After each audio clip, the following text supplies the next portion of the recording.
The scene opens in Qinghe City, where civilians are whispering about the remnants of the Limitless sect. Rumors spread quickly that these demonic cultivators practice their arts using the flesh and blood of the... A blue-haired man wearing a wide-brimmed hat listened, lightning gathering in his hand.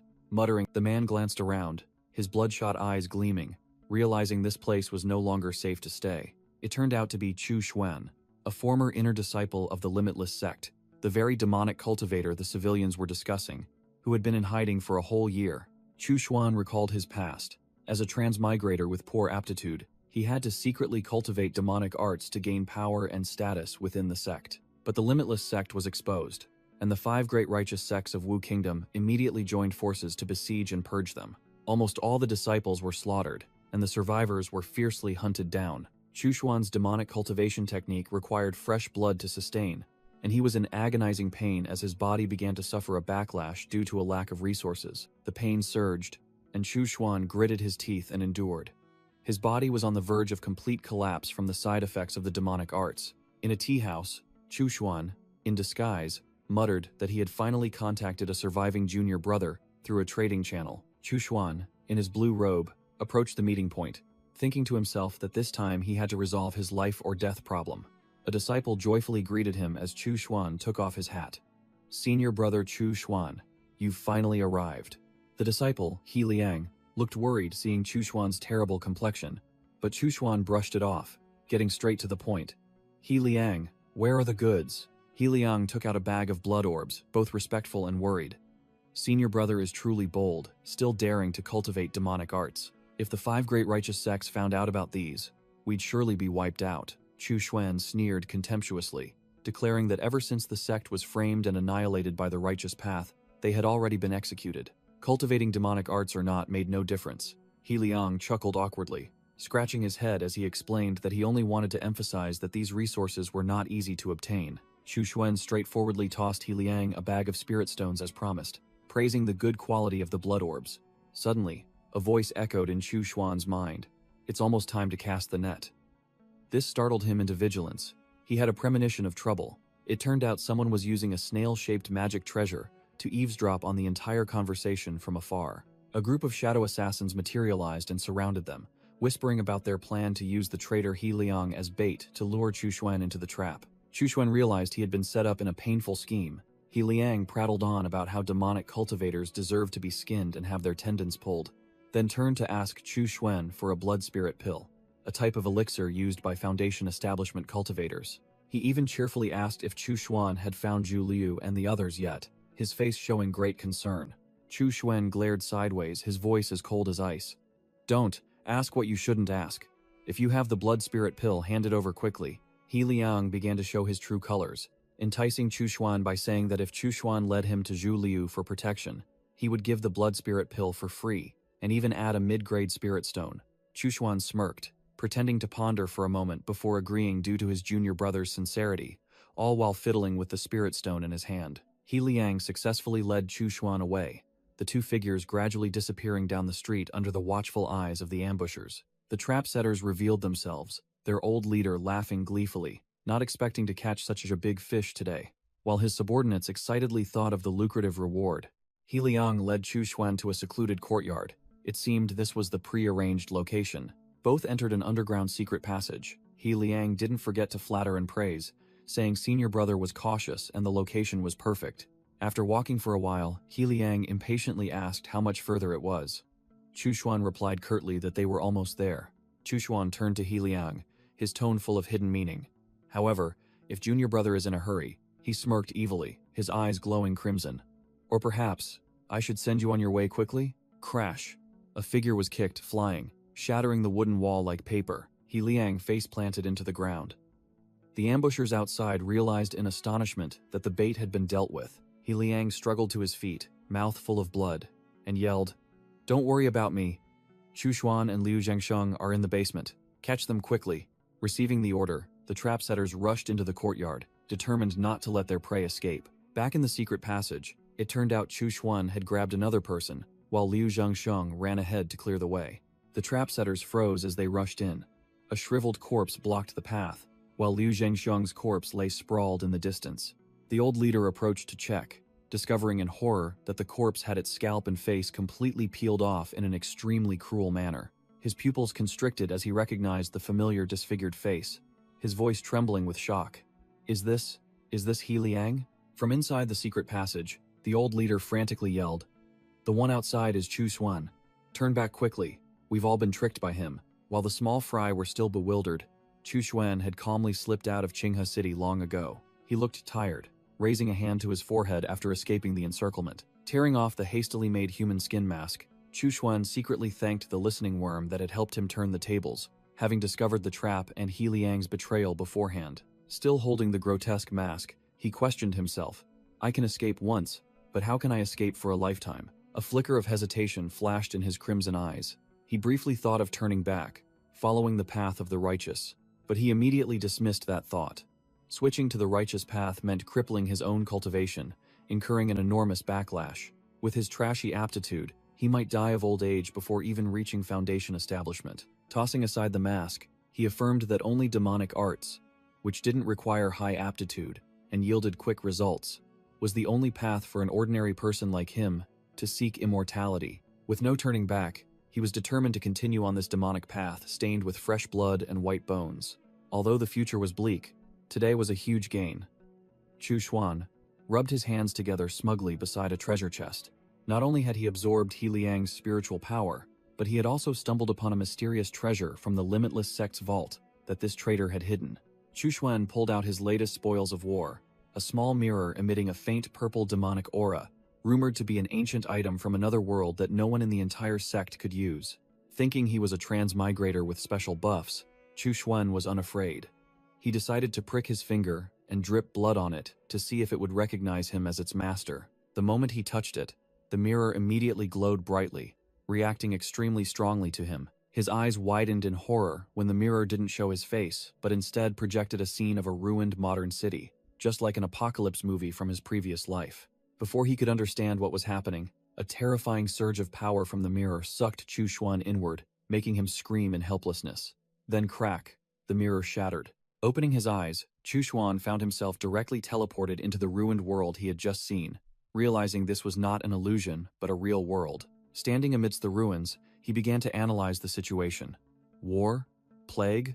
Or an alien invasion? Chu Xuan began to search for survivors to extract information, but also told himself that this was definitely not the Earth he once knew. Just as he hoped for someone, he saw a staggering figure ahead, looking like an exhausted survivor. It turned out the survivor was actually a genuine zombie.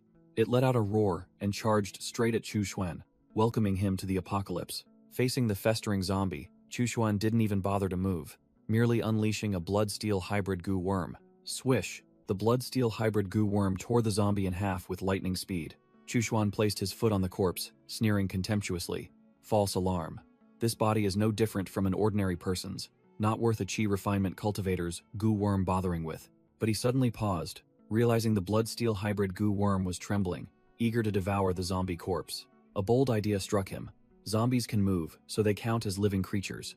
Would it be alright to use them to cultivate demonic arts and nurture goo worms? No sooner said than done. He ordered the goo worm to tear into it, and the gruesome sound of gnawing and swallowing echoed as the corpse was neatly dealt with. In a flash, the zombie was reduced to a dry skeleton. Chu Xuan delightedly looked at his goo worm. It seems this kind of flesh is truly your favorite. Just then, growls echoed from afar. A new horde of zombies had been attracted and was staggering closer. Seeing an entire mobile farm, Chu Xuan stood up and declared, "From now on, there's no need to worry about lacking fresh blood for demonic cultivation and nurturing goo worms." A sea of zombies was surging towards him, ready to become experience points for his upcoming grind. Chu Xuan looked down at the modern city under the sunset, declaring this place, and even this entire planet, would become his personal resource mine. With a sinister smile, he realized this world was a paradise for demonic cultivators, a playground for him to run wild. He plunged into the slaughter, his blood-steel hybrid goo worm unleashed, tearing the zombies to shreds in a rain of blood. Chu Xuan realized that here, he could practice demonic cultivation and infinitely increase his power, pursuing the path of immortality he never dared to dream of in his previous life. He stood atop a mountain of zombie corpses, his back exuding an overbearing aura. The path to immortality had opened before his eyes. After just a short monster grind, Chu Xuan had broken through from the 4th to the 5th level of chi refining. confirming this was indeed a sacred land for demonic cultivation. Realizing that hunting by hand was too exhausting, he came up with the idea of refining a few corpse soldiers to automatically farm for him. He glanced over the zombies, scoffing that they were all old, weak, and sickly, not meeting the standards for refining high-quality corpse soldiers. Chu Xuan clutched his head in frustration. The trash before him was truly rotten wood that couldn't be carved. Utterly useless. Chu Xuan decided to turn the shopping mall into a temporary base, searching for more suitable targets than the useless ones he'd just seen. Suddenly, a glasses guy ran frantically from the horde of zombies, screaming for help from someone named Brother Hu. The glasses guy questioned Brother Hu, yelling that he had lured the zombies away to collect supplies as promised, begging to be saved because he still had his mother and sister. Tang Hu sneered, casually informing him that the kid's mother had died yesterday because his spirit hound gang wouldn't waste medicine on an old woman. The kid froze, his eyes wide with disbelief at the cruel truth he had just heard. Tang Hu turned and walked away, thanking the bait and promising to take good care of his sister after he died. Left behind for the undead, the glasses guy screamed his final curse at Tang Hu's retreating back. Tang Hu ran, smugly thinking that karma was nonsense, because in this world, only the strong survived. While swaggering, Tang Hu suddenly stopped when he saw a silent figure blocking the path ahead. Chu Xuan stepped out of the shadows with a hunter's smile, startling Tang Hu, who asked in a panic, "Who's there?" Chu Xuan stared at Tang Hu, making a loaded remark. "Your physique is quite good." Tang Hu stepped back into a defensive stance, asking again suspiciously, secretly judging that Chu Xuan's ancient attire clearly didn't belong to someone from Donghu City. Chu Xuan smirked sinisterly, his red eyes glowing, casually declaring that Tang Hu's body was perfect material for refining a corpse soldier, a magnificent puppet, treated like an object. Tang Hu roared in fury, "Do you want to die?" Then swung his knife and lunged straight at Chu Xuan. A streak of red light from Chu Xuan's hand easily blocked Tang Hu's strike. He didn't even flinch. The difference in their power was like heaven and earth. Clang! Tang Hu's dagger shattered upon impact with the blood-colored, hook-shaped weapon that had just emerged from Chu Xuan's hand, leaving him stunned. Tang Hu fell to his knees, drenched in sweat, muttering that his opponent was an extraordinary individual who could symbiotically bond with goo worms. Knowing he had no chance of winning, he planned to flee. He immediately switched to a fawning attitude, smiling apologetically and begging for his life, offering his entire bag of supplies and threatening, "My brother-in-law is the boss of the Spirit Hound Gang." Chu Xuan gave him a cold, indifferent look. Spirit Hound Gang? Never heard of it. Tang Hu broke out in a cold sweat, hastily boasting that it was the biggest gang in Donghu City, and his brother-in-law, Zhao Hong, was an extraordinary, 10 times stronger than him. Chu Xuan sneered, scoffing at Tang Hu's bragging. "If he's only 10 times stronger than a normal person like you, then there's nothing to worry about." As soon as he finished speaking, Chu Xuan's blood-steel hybrid goo worm immediately bound Tang Hu, hoisting him upside down into the air like a pig. Tang Hu screamed miserably as he hung suspended over a giant corpse-refining cauldron, surrounded by skulls and eerie candles. Chu Xuan calmly explained, "Once I use a secret technique to ignite your resentment, you will become a true corpse soldier." About to be submerged in the cauldron of blood, Tang Hu frantically pleaded, "Wait, we have no enmity. Why are you killing me?" Chu Xuan leaned in close, his voice full of sarcasm, repeating the man's own words. "Didn't you yourself say that, in this world, the strong prey on the weak? Killing trash like you won't even dirty my hands. It's perfect for refining a corpse." Without another word, Chu Xuan dropped Tang Hu into the cauldron of blood amidst his desperate screams. The ranks of corpse soldiers correspond to cultivation realms: Qi refining, foundation establishment, core formation, nascent soul, and the method Chu Xuan used was the Vajra corpse refining method of the corpse puppet sect. This method creates corpse soldiers impervious to blades and spears, possessing unparalleled strength. Once refined, they can fight evenly with Qi refining cultivators. 3 days later, as Chu Xuan waited, a grotesque hand with sharp claws slowly emerged from the cauldron of blood. Crack! From within the cauldron of blood, a muscular corpse soldier with bloodshot eyes roared, its chest splitting open to reveal a blazing energy core. Chu Xuan smirked with satisfaction. His efforts weren't in vain. His first attempt at refining a corpse had produced a high-quality product. He pulled out a small pagoda-shaped magic treasure, the Corpse Nurturing Pagoda, a low-grade artifact used to nurture and appraise corpse soldiers. The stats panel appeared. Mid-grade corpse soldier, level 2, possessing 2 excellent innate skills that could complement each other, strong enough to fight a Qi refining cultivator at the 4th level to the death. Chu Xuan named his new creation Xiao Hu and ordered, Go gear up and farm some zombie meat for me." With a roar, the corpse soldier charged like a wild beast, moving at terrifying speed. Xiao Hu plunged straight into the horde of zombies, tearing them apart with his bare hands, smashing the monsters' heads like a destruction machine. Observing from above, Chu Xuan crossed his arms and sneered, truly living like an immortal, simply enjoying the fruits of his labor. A zombie, still bewildered and unaware of what was happening, had its skull crushed by Xiao Hu's hand. Clearing the battlefield, the corpse soldier piled the freshly farmed zombie corpses into a supermarket cart. While corpse soldier Xiao Hu pushed a cart full of zombie corpses back to report his success, Chu Xuan leisurely slurped a bowl of instant noodles, like a true boss. Chu Xuan rested his feet on the corpse soldier, nodding in praise. "Well done. With a subordinate like this, my cultivation efficiency has skyrocketed." He patted the corpse soldier's head like a pet, promising, "Once I've extracted the blood essence, you can feast on this pile of meat. It'll help you level up too." Chu Xuan stood up, smugly thinking about his changed life. Struggling to survive in the cultivation world, he had now become the overlord here, holding life and death in his hands. He pulled out a blood mirror, the item that had given him this chance to change his life. But unfortunately, after bringing him here, it had lost all its functions. However, Chu Xuan noticed the mirror was slowly absorbing energy, believing that one day it would be fully restored. Chu Xuan smirked sinisterly, deciding to hide and cultivate demonic arts on this zombie planet, waiting for the opportune moment to return for revenge, just as the blood mirror awaited its day of recovery. At the same time, in another location, a dark corridor was packed with sluggishly moving zombies. The scene shifted to the Hao Tai Hotel in Donghu City, a skyscraper still intact amidst the apocalypse. Inside a room, a glasses guy smirked at a young man trembling with fear, who stammered, "But you promised me." The terrified subordinate knelt before his boss, reporting tremblingly while a giant spirit wolf growled menacingly. The leader of the spirit hound gang, Zhao Hong, growled angrily. A month had passed, and there was still no news of Tang Hu. Cornered by the spirit wolf, the subordinate stammered out the news of Tang Hu's disappearance at Runfa Shopping Mall, an extremely dangerous place where 2 scouts had gone in and never returned. Zhao Hong patted his pet, then turned to his subordinate and said meaningfully, "It's not your fault, because you're just an ordinary person." Thinking he was spared, the subordinate was overjoyed, profusely thanking his boss. But Zhao Hong coldly declared, "However, I'm no longer interested in keeping a useless person like you." The spirit wolf bared its blood-stained jaws, ready to pounce. A spray of blood erupted as the spirit wolf tore the useless subordinate to shreds right in front of Zhao Hong. With blood still on his face, Zhao Hong ordered Wang Bao, "Take Da Huang and her hay, and go to the shopping mall. I want to see him alive, or his corpse dead."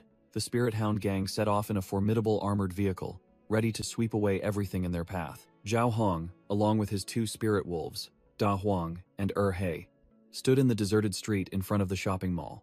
He felt something was off. Strange. Why are there so few zombies here? Arriving at the entrance of the shopping mall, Zhao Hong ordered his 2 pets, Da Huang and He. "You two, go inside and scout the situation first." The 2 wolves barked, signaling that the inside was also empty, which made Zhao Hong feel even stranger, and decided to go in and investigate himself. As soon as he stepped in, Zhao Hong's foot landed in a thick puddle of blood, signaling an ominous sign. The strong smell of blood assaulted his nostrils. Zhao Hong frowned, a premonition telling him something was wrong. Venturing deeper inside, Zhao Hong and Wang Bao were astonished to see rows of large barrels filled with a murky black liquid. Suddenly, Da Huang growled ferociously, startling Zhao Hong, who didn't understand what was happening. The group looked up and froze. Dozens of zombie corpses hung from the ceiling by thin threads, swaying like a ghostly forest. Zhao Hong gritted his teeth, his face filled with murderous intent. Which pervert did this? Could it be that Tang Hu was taken down here? Wang Bao's face was drained of color, his voice trembling as he asked, "Boss, what should we do now?" Zhao Hong sneered cruelly, declaring that no matter who was behind this, the Spirit Hound gang would absolutely not let it go. Zhao Hong's murderous aura erupted, and the 2 spirit wolves beside him roared fiercely as he declared, "Anyone who dares to touch a brother of the Spirit Hound gang is looking for trouble with me. We must find them and turn them into dried corpses." The scene shifts to the Kongshuan continent, inside a dark, secluded cave. Whoosh! A purple spatial vortex suddenly opened, energy surging violently. Chu Xuan calmly stepped out, took a deep, refreshing breath, and declared his return, realizing that the spiritual energy here was much richer than in his old world. Suddenly, he paused, his sharp gaze fixed towards the cave entrance, as if sensing something. He muttered with disgust upon seeing a group of people approaching. It's those persistent Shengang sect disciples again, like leeches. The Shengang sect leader pointed directly at Chu Xuan and roared with indignation. Chu Xuan, you're good at hiding. Fortunately, we found your lair. This time, you have nowhere to run. Chu Xuan sneered contemptuously, his red eyes glowing with an evil aura. A few chi. Refining fifth layer nobodies dare to boast in front of me? Foolish. Attack. At the leader's command, 5 Shengang sect disciples simultaneously drew their swords, rushing to attack Chu Xuan from all directions. Chu Xuan calmly raised his hand, crimson blood energy pouring from his fingertips, ready to meet the challenge. Let me show you the power of my upgraded bloodsteel threads. Chu Xuan didn't bother with more words. The crimson bloodsteel threads burst forth like a deadly net, easily binding all the screaming, helpless Shengang sect nobodies. The Shengang sect leader couldn't believe his eyes, shouting, "How can this be? You were only at the chi refining 4th layer." Chu Xuan scoffed, replying lightly, "Your information is outdated. I've already reached the 6th layer." "Impossible!" the leader screamed in panic. "How the hell did you break through to the 6th layer in just 3 days? Chu Xuan frowned, realizing the time difference. 3 days? I've been in the Blood Mirror world for a whole month. It seems the time ratio is 10 to 1. He turned back with a condescending look, asking the prisoners directly. "A quick question.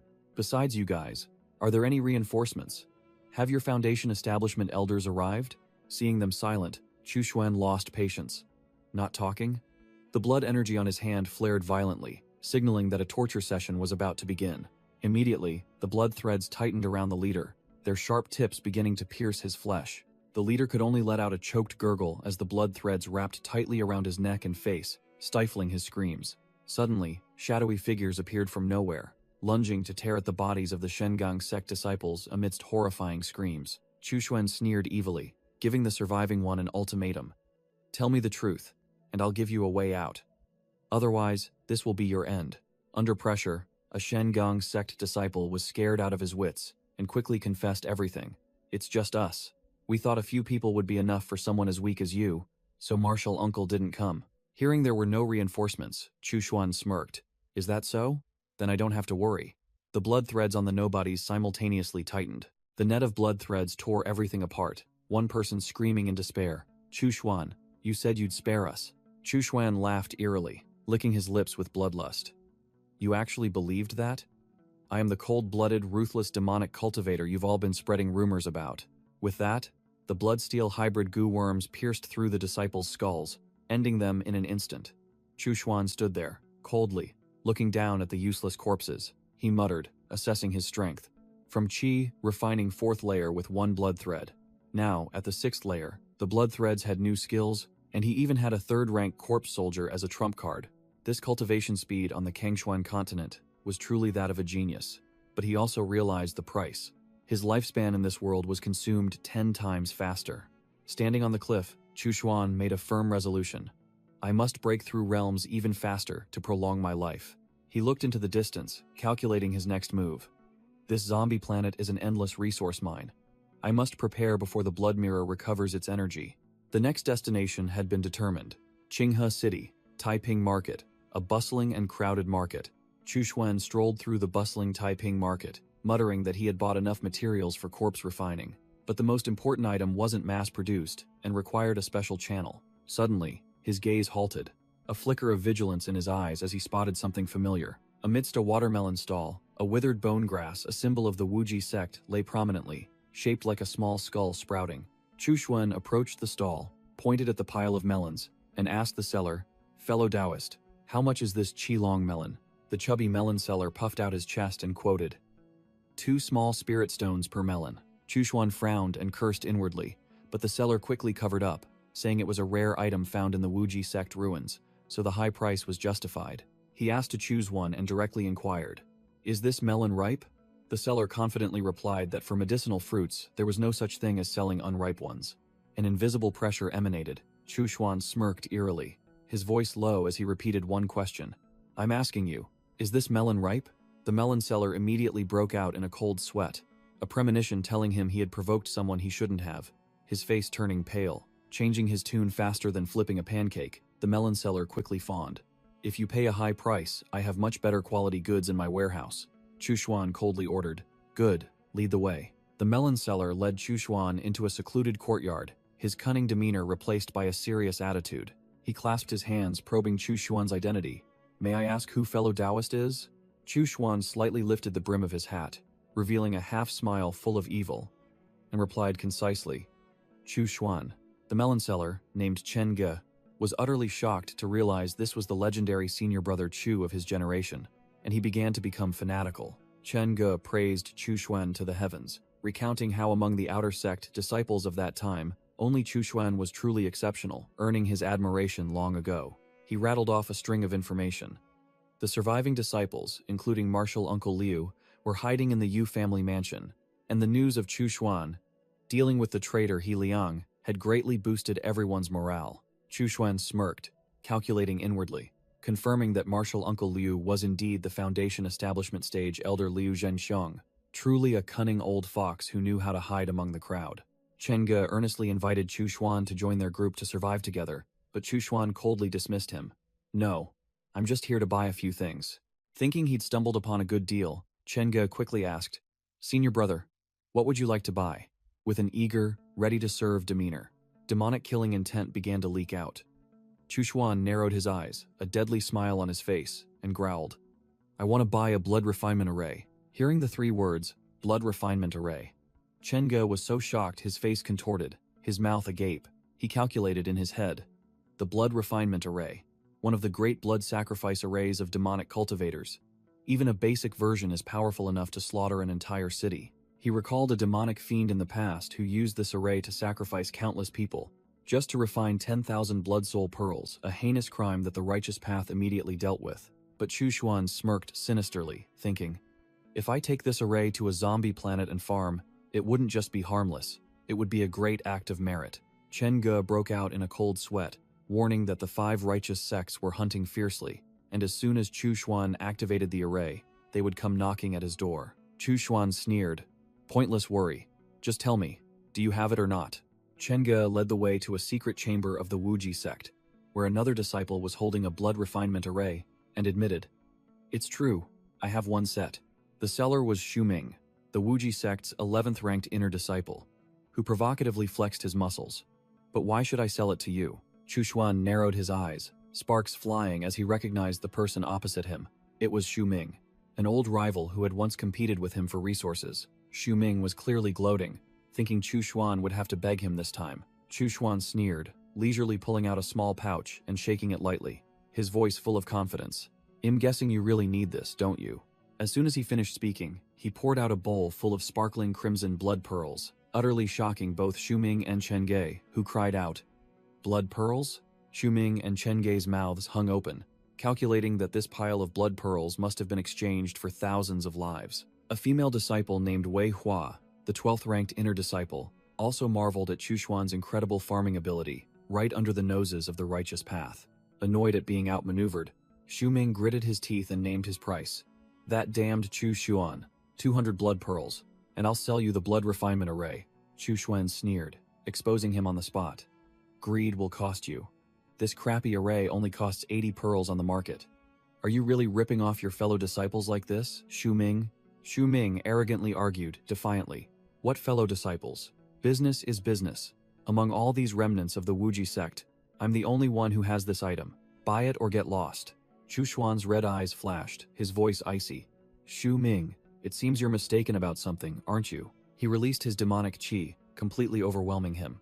The array in your hand is trash, but my blood pearls are what you need to avoid qi deviation. Now tell me, who needs whom? Choked, Xu Ming broke out in a cold sweat and gave in. All right, 80 pearls. But Chu Xuan pressed the price even harder. 60. Xu Ming was furious. You dare to haggle even more? Chu Xuan calmly began to pack up his goods, coolly stating, if you're not selling, I'm leaving. The psychological blow was too strong. Xu Ming frantically raised his hand to stop him, his voice pleading, wait, let me think for a moment. Seeing his opponent about to collapse, Chu Xuan delivered the finishing blow, smiling brightly. The current price is 50 pearls. Xu Ming was so furious his eyes nearly popped out, veins bulging on his face, but he could do nothing but swallow his anger. Cornered, Shuming gritted his teeth and endured the humiliation, his voice trembling as he bitterly finalized the deal. 50. Deal. Chushuan smirked slyly, took the pouch and declared, "That's more like it. This blood refinement array is mine." Having gotten a bargain, Chushuan glanced at the remaining fellow disciples, thinking, "I still have extra blood pearls. Might as well bestow some favor upon others." He turned to Wei Hua, directly offering to exchange blood pearls for spirit stones. Wei Hua was overjoyed, immediately agreeing to pay a higher price than the market, with 30 small spirit stones. Finalizing another good deal, Chushuan shook hands with Wei Hua, his mind already having calculated a plan to use these resources to level up rapidly when he returned to the apocalyptic world. After the transaction was complete, Wei Hua spoke up, asking if Chushuan truly didn't intend to stay with them. Wei Hua tried to persuade him, suggesting that martial Uncle Liu was very strong, and following him would be much safer than going it alone. Chushuan put on his hat and coolly stated, "No need." He asserted that the Foundation establishment cultivators sent by the righteous path were just small fry compared to the foes he had faced. Just as he was about to leave, Chushuan was called back by Wei Hua and Chen Ge, both of their faces looking quite tense. A squad of brightly armored soldiers appeared. The Shengang captain roared, declaring they were here to investigate the remnants of the Yu family and demonic cultivators, demanding everyone step out and present themselves. Chen Ge broke out in a cold sweat, realizing these were people from the Shengang sect, and there was even a Qi refinement stage, 7 master among them. He asserted that all 4 of them combined would be no match. Chushuan thought to himself, "This is truly out of the frying pan and into the fire. It would be easy for me to escape, but my fellow disciples would surely be wiped out." He began to calculate whether he should intervene. Suddenly, Shuming turned coat, pointing directly at Chushuan and shouting, "Fellow Taoists, that man in the hat is the demonic cultivator Chushuan you're looking for." As soon as he finished speaking, Shuming immediately ran away with all his might, leaving Wei Hua frozen in utter astonishment. Chushuan gritted his teeth, resentfully realizing that the scoundrel Shuming had stabbed him in the back because he hadn't been ruthless enough. Without hesitation, Chushuan threw off his hat, his red eyes blazing with killing intent, and ordered Wei Hua and Chen Ge, "You two, retreat quickly. I'll hold them off." Wei Hua and Chen Ge ran for their lives, looking back and shouting that they would never forget Chushuan's kindness. The Shengang captain sneered, ordering his soldiers not to chase the small fry, because Chushuan's head was worth much more. The Shengang captain mocked Chushuan for acting righteous, but Chushuan calmly replied that demonic cultivators only calculate benefits, and sparing his fellow disciples was an investment for the future. The captain roared, asserting that with Chushuan's crappy cultivation, he had no future. Today would be his end. Chushuan merely sneered, a crimson dragon-shaped blood-steel hybrid goo worm coiling around his hand, as killing intent began to emanate. Without another word, Chushuan charged forward, swinging the blood thread, which tore through the air and attacked the Shengang captain directly. The blood thread wrapped tightly around the captain's sword. The man looked surprised by this strange weapon. Realizing Chushuan's worm was both poisonous and tricky to deal with, the captain frantically ordered 2 measly soldiers to rush forward and gang up on him. The 2 Shengang soldiers roared, demanding his life, and swung their swords, but Chushuan remained still, his face as cold as ice. Chushuan called out, "Xiao Hu." A muscular corpse soldier emerged from the ground, pounced on one soldier, and tore him in half in an instant. The Shengang captain was gripped tightly by the corpse soldier's hand, utterly terrified, unable to believe that the abandoned pawn had such a terrifying trump card. Corpse soldier Tang Hu growled. Chushuan sneered from afar. "Ridiculous. As a demonic cultivator, how could I not have a trump card?" Corpse soldier Tang Hu let out a savage roar, while Chushuan stood behind the Shengang captain, who was frozen stiff, his hand gathering purple demonic qi, and coldly asked, "Do you agree?" Chushuan smirked sinisterly, his crimson eyes fixed on his prey. "All right, it's your turn. I hope your storage pouch doesn't disappoint me." At a villa of the Yu family, Wei Hua questioned the fellow disciples who had just escaped, in anger. "What? You left Chushuan there alone?" A long-haired man in a luxurious robe appeared, introducing himself as Liu Zhengsheng, a Foundation establishment cultivator of the Wuji sect. He sighed, stating that leaving Chushuan behind was unavoidable. The muscular Xu Ming hastily explained himself, praising Chushuan as one of the top 10 inner disciples, a truly formidable individual, and that they should trust him. Liu Zhengsheng's expression suddenly changed. He sensed the aura of another Foundation establishment cultivator rushing straight towards them, and said tensely, "No more time. He's coming for me." The remaining Wuji sect disciples, though panicked, still showed their loyalty, demanding to live and die with their martial uncle. Liu Zhensheng stopped them, his voice tragic and heroic. "No, with your level, staying would be useless.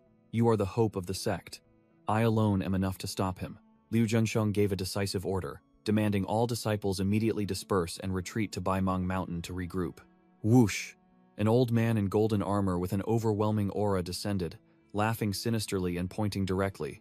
"Liu Zhensheng, so you really were hiding here." The golden armor elder sneered, boasting that he had sealed off the entire Qinghe city, and those petty demonic cultivators shouldn't even dream of escaping. Hearing their martial uncle's order, the Wuji sect disciples ran desperately out of the encirclement. Wei Hua led the way, deciding to take a gamble as per their martial uncle's words, turning back towards the most dangerous place, Taiping Alley, betting that the enemy wouldn't expect it. The muscular Xu Ming taunted as he ran, sarcastically saying that they might as well pick up Chu Xuan's corpse while they were at it. As they ran, the group suddenly stopped. Before them lay a pile of cultivators' corpses, all gruesomely dismembered. Xu Ming wondered if Chu Xuan was responsible, but Chen Gei immediately dismissed it, believing Chu Xuan wasn't skilled enough to clean up so neatly. It would require at least the 8th level of qi refinement. Wei Hua cut into the argument, realizing that enemies dying here meant more pursuers would arrive, so he urged them all to flee quickly. 5 days later, at White Mang Mountain outside the city, the remaining forces had regrouped. As the Wuji sect disciples gathered in the forest, Chen Gei joyfully shouted upon seeing martial Uncle Liu return. But Liu Zhensheng stumbled out, clutching a severe arm wound, looking utterly miserable. Liu Zhensheng was covered in injuries but remained resolute, stating that his wounds were the price for their escape, and praising the disciples for their good fortune in returning alive. Wei Hua reported that, thanks to the sect's protection, their journey encountered no obstacles, and even the 3 enemies blocking the path had been mysteriously dealt with by someone. Liu Zhensheng looked suspicious, wondering if a passing master or rogue cultivator had conveniently lent a hand. Changing the subject, Liu Zhensheng asked about Chu Xuan, but Wei Hua replied that in their hasty retreat, they hadn't found him. Xu Ming immediately boasted loudly, claiming that a 4th-level qi refinement cultivator, like Chu Xuan, facing 3 enemies, would surely have been turned to dust, which made Chen Ge angrily retort that he was a foul-mouthed idiot. Liu Zhensheng stroked his chin in thought, recalling that Chu Xuan was the 10th-ranked inner disciple.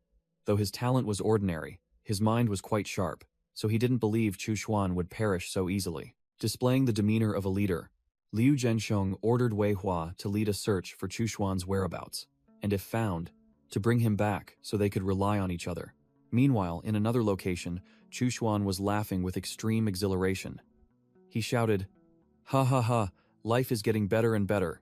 It turned out he was sitting amidst a pile of loot in a cave, counting hundreds of low-grade spirit stones, 2 mid-grade ones, and a set of spirit gathering and illusion arrays to set up his home. More surprisingly, Chu Xuan also pulled out a 10,000 soul banner, an infamous demonic artifact that could severely harm the karma of its user. Chu Xuan marveled at the 10,000 soul banner, a mid-grade demonic artifact, secretly thinking that the righteous Shengang sect were nothing but hypocrites for secretly refining such a vicious weapon. He grinned sinisterly, believing this toy was made for him, because on this zombie planet, the materials to upgrade the 10,000 soul banner were endless. Once unleashed, it would be a reliable trump card. "I've gathered enough goods, and the blood mirror is fully charged. It's time to go," Chu Xuan declared, preparing to activate teleportation. Purple energy erupted as Chu Xuan used the blood mirror to open a portal back to the Xiaorunfa supermarket, but he landed in desolate ruins instead. Seeing the hanging corpses, Chu Xuan frowned. He had only been gone for 2 months, yet his base was already in such a mess.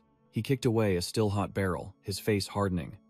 Zombies don't play these kinds of tricks. Someone clearly set this fire deliberately. I should have left more yin corpses to guard the place. Chu Xuan's rage flared when he discovered the real reason. Damn it, my snack stash is all burned up. Which bastard came here not to loot, but just to burn my place down for fun? Chu Xuan pulled out his summoning artifact and ordered in a low growl. Xiao Hu, go capture a living person and bring them back for me to interrogate. Xiao Hu roared in response. Meanwhile, a man in a black jacket was threatening 2 survivors who were kneeling and begging. He sneered. If you know nothing, then what's the point of keeping you alive? The villain suddenly changed his mind, grabbing the girl with a lecherous gaze. Wait, perhaps you still have some use after all. The girl could only scream in despair. Just as he was about to commit his depraved act, the man in the black jacket laughed savagely. Suddenly, a giant black shadow enveloped him with a crimson aura of killing intent. Xiao Hu had appeared. The man in the black jacket spun around, his smug expression turning to extreme terror. The two other survivors screamed in terror and fled headlong, realizing this was a high-level zombie, while the man in the black jacket was trapped. Xiao Hu reached out, and the man in the black jacket could only raise his hands in a desperate plea. "No, please."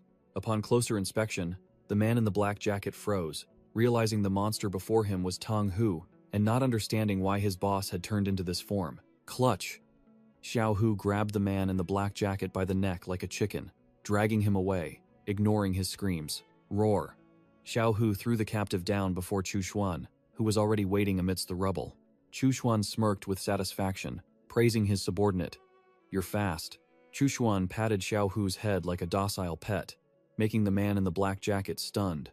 He stammered, "Who are you? How can you command Boss Hu?" Chu Xuan questioned the captive, his tone sharp. "You know Xiao Hu? Are you also from the Spirit Hound gang? Did you bastards burn this place down?" Pinned to the ground, Wang Bao still tried to act tough, straining his neck defiantly. "So what if we did?" Chu Xuan smirked mockingly, glancing at Xiao Hu beside him, and declared, "I originally didn't want trouble, but you brought it upon yourselves. To cultivate in peace, I must first deal with these troublesome dogs," he continued, his voice full of interest. "Now, I'm just curious, how many corpses can they provide for me to refine?" Hearing this, Wang Bao's face drained of all color. He stammered, "Refine corpses? What do you mean by that?" Chu Xuan waved him off, not in a hurry to deal with him. "No need to refine them yet. Tell me everything you know about the Spirit Hound gang."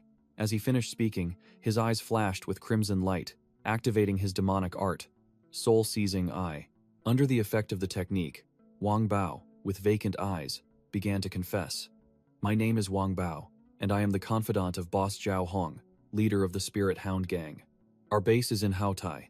We set fire to this place while looking for Brother Hu." Wang Bao continued to narrate like a machine. "At that time, the scene here was too terrifying, so Boss ordered everything to be burned down." Chu Xuan, with glowing purple eyes, delved deeper into crucial information. "What abilities does Zhao Hong possess?" Wang Bao dutifully replied, "Zhao Hong is a first-tier, extraordinary. He tamed 3 spirit wolves, each over 3 meters long and extremely ferocious. His physique also far surpasses ordinary people. He can even solo high-level zombies." Sensing the effect of the soul-seizing eye was about to wear off, Chu Xuan asked his final question, concluding the opponent's crimes. "Wang Bao, I'll ask you one last time. This game of murder and arson, this isn't the first time you've done it, is it?" Under the soul-seizing technique, Wang Bao laughed like a madman, admitting that in this apocalyptic world, killing was commonplace, and he even found a strange pleasure in it. Chu Xuan smirked, declaring bluntly, "If that's the case, I won't be polite and will use you as high-quality corpse-refining material." As the demonic art's effect wore off, Wang Bao snapped awake, his face pale, not understanding what the hell had just happened to him. Without giving him time to collect himself, Xiao Hu grabbed Wang Bao, who was screaming miserably, and threw him straight into a glowing red corpse-refining cauldron under Chu Xuan's calm gaze. Splash! Wang Bao was completely submerged in the boiling blood, his cries for help dying out. Gazing at the gruesome scene, Chu Xuan merely stroked his chin thoughtfully, judging this world to be more interesting than he had imagined, but still needing to be cautious, as the chi refinement cultivators here were not to be trifled with. Standing atop a ruined building, Chu Xuan realized his power was limited, and he needed to gather more information and zombie materials more efficiently. He calculated that while the Yin Corps soldiers were strong, they were empty-headed, so subduing a group of living people to be his subordinates would be far more effective, and his target was none other than the Spirit Hound gang. Roar!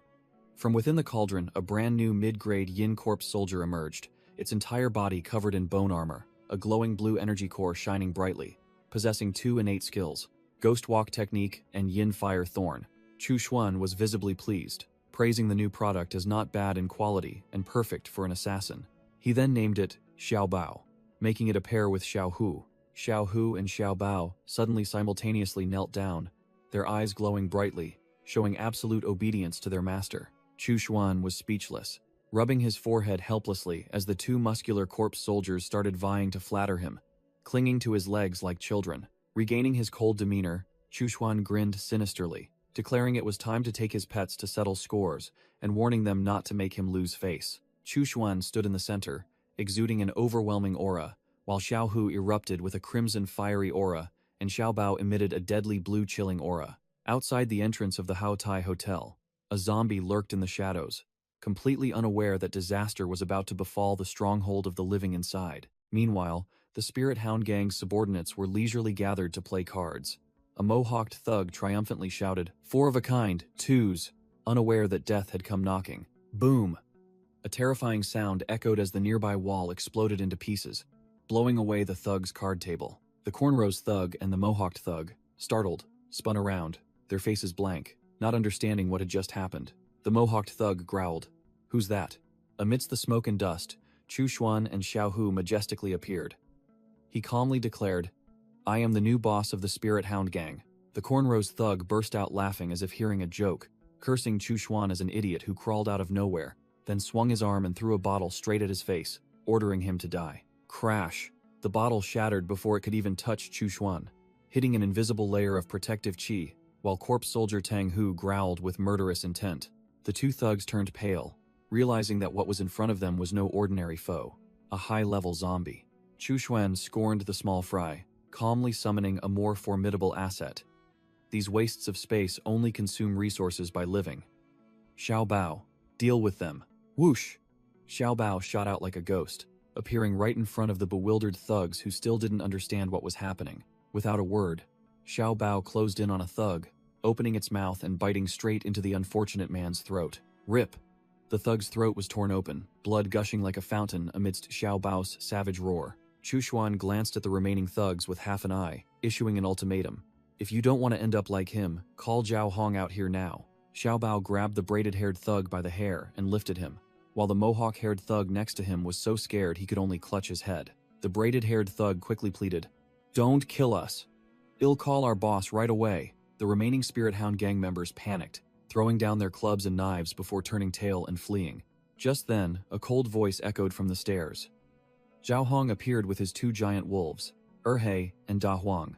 "Looking for me?" Chu Xuan's gaze swept over Zhao Hong, recognizing him as an extraordinary with energy fluctuations. Though weaker than spiritual power, it was still a good catch. He smirked. "If I refine him into a yin corpse, he'll definitely be very powerful." Zhao Hong was silenced for a few seconds by the opponent's murderous aura, then spoke directly. "Who are you, and what do you want?"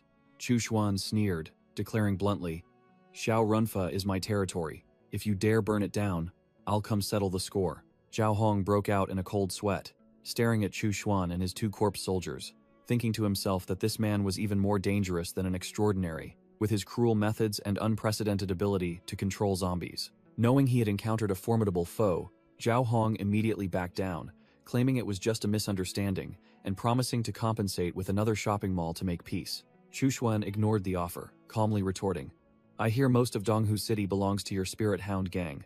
One shopping mall won't be enough."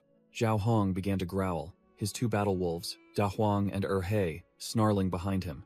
He warned, "So what do you want? If you know what's good for you, stop now. The Spirit Hound Gang isn't easy to bully." Chu Xuan flashed an ambitious smile, delivering his final demand. "I want the entire Spirit Hound Gang." Zhao Hong was furious, veins bulging on his face, and roared, "You truly don't know your place." Without further ado, Zhao Hong pointed, ordering his three battle wolves, Da Huang, He, Xiao Bai, "Attack! Tear him to shreds for me." The three giant spirit wolves roared, charging straight at Chu Xuan, while he merely curled his lip in disdain. Da Huang lunged with a devastating bite at corpse soldier Tang Hu, but was repelled by the golden light charm skill, shattering its entire jaw. The wolf Da Huang collapsed on the spot, blood gushing from its mouth, while Zhao Hong froze, unable to believe his eyes. Just as Zhao Hong was still reeling, corpse soldier Wang Bao silently appeared behind him like a ghost, emanating a chilling, murderous aura. Corpse soldier Wang Bao shot past, unleashing the Yin Fire Thorn skill directly into the wolf He, neutralizing it instantly before Zhao Hong's helpless gaze. The two corpse soldiers, one red and one blue, stood tall, their eyes blazing as they stared at the enemy, displaying absolute overwhelming power. Zhao Hong's eyes widened in horror as he recognized these two monsters as Wang Bao and Tang Hu, muttering, "They took down my spirit wolves with just one blow. These aren't ordinary zombies." Losing all his arrogance, Zhao Hong frantically screamed, calling for his two remaining wolves, He and Xiao Bai, to rush forward and protect him. Chu Xuan stood with his arms crossed, calmly asking, "Still planning to use these dogs to shield you?" Under Chu Xuan's imposing aura, the The 2 remaining wolves and all the Spirit Hound gang members cowered on the ground in fear. He offered them a choice: continue to be sacrificial lambs for him, or become my subordinates? Even though he was completely outmatched, Zhao Hong still strained his neck, shouting, "Don't celebrate too soon. No one can steal my Spirit Hound gang." Out of options, the leader frantically drew a pistol, yelling desperately, "Die for me." Bang! He fired continuously. But his target, Chu Xuan, merely stood. Hearing the command, all the Spirit Hound gang members obediently kowtowed in submission, without a single word of protest. Chu Xuan looked at his new subordinates with satisfaction. That's right. Only those who adapt to the times are true heroes. Under interrogation, Zhao Hong began to spill information about the world. 10 years ago, a spiritual energy explosion swept across the planet, transforming most of the population into bloodthirsty monsters. Those monsters are the zombies currently roaming everywhere. However, a small number of survivors awakened special abilities, becoming extraordinaries, with powers ranked from 1 to 9 based on the number of spiritual cores they possessed. Zhao Hong continued to reveal local information. Donghu City only has 2 main forces, his Spirit Hound gang and the Black Front Security. After revealing everything, Zhao Hong was tied up, continuing to beg to be a loyal dog. "That's all I know. Whatever you need, I can provide." Chu Xuan ordered the corpse soldier to take Zhao Hong away for a medicinal bath, causing the former Spirit Hound gang leader's face to turn ashen. Casually enjoying a snack, Chu Xuan smirked, as he explained that this time he had prepared the best medicinal ingredients for corpse refinement, ensuring that the raw material's full physical potential would be unleashed. Zhao Hong stammered, demanding that Chu Xuan honor his promise of sparing his life, but Chu Xuan paid him no mind. He slurped his drink and announced his next plan, using zombies to set up a blood sacrifice array. Standing on his blood sword, Chu Xuan soared into the air, gliding past ruined buildings and calculating that his spirit stones would only last him half an hour of flight to find an area with a high concentration of zombies. Scanning the desolate city, he unexpectedly discovered signs of life on the rooftop of a nearby building. On the ground, a muscular bodyguard was straining to block a door against a zombie, while the sunglasses bodyguard urged an old man to evacuate quickly. The old man, Professor Zheng, clutched his briefcase tightly, his voice resolute. "This is a level 3 spiritual core, exchanged for many lives. It cannot be lost. You go. Don't worry about me." The sunglasses bodyguard roared, asserting that the life of Professor Zheng, director of the Institute of Life Sciences, was far more important, and reassured him that a distress signal had been sent. Professor Zheng sighed wearily, his eyes filled with despair. Alas, times have changed. Waiting for rescue? Crash! The door was smashed open, and a hungry horde of zombies surged in, pouncing on the 2 bodyguards in utter helplessness. The horde of zombies screamed wildly, rushing forward like a hungry flood. Surrounded, Professor Zheng and the 2 bodyguards could only stand and await death, thinking to themselves that this was truly the end. Just as they hung by a thread, a blood sword descended from the sky, radiating an overwhelming murderous aura. Swish! The sword pierced straight through a zombie's head before the stunned eyes of the muscular bodyguard. The blood sword transformed into a crimson whirlwind, sweeping away the trashy zombies in an instant, sending blood and flesh splattering everywhere. Chu Xuan landed as light as a feather amidst the pile of corpses, a smirk playing on his lips.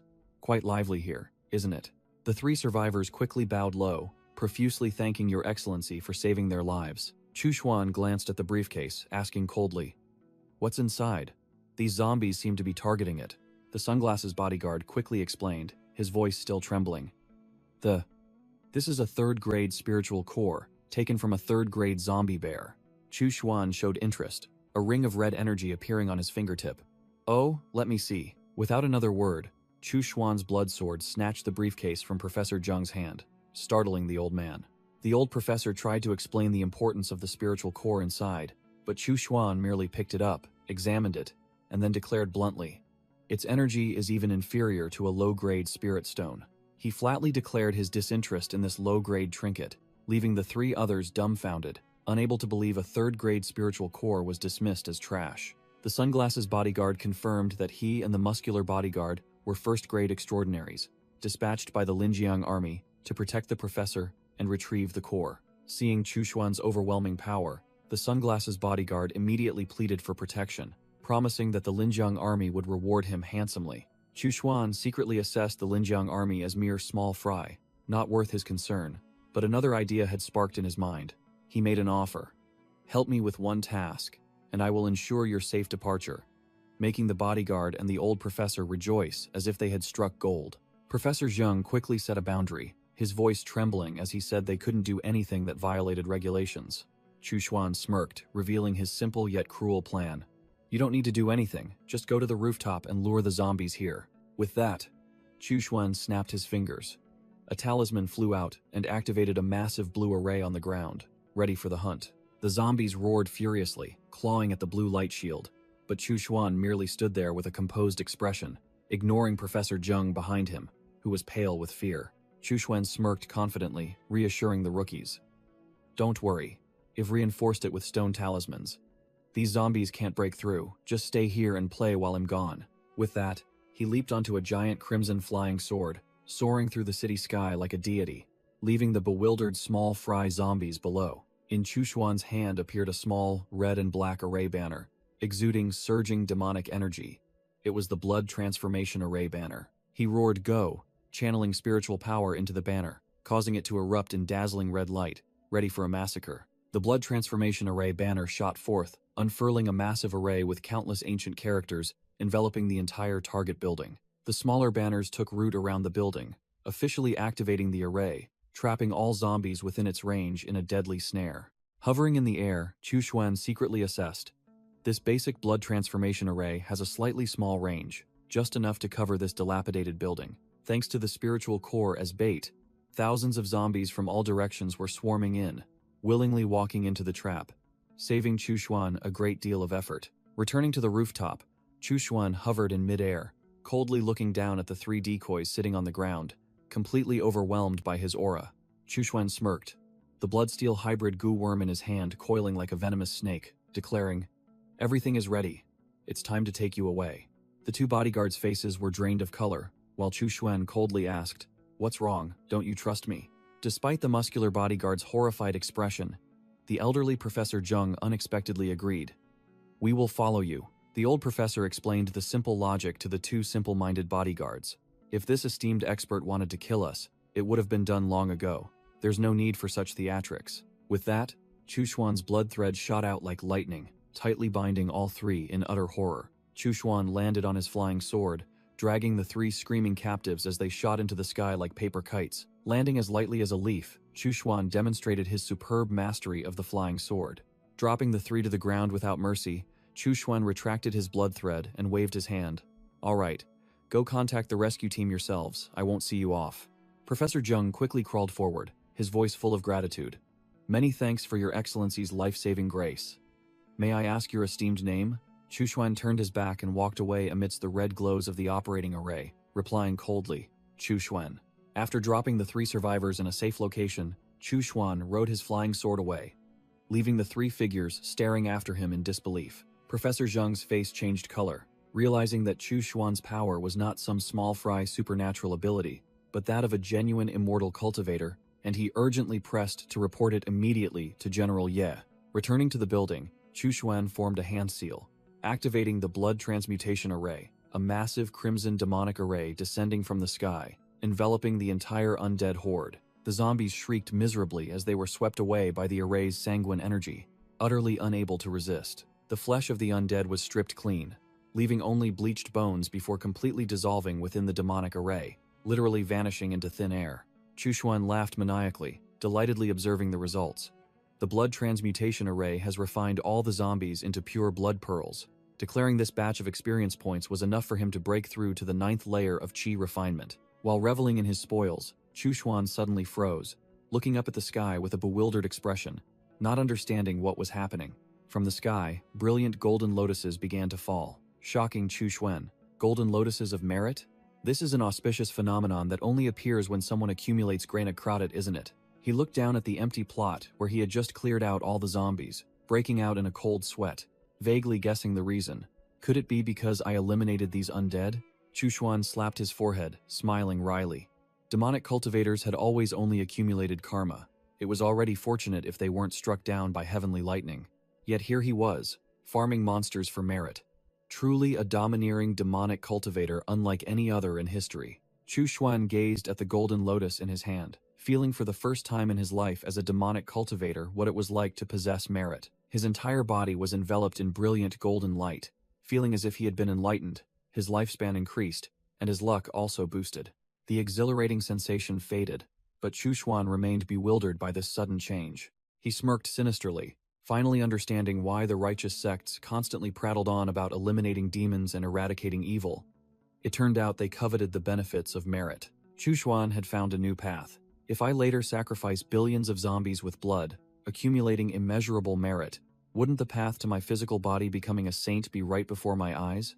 The scene shifted to the Black Front Security Company headquarters, where a subordinate reported that he had seen off old Zheng and the others.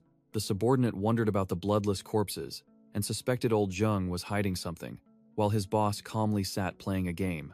He suggested his boss send someone to inquire about the situation from Zhao Hong of the Spirit Hound Gang, but the boss sneered, "I have to go ask that Zhao Hong? What's there to care about a first-grade extraordinary?" The boss looked disdainfully at his game screen, smugly boasting that his Black Front Security Company was backed by the Linjiang Army, considering the Spirit Hound Gang nothing more than a pack of stray dogs. His name was Wang Gengjian, the boss of the Black Front Security Company, who confidently declared that once reinforcements from the Linjiang Army arrived, the entire Donghu city would be his. A lavish hot pot feast was served, steam rising profusely, preparing for the celebration feast.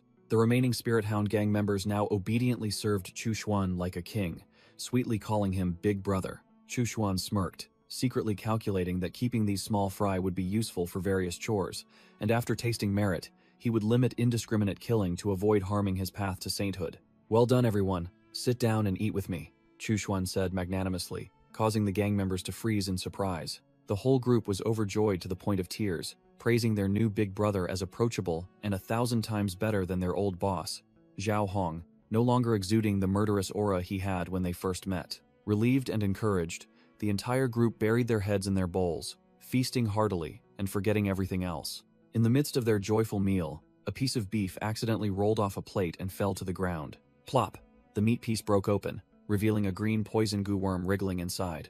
It turned out everything was within Chuchuan's calculations. He knew living people weren't as loyal as corpse soldiers, but if these guys ingested his poison, they wouldn't dare betray him even for gold.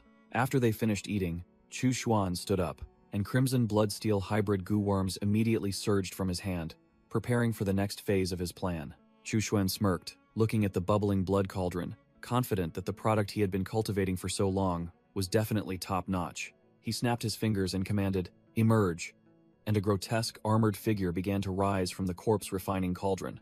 Whoosh! A colossal armored corpse soldier, its entire body covered in sharp bone armor, stood towering before Chuchuan, exuding an overwhelming aura. The bone armor on its chest was thick and angular, radiating a crimson energy flow, looking like a true war machine. Its arm was not human, but a spiraling bone weapon, sharp at the tip, ready to pierce through anything. Chuchuan laughed with delight, realizing this freshly forged product was of unexpected quality. This Yin corpse's arm is a natural magic weapon. The armored corpse soldier let out an earth-shattering roar, its crimson eyes glaring at Chuchuan as if to tear its master apart. You traitor," Chuchuan growled, his eyes flashing with deadly red light, releasing the full pressure of his 6th layer of qi, refining to crush the corpse soldier. "You don't know your place. Now kneel." Overwhelmed by its master's pressure, the armored corpse soldier immediately knelt obediently on the ground, trembling like a puppy. Chuchuan nodded in satisfaction as the status panel appeared. Top grade aptitude, level 7. Possessing 2 innate divine abilities, Golden Light Charm and Divine Strength Charm. Good, it truly didn't disappoint me. Chuchuan placed his hand on the head of the brand new creation, bestowing upon it a cool name, Xiao Long. Chuchuan ordered his new disciples, "Xiao Long, go with Xiao Hu and Xiao Bao, to familiarize yourself with the territory. You too, teach it my rules."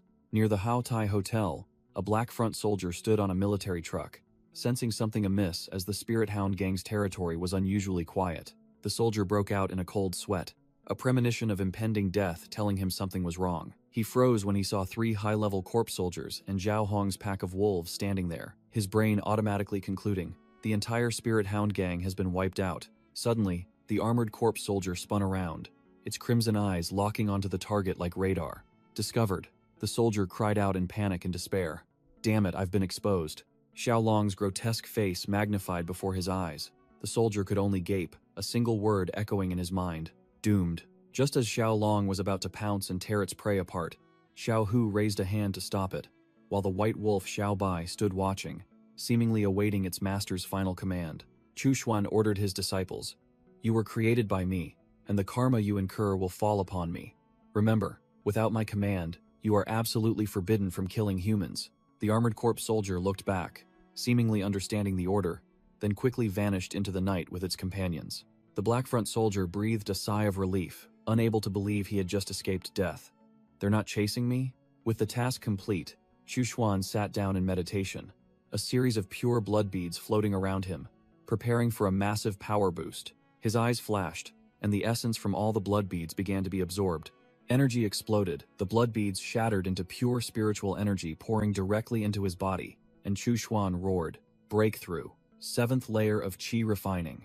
Clenching his fists, feeling the new power, Chu Xuan confidently declared that at his current level, he was unrivaled below Foundation Establishment, and it was time to prepare to refine the Foundation Establishment pill. To break through to Foundation Establishment, cultivators must compress the spiritual power in their dantian until it liquefies, a process almost impossible without high-grade elixirs.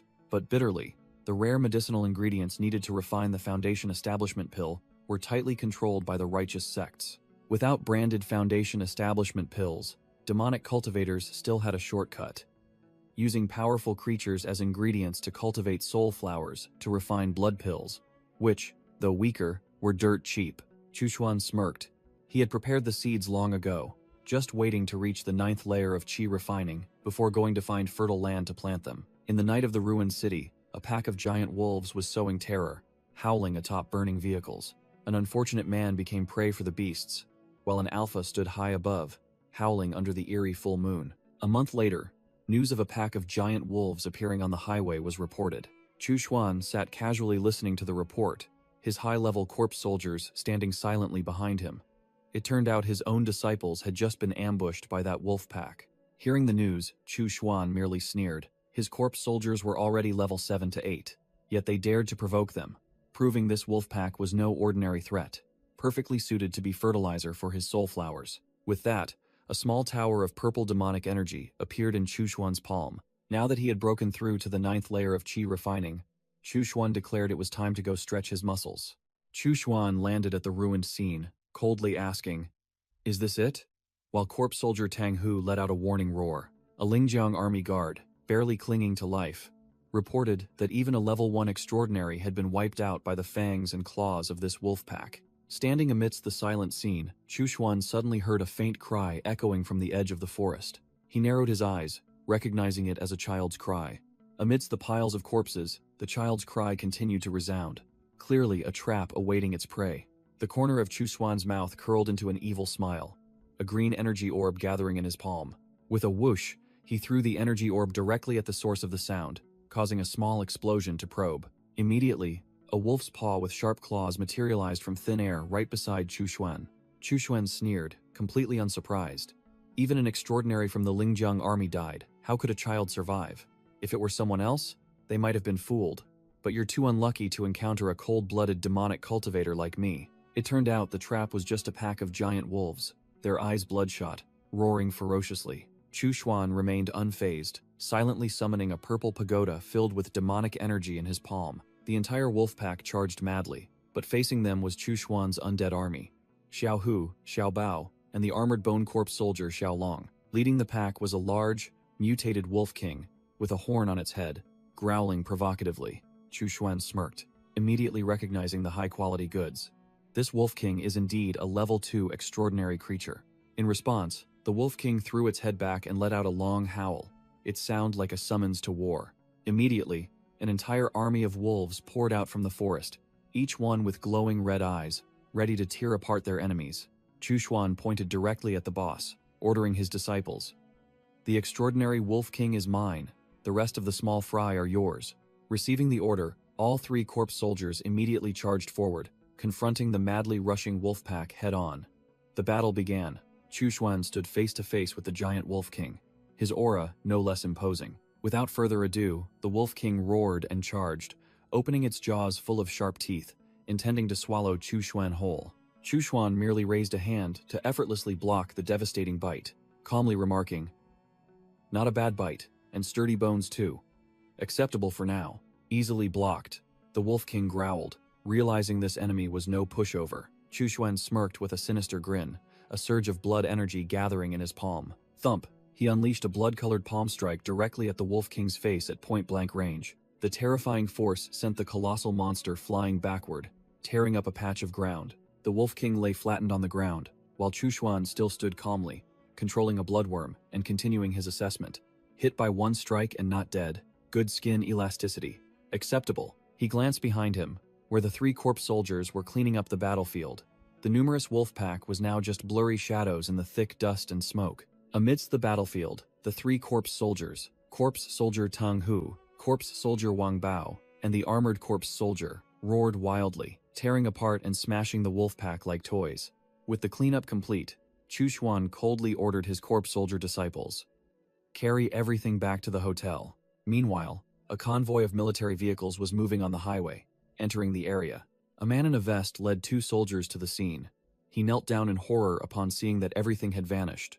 What happened here? The vehicles, supplies, and even the bodies of our Lingjiang army brothers are all gone? The wood spirit user confidently declared his trump card was his wood spirit, extraordinary ability, allowing him to communicate with plants to extract information, asserting he would find a clue. Without further ado, he approached a tree, pressed his hand against it, and activated his ability, a green aura enveloping his palm.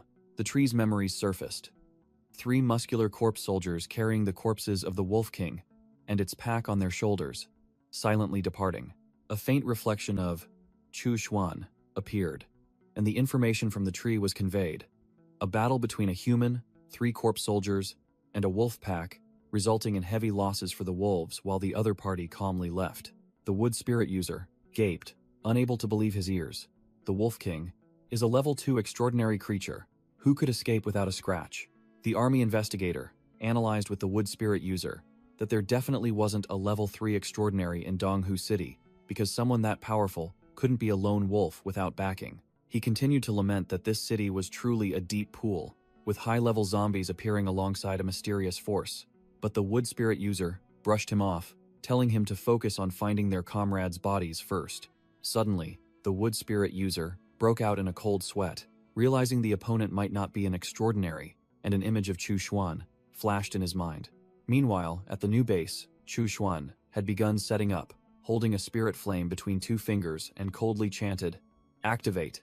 A gigantic golden array flared up, engulfing the entire rooftop, where the Spirit Hound gang members stood frozen, watching spiritual plants sprout from thin air. Chuxuan smiled smugly, declaring he had completed the Spirit Gathering Array and the Illusion Array, transforming this place into a blessed land with abundant spiritual energy where they could cultivate and farm in peace. The Spirit Hound gang members erupted in joy, raising their freshly harvested vegetables, hailing their boss as the real deal, and unable to believe they would one day be self-sufficient with precious spiritual food.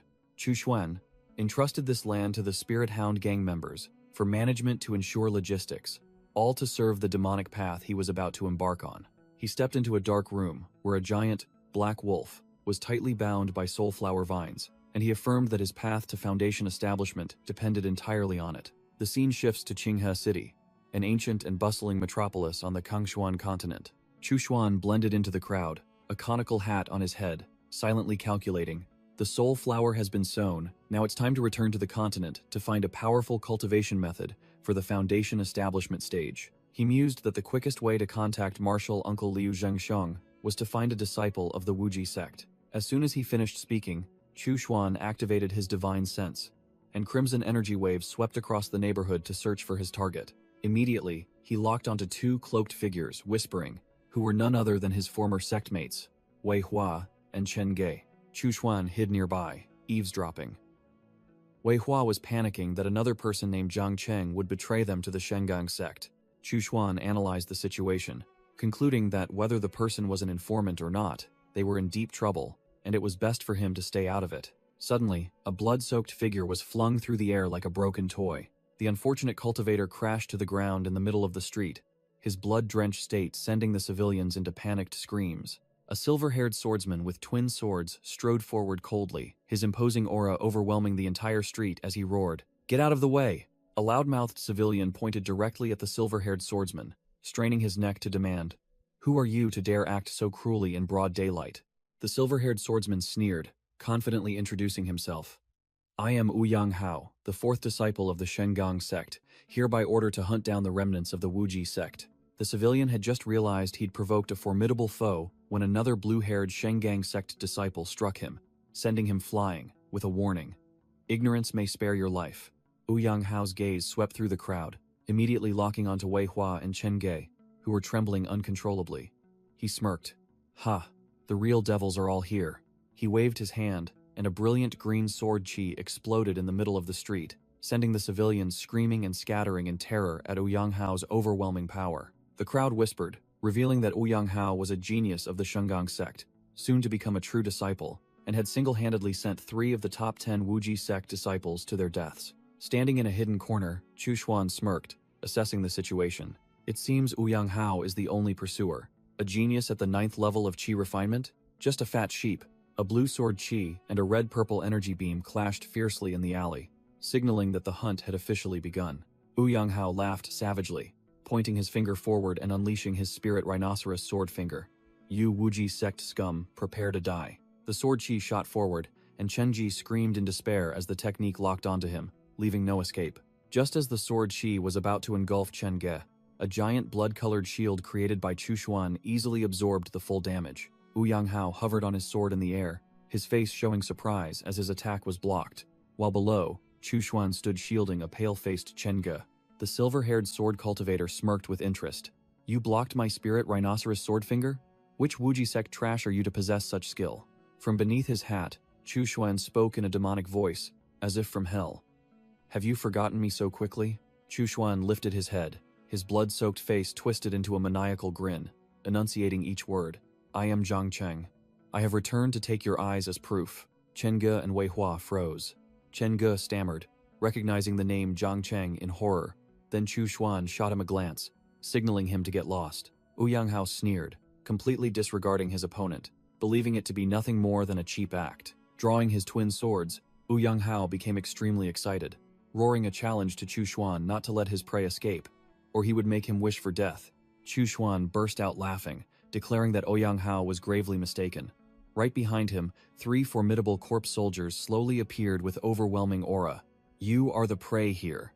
The 3 corpse soldiers charged, sweeping through.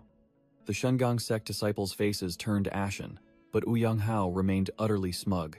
We Shengang sect sword cultivators possess indestructible sword chi. These low-level corpses think they can trouble me? Dream on. Thinking it would be an easy kill, Ouyang Hao roared, swinging a streak of sickly green sword chi directly at the corpse soldiers. Clang! His sword chi clashed fiercely with a crimson blood thread, unable to pierce through it. It turned out to be Chu Xuan's blood-steel threadworms, the mutated creatures tightly coiling around his opponent's sword.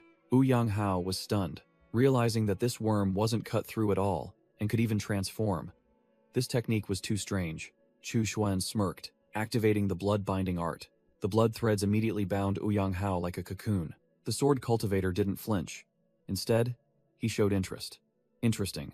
A secret Shengang art. Roaring break. Ouyang Hao unleashed his spiritual power, shattering the blood shackles in an instant. His entire body radiated dazzling golden light, and he growled, Your petty tricks end here. Take my strongest killing move. Chu Xuan sneered. Corpse soldier Tang Hu stood towering behind him. Is this your trump card? It looks decent. Coincidentally, I also need a passable opponent to test the results of my cultivation. Ouyang Hao poured all his strength into one strike, roaring, Shengang Absolute Sword Finger. Thinking his trump card was impressive, Ouyang Hao didn't expect Chu Xuan to be hiding something even more potent. A formidable level 8 armored corpse soldier named Xiaolong. The sword cultivator's Shengang Absolute Sword Finger directly collided with Xiaolong's bone-armored fist, causing an earth-shattering impact. As the dust settled, Ouyang Hao froze, seeing his attack completely nullified by a small tower in Chu Xuan's hand. His protective artifact shattered. Ouyang Hao collapsed to his knees, unable to believe he had lost. He stammered, asking for Chu Xuan's true identity. Chu Xuan grabbed the genius by his hair, his voice full of disdain. Is this all a genius of the Shengang sect amounts to? Meanwhile, at their hiding place, Chen Ge and Wei Hua finally realized that the one who had used disguise and blood threads to save them twice was Chu Xuan. Hearing the news, Marshal Uncle Liu Zhengxiong slammed the table and roared, deeming Chu Xuan a troublemaking disciple and demanding to personally go rescue Wu Yanghao. A cold voice echoed from the doorway. No need. Chu Xuan has returned. He casually tossed Wu Yanghao's head onto the ground like a welcoming gift, then looked up and greeted Liu Zhengxiong with an arrogant air. Chen Ge joyfully ran over upon seeing Chu Xuan safe and sound, completely oblivious to the headless corpse that had just been brought back. Wei Hua froze, realizing that the head Chu Xuan was carrying belonged to Wu Yanghao, while Chu Xuan nonchalantly declared it was just him conveniently avenging his junior brother.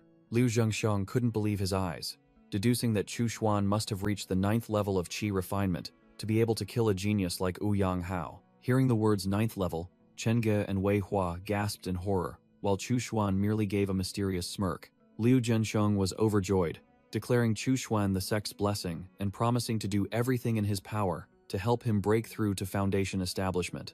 Chu Xuan flatly refused, saying he wanted to rely on himself and had personal business on Blue Sea Star, making it inconvenient to stay. He began to act profoundly, nobly stating that he couldn't let his personal interests implicate his senior and junior brothers, causing them suffering.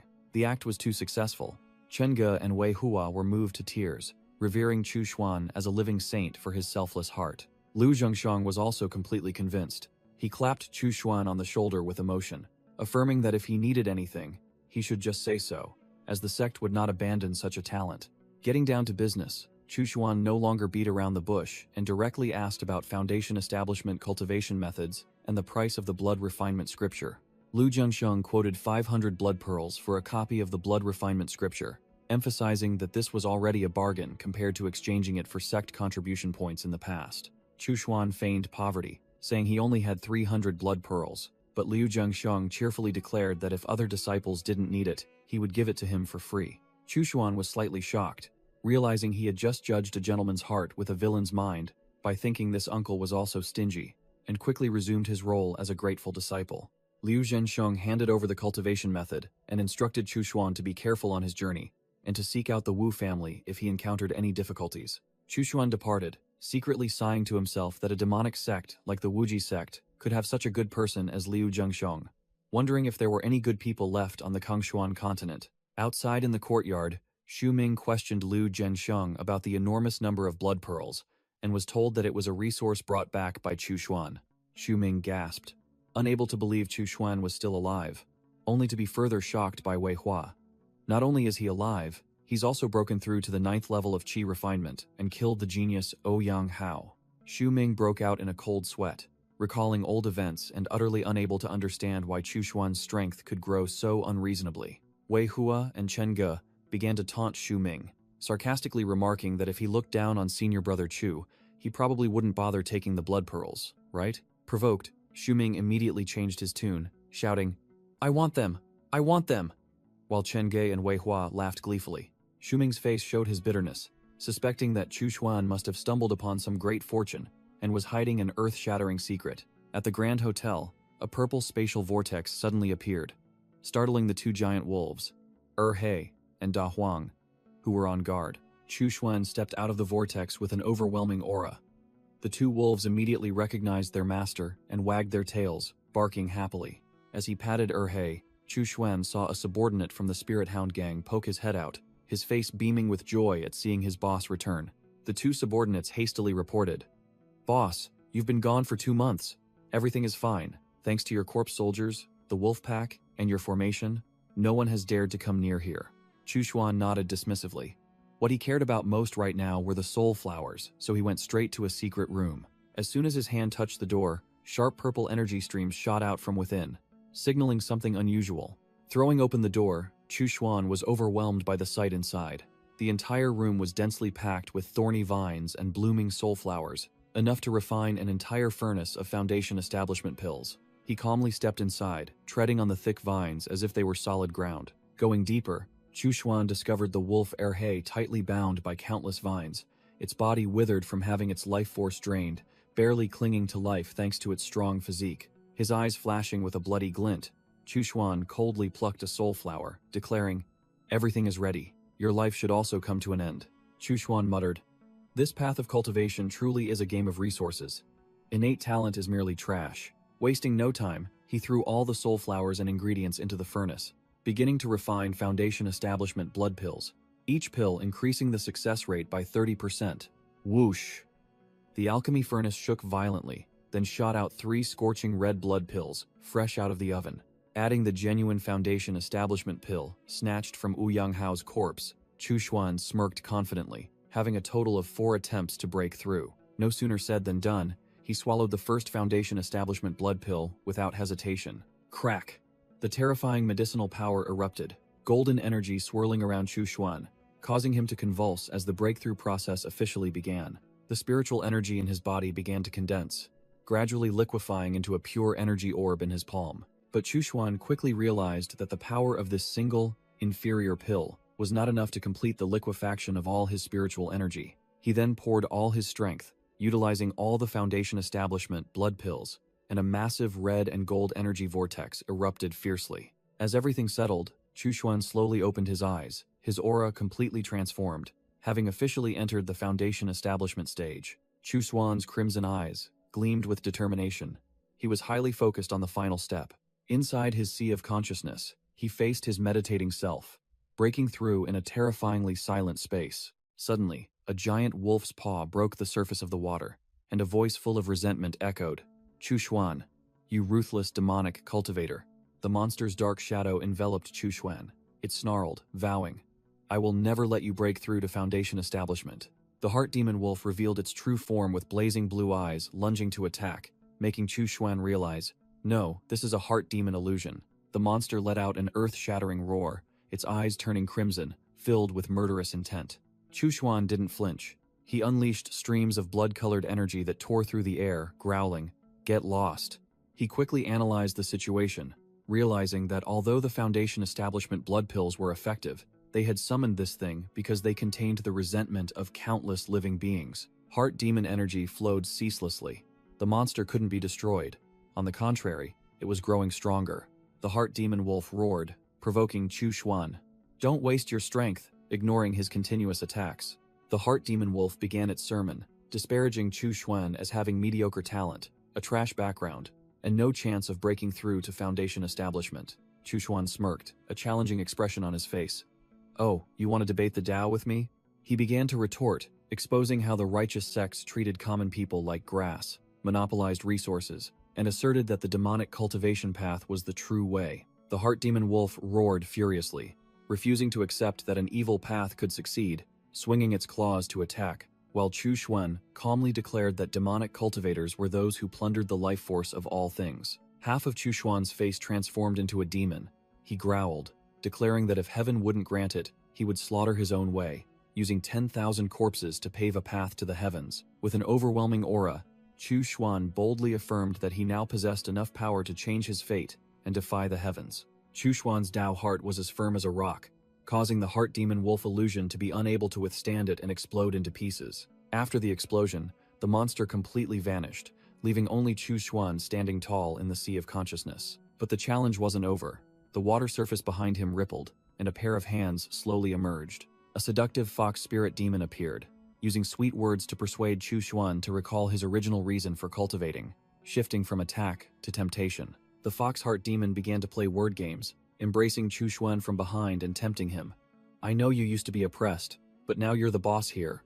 Why do you need to suffer anymore?" She continued to whisper honeyed words, painting a picture of power, wealth, beautiful women, and advised Chu Xuan to stop and enjoy himself. Chu Xuan smirked disdainfully, exposing the heart demon's trick. Indeed, a heart demon's petty trick. "You're just trying to stall until the effects of the Foundation Establishment blood pill wear off, aren't you?" Caught red-handed, the heart demon's purple eyes flashed with cunning, responding only with a sneer. "Too bad you miscalculated." Chu Xuan laid his cards on the table, showing 2 more Foundation Establishment blood pills, which made the fox heart demon freeze. Without hesitation, he threw both pills straight into his mouth, going all in. Energy erupted. Flames blazed fiercely around Chu Xuan, making the heart demon shriek in panic. "Are you crazy? You dare to swallow 2 Foundation Establishment blood pills at once? You'll only die a more miserable death." Amidst the sea of flames, Chu Xuan remained unfazed, declaring that he didn't want to waste any more time with this small fry, and thanked it for helping him gain a deeper understanding of his Tao. Boom! A pair of massive, domineering fire wings unfurled from Chu Xuan's back, his aura soaring to the heavens. With his fire wings, Chu Xuan soared upwards, leaving the stunned heart demon behind and boldly declaring, "There is no reason that can stop humanity's will to progress."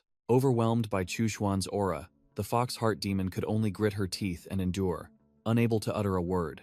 With no way to resist, she covered her face with her hands, bitterly admitting, "You win." Chu Xuan flashed a cunning smile, clearly not intending to stop there. Seeing that his opponent still wouldn't let go, the fox shrieked in panic. "Chu Xuan, I won't stop your breakthrough anymore. What else do you want?" Chu Xuan smirked, making a statement that sent shivers down his opponent's spine. "I'm just a little curious if the blood demon scripture can refine your heart demon." With that, he clenched his fist, preparing to strike without mercy. The demonic cultivation flames erupted fiercely, incinerating the fox amidst desperate screams. "No," she cursed Chu Xuan, saying his cruel and heartless actions would bring retribution. But he merely replied indifferently, "Retribution? A beast like you doesn't need to worry about that." Chu Xuan boldly declared that his demonic path would advance further and further, his merits would grow greater and greater, and his will was unshakable. After crushing the heart demon, Chu Xuan sat down in meditation, beginning the process of consolidating the foundation establishment realm he had just broken through to. After absorbing the heart demon, Chu Xuan's crimson eyes snapped open, demonic energy surging. "Break for me!" he roared, terrifying foundation establishment energy shooting straight from his eyes and mouth, tearing apart the surrounding space. A terrifying surge of power blew the door open, startling the 3 loyal corpse soldiers standing guard outside with their master's might. On the street below, 2 civilians working froze in place, dropping their tools in panic at the sight of the shocking phenomenon in the sky. A colossal pillar of blazing red energy shot straight up from the rooftop of the building into the night sky, signaling the official birth of an overlord. Attracted by the horrifying power, a horde of zombies below simultaneously raised their heads and growled, becoming intensely agitated. From a nearby base, Xu Ming and another Wuji sect disciple witnessed the scene, fearing it was an omen for an impending zombie tide. In another base, a commander also noticed the anomaly, immediately ordering soldiers to scout. A zombie tide is no joke. Even level 7 or 8, extraordinaries can be wiped out easily. Having completed his breakthrough, Chu Xuan stood up, his aura soaring to the heavens, proudly declaring, "Foundation establishment first layer, successful." He gleefully calculated the powerful buffs he had just received. A lifespan increase of 100 years, the ability to fly, and most importantly, enough power to forge his own natal magic treasure. After leveling up, Chu Xuan immediately researched demonic cultivation arts, settling on the hot item, the soul-devouring rope, a soul-piercing whip that could be controlled remotely. The main ingredient for its creation was yin sha steel, a rare and hard-to-find mineral, as all areas containing it were occupied by the righteous sects. Chu Xuan sneered, devising an alternative plan. In this apocalyptic world, the flesh and souls of 10,000 zombies would be enough to refine what he needed. He came up with a brilliant idea. Remembering that zombies were extremely fond of high-level soul cores, the plan was set. Hunt a few extraordinary beasts for their cores as bait, lure the entire zombie horde to one spot, set up an array formation, and get high-quality yin sha steel without breaking a sweat. Just as predicted, a sea of zombies was crawling up. Attracted by something extremely powerful, a massive zombie tide surged through the streets, led by a mutated monster with glowing blue eyes and an energy orb in its hand. An army scout on duty nearby was terrified, hiding behind a corner, watching the river of walking dead flow past. Standing on his bloodsword in midair, Chu Xuan observed his results, calculating that the number of zombies was almost 10,000, preparing to find a good spot for harvesting. The scout looked up in horror, stunned to see a figure hovering high in the sky, dominantly looking down at the sea of corpses. Standing in the air, Chu Xuan watched the scout running for his life below, thinking, where did this small fry come from? Accidentally injuring him would mean losing merit. Meanwhile, another security team was also at the scene. The captain had just turned around when he saw a fat man frantically running to report. The fat man, Tang Jinchuan, a Black Blade security member, reported breathlessly, 5 high-level zombies, and the torn corpse of a level 1 spirit beast. This is definitely a sign of a zombie tide. The captain broke out in a cold sweat, muttering that if this zombie tide herded all the spirit beasts into a beast tide, Donghu City would be doomed. Before he could worry further, a purple mutated spider suddenly lunged from the shadows, sinking its fangs into a soldier's neck, making him scream tragically, "Help me! Help me!" Tang Jinchuan was no pushover. He roared, activating his spiritual talent, fat manipulation, transforming his excess fat into a fiery golden battle axe in his hand. Without hesitation, Tang Jinchuan swung his golden axe directly at his unfortunate comrade, ending him with a final scream. The captain calmly explained, "That spider is a mutated spirit beast with extraordinary abilities. This guy's body has already been corroded by digestive enzymes. There's no saving him." The team cautiously entered a nearby warehouse. The captain was vigilant upon seeing spider webs everywhere. So many webs, there can't be just one. No sooner had he spoken than they all froze, looking up to see a giant spider queen and a horde of spiderlings hanging from the ceiling. The captain screamed in horror, "Damn it, this is a spider nest. Run!" Tang Jinchuan and the Blackblade security captain ran headlong, but crashed straight into a preset spider web trap. They all froze when they saw a level 3 spider queen hanging a comrade as bait. The captain screamed for help in vain. Razor-sharp spider webs shot towards them, ready to tear the small fries apart. The captain frantically pulled out his dagger to cut the webs, but the damn things were harder than steel, sparking but remaining unharmed. Surrounded by the spiderlings, the entire Blackblade security team sank into despair, realizing they were about to become dinner for the whole nest. Suddenly, a fiery red sword, Qi, flashed past, severing all the stubborn spiderwebs in an instant. The captain fell backward, unable to believe his eyes. Someone can cut the webs of a level 3 spider queen with a mere flick of their hand? Chu Xuan appeared like a god, holding a great blood sword, his overwhelming aura preventing the trashy spiderlings from approaching. Tang Jinchuan and the captain could only gape, speechless at the display of power beyond their comprehension. The spider queen and her spiderlings all turned, realizing they had encountered the real deal, not just a few mere soldiers. Chu Xuan smirked, looking at the spider queen as a lucrative prize. Excellent. A level 3 spirit beast core is definitely more valuable than those level 1, level 2 small fries. Standing tall on the rooftop, Chu Xuan pointed his great bloodsword directly at the spider queen, his aura overwhelming the entire horde. He sneered, uttering words of contempt directly at the monster. "A mere insect dares to challenge me? What a joke." Not bothering to act himself, Chu Xuan waved his hand, summoning a small tower emitting deadly purple demonic energy. Whoosh! From within the tower, 3 formidable beings were released. Fiery Tanghu, elusive Wang Bao, and the formidable armored corpse soldier, who charged into the spiderlings like a whirlwind. Witnessing the unbelievable scene, the captain and Tang Jinchuan were completely shocked. He can control zombies? This is the legendary spiritual talent. Tang Jinchuan suddenly remembered something, his face turning pale. Wait, these 3 zombies are the vanguards of the wave of Walking Dead. Could it be that he intentionally caused this disaster? While her spiderlings were being massacred, the Spider Queen was also locked down by an invisible force, unable to move. Chu Xuan smiled sinisterly, gathering a blazing purple energy orb in his palm, ready to unleash the finishing blow called Ethereal Flame Bomb. Boom! The energy orb shot out like a cannonball, creating a terrifying explosion that devoured everything in its path. Poof! Chu Xuan's attack exploded directly on the Spider Queen, the eerie purple flame completely engulfing the monster.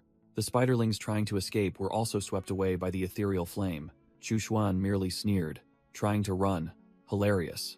Standing on his bloodsword, Chu Xuan coldly watched the Spider Queen scream in the sea of purple flames, utterly helpless against absolute power. The 3 corpse soldier disciples, Tanghu, Wang Bao, and the armored corpse soldier, stood still as statues while the flames continued their work, leaving the security team members in the distance, stunned. The steel-hard shell of the Spider Queen began to crack under the terrifying heat of the flames. As the monster's body disintegrated, it left behind its spoils, 3 cyan spirit cores and a pile of shimmering spider webs. Chu Xuan collected the loot. He realized that the spider webs, after being tempered by fire, had become tougher, truly excellent material for forging the soul-shackling magic treasure. He tossed the 3 spirit cores to his corpse soldier disciples, ordering, "Use these 3 cores to continue luring the zombies here for me." Chu Xuan's fiery red eyes flashed with a sharp glint. Everything was perfectly within his plan. Tang Jinchuan and the security captain finally understood, sweat pouring down them. So, he caused the zombie disaster. Is he going to silence us? Chu Xuan, enveloped in demonic energy, questioned the mere soldiers. "You are from the Blackblade Security Company, correct?" The Blackblade security soldiers, led by Tang Jinchuan and the captain, were scared out of their wits, bowing deeply to thank the immortal for saving their lives, while Chu Xuan thought that scaring them a bit saved him the trouble of explaining. With a demonic smile and fiery red eyes, Chu Xuan issued a strict command. "Get out of here immediately, and tell your people not to loiter within 1,000 meters." or they'll face the consequences. The security captain and Tang Jinchuan shouted their assurances not to bother him and ran for their lives, leaving Chu Xuan alone amidst the demonic energy. Chu Xuan decided to immediately use this spider nest, filled with death key, as the center to set up the soul-snatching array. A grand array formation began to take shape. At headquarters, Black Blade Securities boss, Wang Gangjian, slammed his hand on the table, unable to believe that someone so powerful could fly on a sword, control zombies, use fire, and effortlessly slice apart a level 3 Spider Queen's corpse. Wang Gangjian suddenly remembered the Wolfpack massacre on the highway. The culprit was also an extraordinary capable of controlling zombies, and the images of the 3 corpse soldier disciples, Armored Corpse Soldier, Tang Hu, and Wang Bao, flashed in his mind. Tang Jinchuan realized, concluding that both incidents were caused by the same person, while the security captain frantically concluded that a level 3, or even level 4, extraordinary had just appeared in the city. Wang Gangjian frowned, analyzing, realizing that this person was not only powerful, but also intentionally creating a wave of zombies. If the worst happened, the entire Donghu city would be wiped out. Tang Jinchuan still naively believed that no one would destroy a city over a minor conflict, while the security captain defended, insisting that the person who saved them couldn't be evil. Despite the dissuasion, Wang Gangjian growled, deciding he had to go personally to see what the other person's true intentions were. The security captain hastily held his boss back, arguing that such an action was too dangerous, no different from suicide. But Wang Gangjian brushed his hand away, firmly declaring that the lives of hundreds of Black Blade security brothers were at stake, and he had to take responsibility. He erupted with imposing aura, confident that with the strength of a Tier 2 extraordinary, he could persuade the other party, or at least buy time for everyone to evacuate if things went south. An armored vehicle sped off into the night, but a strange black and red mist suddenly enveloped the road, signaling an ominous sign. Wang Gangjian poked his head out of the car, astonished to see the unusually thick fog, and had a premonition that this was also part of the other person's power. He cursed under his breath when the walkie-talkie in his hand suddenly experienced interference and then died, all communication with the outside completely cut off. Stepping out of the car, Wang Gangjian noticed something unusual. It was pitch black all around and eerily silent, nothing like a place where tens of thousands of zombies were gathering. Suddenly, Chu Xuan appeared right behind him, with 2 floating flying swords, his voice chilling. "You're also from Black Blade Security? Your teammates already warned you this is a forbidden area, didn't they?"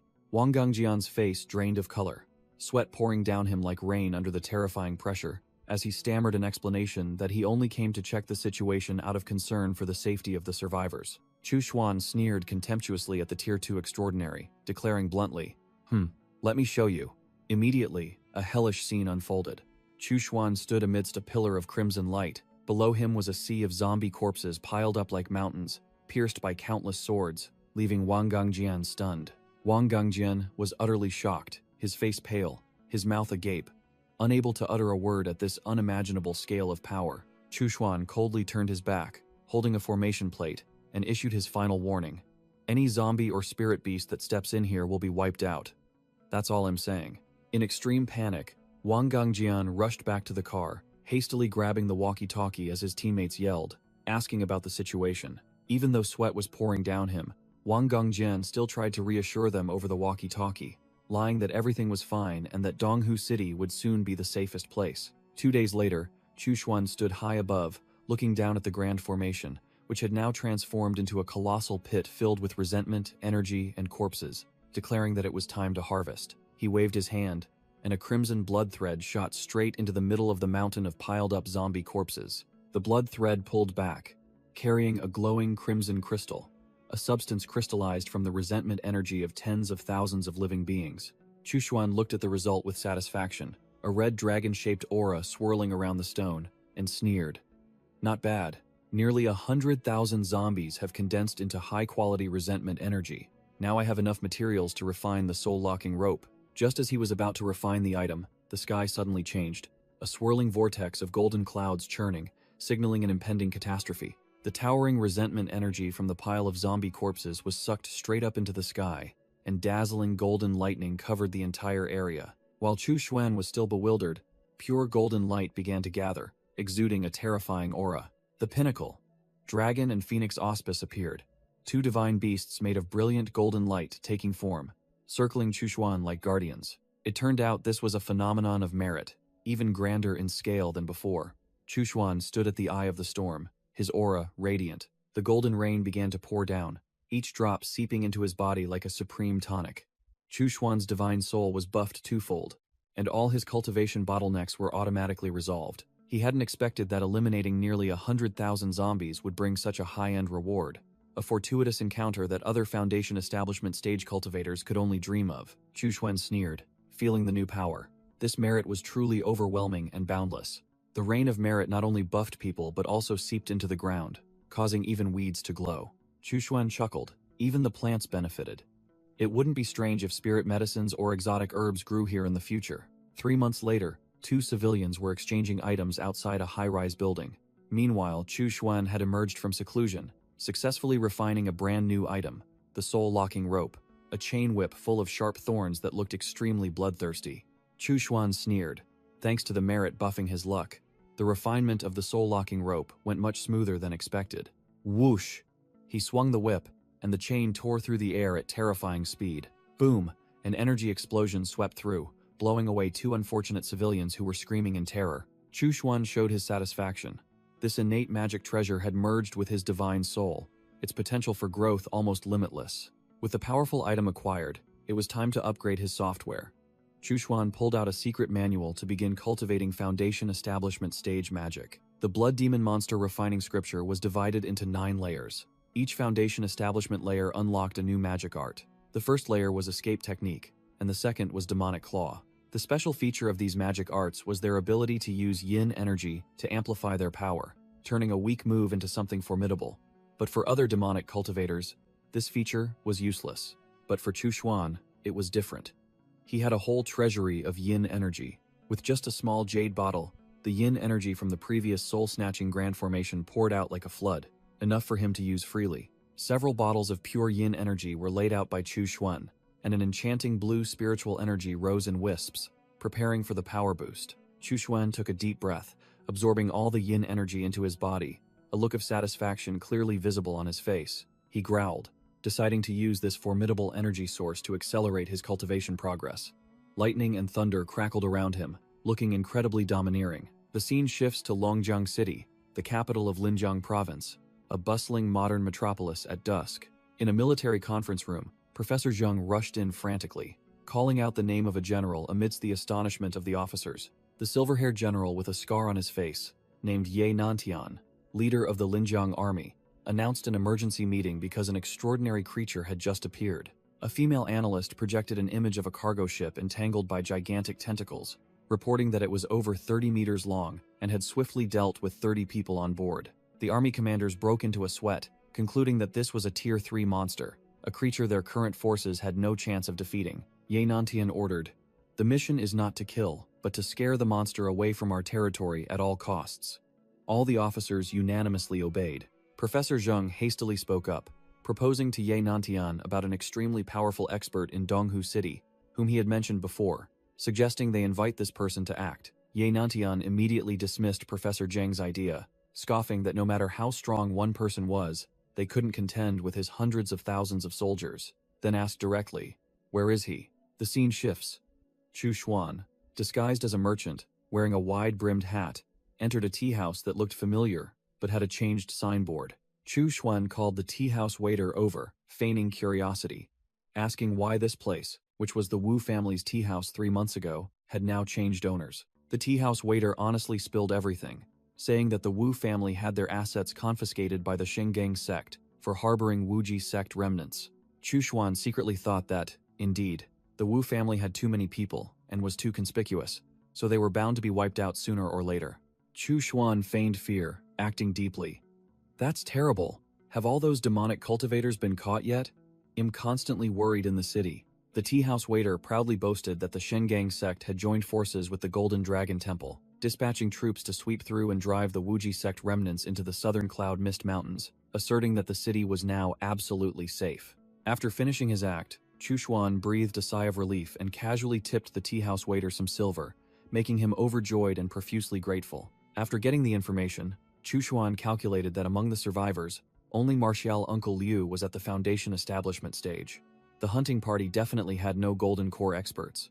He was confident that with his foundation establishment cultivation, he could handle them all. Chu Xuan's eyes flashed with a bloody glint.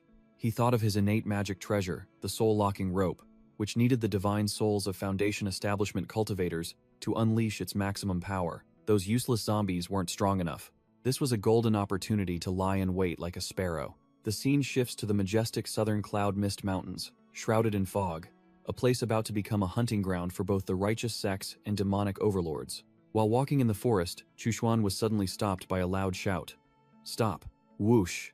A group of Shingang sect disciples, led by an arrogant-looking man, landed, blocking his path. Chu Xuan feigned innocence, asking what was wrong, but internally he was roaring. Excellent. One foundation establishment Tier 3 and 3 Qi refinement cultivators, truly a gift from the heavens. The Shingang sect team leader raised his chin and asked Chu Xuan who he was. He calmly fabricated a story that he was just a rogue cultivator who entered the mountains to hunt demonic beasts for spirit stones. The rabble behind him immediately started shouting, accusing him of being a demonic cultivator disguised as a rogue cultivator to sneak into the mountains and rescue his accomplices, then demanded to attack. Chu Xuan put on a show, feigning indignation.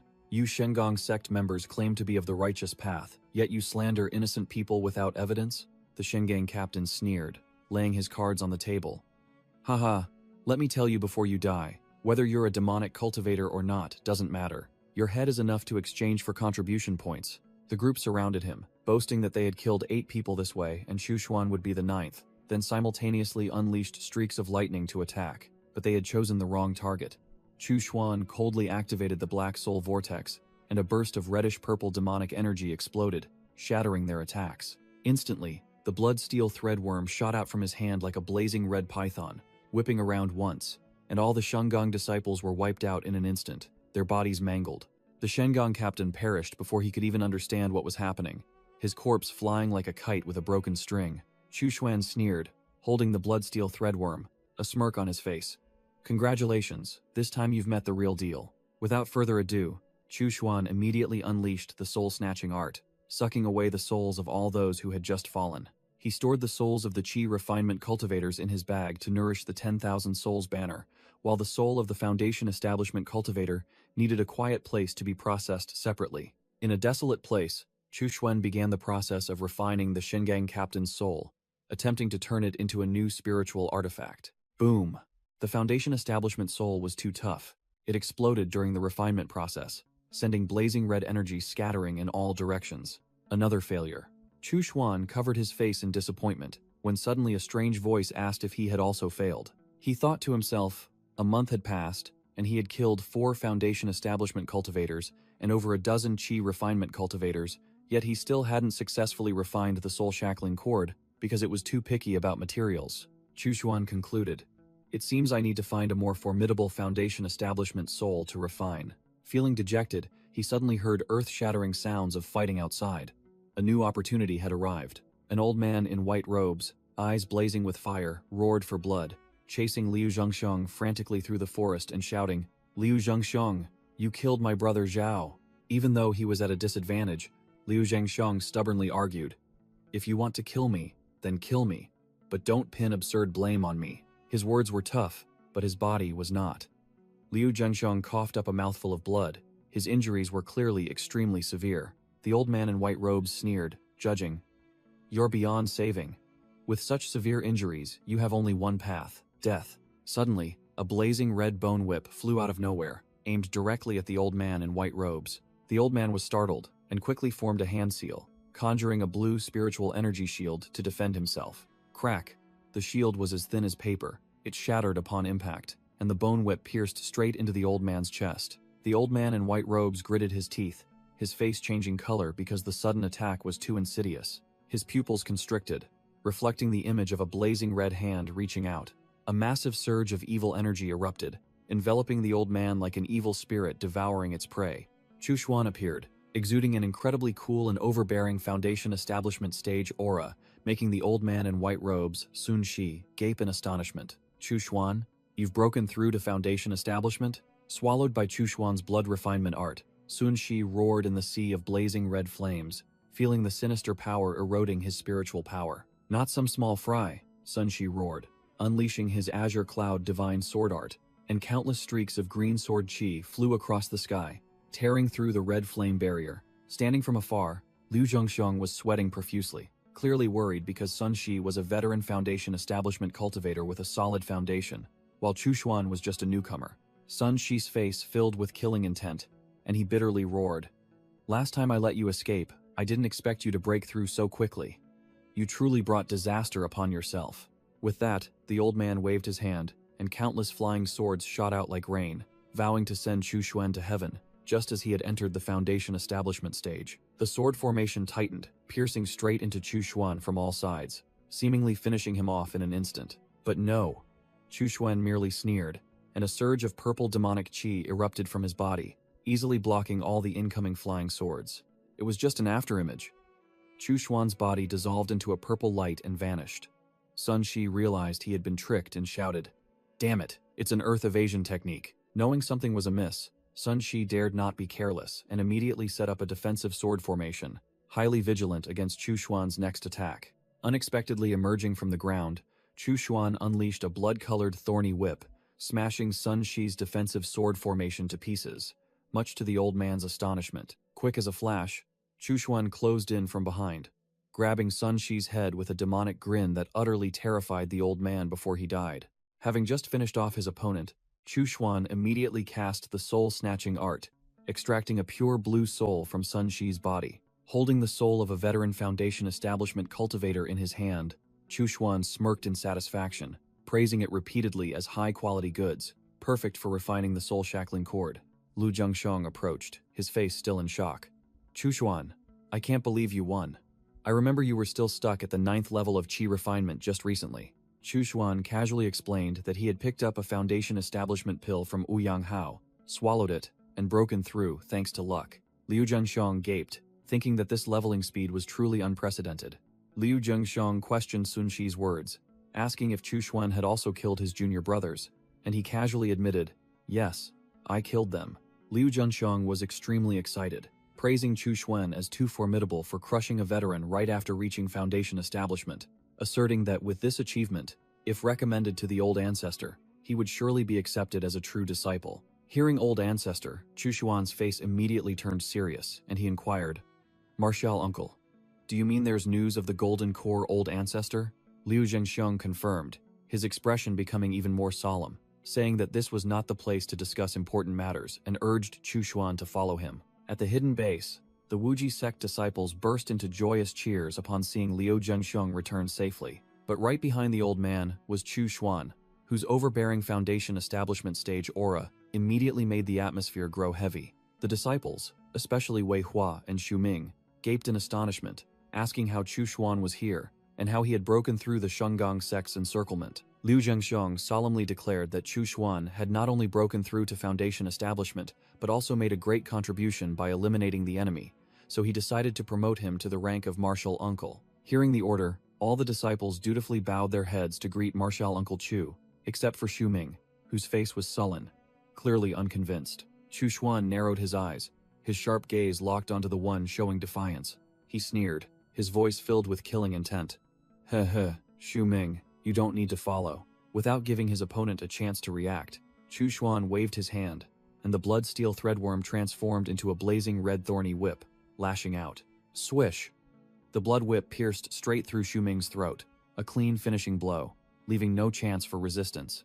Before the horrified gazes of the others, Xu Ming's corpse collapsed to the ground, blood gushing out, while Chu Xuan stood there, coldly retracting his weapon. Liu Zhengxiong looked at Chu Xuan and bluntly declared that they had no need for a junior like Xu Ming, fully agreeing with the internal purge. Chen Ge and Wei Hua gloatingly pointed at Xu Ming's corpse, revealing that he was the one who had betrayed Chu Xuan to the Shenggang sect, believing he deserved to die. Liu Zhengxiong turned, bowing his head in apology to Chu Xuan for not seeing the traitor's true colors, while Chu Xuan merely responded modestly. Chu Xuan swept a knife-sharp gaze across the crowd, bluntly declaring, "Xu Ming dared to betray us. His crime deserves death. Today, I enforce the sect's laws to set an example for all of you." After hearing his intimidating words, the remaining disciples not only showed no fear, but even displayed reverence, completely subdued by Chu Xuan's overbearing aura. Having wielded the stick, Chu Xuan then offered the carrot, pouring out a whole bag of blood pearls seized from the enemy, and declaring that he would distribute them all to everyone, as he was now at Foundation establishment and no longer needed such things. The Wuji sect disciples burst into joyous cheers, unanimously hailing Martial Uncle Chu, while Liu Zhenxiang nodded in admiration at this ruthless yet generous display of winning over hearts. Suddenly, a man with a muscular build, his body wrapped in white bandages, appeared with an overwhelming aura, drawing Chu Xuan's attention. Liu Zhenxiang introduced him as Wu Ke, the patriarch of the Wu family, who had risked his life and was injured to gather intelligence, and Chu Xuan immediately expressed his admiration.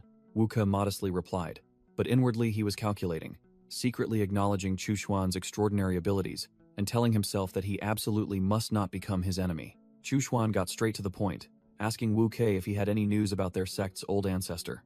Wu Ke dropped a bombshell. Their golden core old ancestor Wan Weiying, master of Liu Zhangshang, had been captured alive by the Shangang sect and imprisoned at Cloud Mist Mountain Villa. Liu Zhenxiang was deeply shocked, never expecting them to spare his life. Wu Ke explained the Shangang sect's sinister plot. They were using old ancestor Wan Weiying's special physique to drain his blood, nurturing vengeful spirits to refine sword qi, with the goal of breaking through to the nascent soul stage. Chu Xuan growled in anger, but then immediately sneered mockingly, remarking that such dirty tactics were indeed typical of those trashy righteous sects. Liu Zhenxiang, brimming with urgency, reported that Cloud Mist Mountain Villa was guarded by only 4 Foundation establishment cultivators, and he cried out, urging Chu Xuan to join forces to rescue their master. Liu Zhenxiang analyzed the situation, admitting that their side only had 3 Foundation establishment cultivators, making their chances of victory very low. But he immediately revealed their trump card, another expert at the 3rd level of Foundation establishment. The trump card appeared. Senior Sister Li Xianyue, hailed as a genius among Foundation establishment cultivators, with the highest potential to break through to the golden core. Liu Zhenxiang stated that he had contacted Li Xianyue, and despite being in secluded cultivation, she agreed to appear on the sole condition that old ancestor Wan accept her as his chief disciple. Liu Zhenxiang played his final card, bowing deeply to beg Chu Xuan to join, promising that once successful, he would ask their master to accept Chu Xuan as a true disciple. Chu Xuan helped Liu Zhenxiang up, calmly saying there was no need for that, and revealed his true motive. He was also aiming for the Golden Core realm, and having a Golden Core old ancestor teach him cultivation techniques would make the path much easier. Chu Xuan smirked with a hint of malevolence, reassuring Liu Zhenxiang. Senior brother Liu, rest assured. For the greater good, I am willing to risk this humble life. The group of 3 arrived at the rendezvous point, where a graceful figure was already waiting their trump card, Li Xianyue. She spoke directly. Are you junior brother Chu Xuan? Li Xianyue glanced at him, her overwhelming 3rd-level Foundation establishment aura, radiating as she calmly remarked, not bad. To break through to Foundation establishment under such difficult circumstances, you certainly have some capability. Li Xianyue explained the plan, stating that Cloud Mist Mountain Villa was enveloped by a formation capable of suppressing demonic cultivators, but their side had a formation-breaking mirror to pinpoint the formation eyes. Li Xianyue tossed the mirror to Chu Xuan, tasking him with breaking the formation from the outside, as he had just broken through and his strength was still weak. But Chu Xuan secretly rejoiced, as it was exactly what he wanted. Let them charge ahead. I'll be free to act outside. Holding the formation-breaking mirror, Chu Xuan chuckled inwardly as the enemy's information became crystal clear. 4 Foundation establishment cultivators, 1 strongest at the 3rd level, and 1 weakest at the 1st level. Li Xianyue confidently laid out the plan. I'll handle 2. Each of you take 1. No objections? Then let's go. The entire team responded in unison, their morale soaring. Whoosh! A colossal beam of light from the formation-breaking mirror shot straight into Cloud Mist Mountain Villa, causing an earth-shattering explosion that violently shook the defensive formation. The mirror in Chu Xuan's hand reflected the scene of the formation crumbling. He coldly declared, "It's time." The moment the formation was neutralized, Chu Xuan immediately summoned his 3 formidable creations, growling his command. Xiao Long, Xiao Hu, Xiao Bao, Chu Xuan observed from the sidelines, letting his 3 formidable corpse soldiers, the armored corpse soldier, Tang Hu, and Wang Bao, charge ahead. He thought to himself, the situation is unclear. Why waste spiritual energy on trivial matters? Let the minions go first. Meanwhile, Li Xianyue and Liu Zhenxiang had plunged into combat, fighting fiercely amidst the Shangang sect disciples. Sword qi and spells flew wildly, and the battle erupted instantly. A disciple reported good news. Senior sister, The suppression formation has been broken. Li Xianyue smiled contentedly, acknowledging Chu Xuan's talent. Good. Junior brother Chu is quite capable. He finished faster than I thought. The moment the formation was lost, a Shengang sect disciple frantically cried for help, as Li Xianyue prepared to deliver a finishing blow. Master Huikong, the formation is broken. If you don't act, we're all doomed. Boom!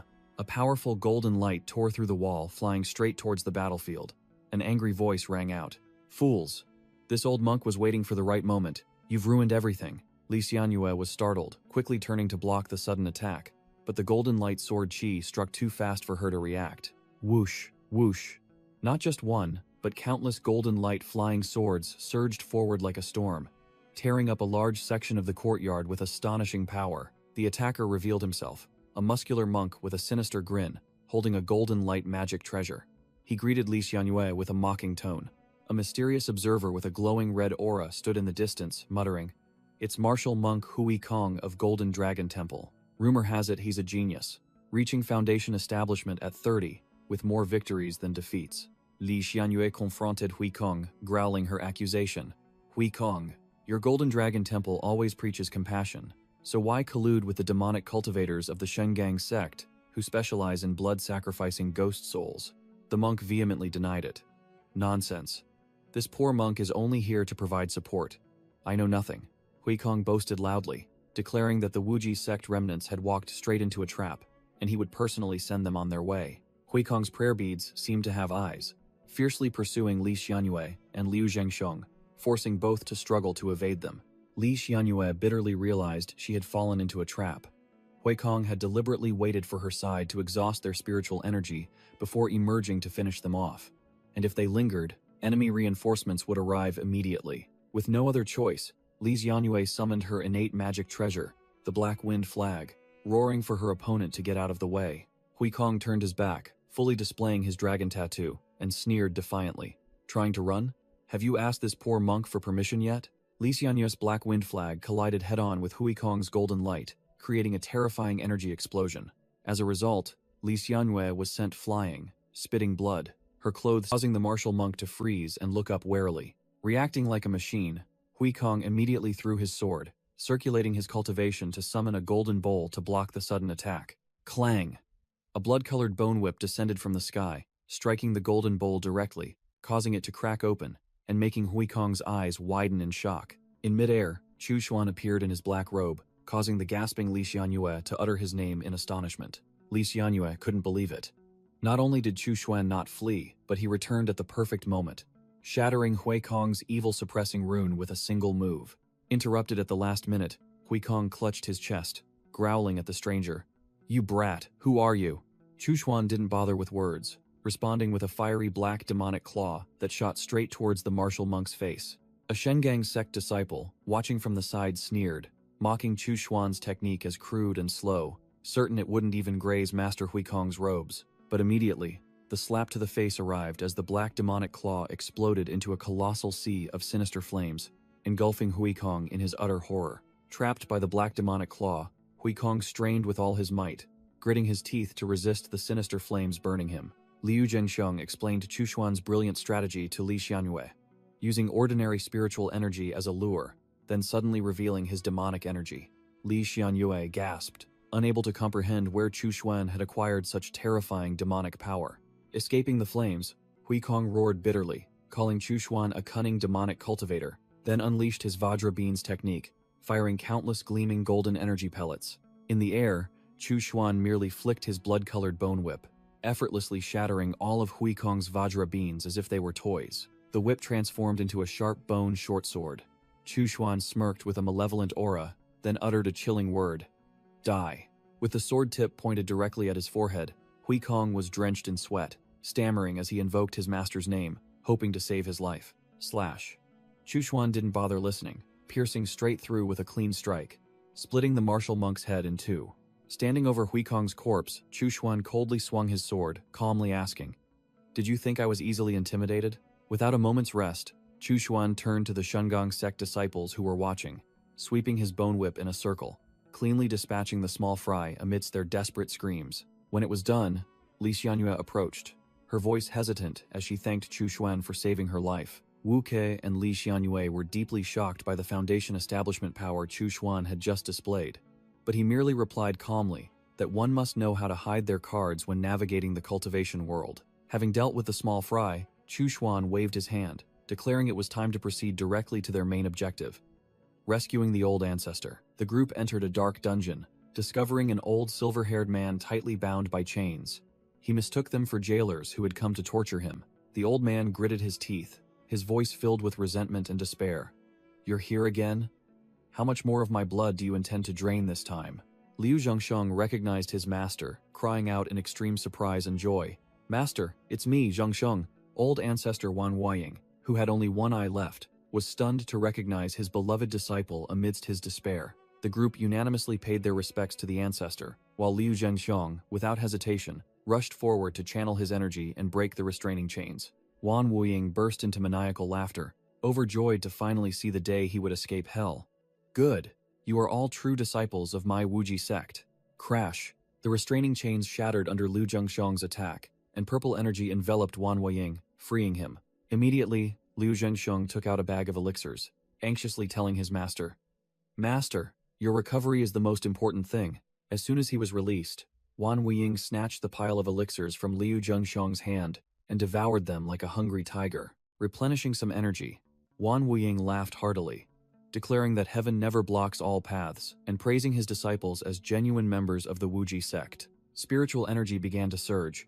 Wan Wuying's muscles bulged, and the old man urged them all to flee quickly before the enemy discovered his escape. 3 days earlier, Chu Xuan was meditating in a cave abundant with spiritual energy, but this was actually a trap set by the alliance of righteous sects. While cultivating, Chu Xuan suddenly felt a tremor from the soul-devouring chain in his hand.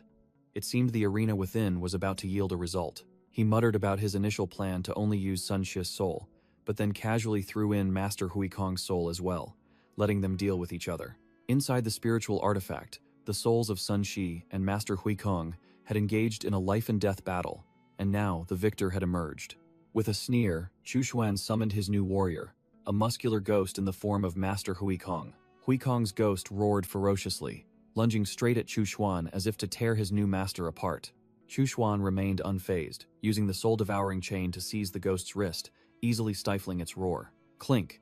The soul-devouring chain tightened, completely binding the new soul, its crisp sound signaling the birth of an overwhelmingly powerful new toy. 10 minutes later, Chu Xuan stood there, holding the glowing red chain, while Master Huikong's ghost knelt obediently like a dog, completely tamed.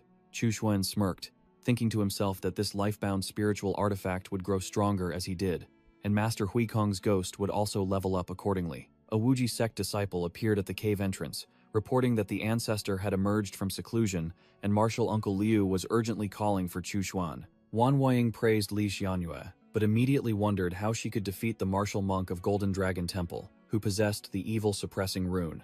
Li Xianyue humbly replied to the ancestor, stating directly that the one who defeated Master Huikong was not her, but junior brother Chu Xuan. Wan Huaying narrowed his eyes, showing extreme interest in this unfamiliar name. Liu Zhengsheng immediately reported, recounting the details of the life-and-death battle, affirming that Chu Xuan had single-handedly turned the tide and even provided blood pearls to everyone. Chu Xuan stepped forward, cupping his hands confidently. Wuji sect disciple Chu Xuan greets the ancestor. Wan Wuying was bewildered, having never heard this name. Liu Zhengxiang quickly explained that when the sect was destroyed, Chu Xuan was merely a low-level qi refining disciple, and all his current strength was self-cultivated.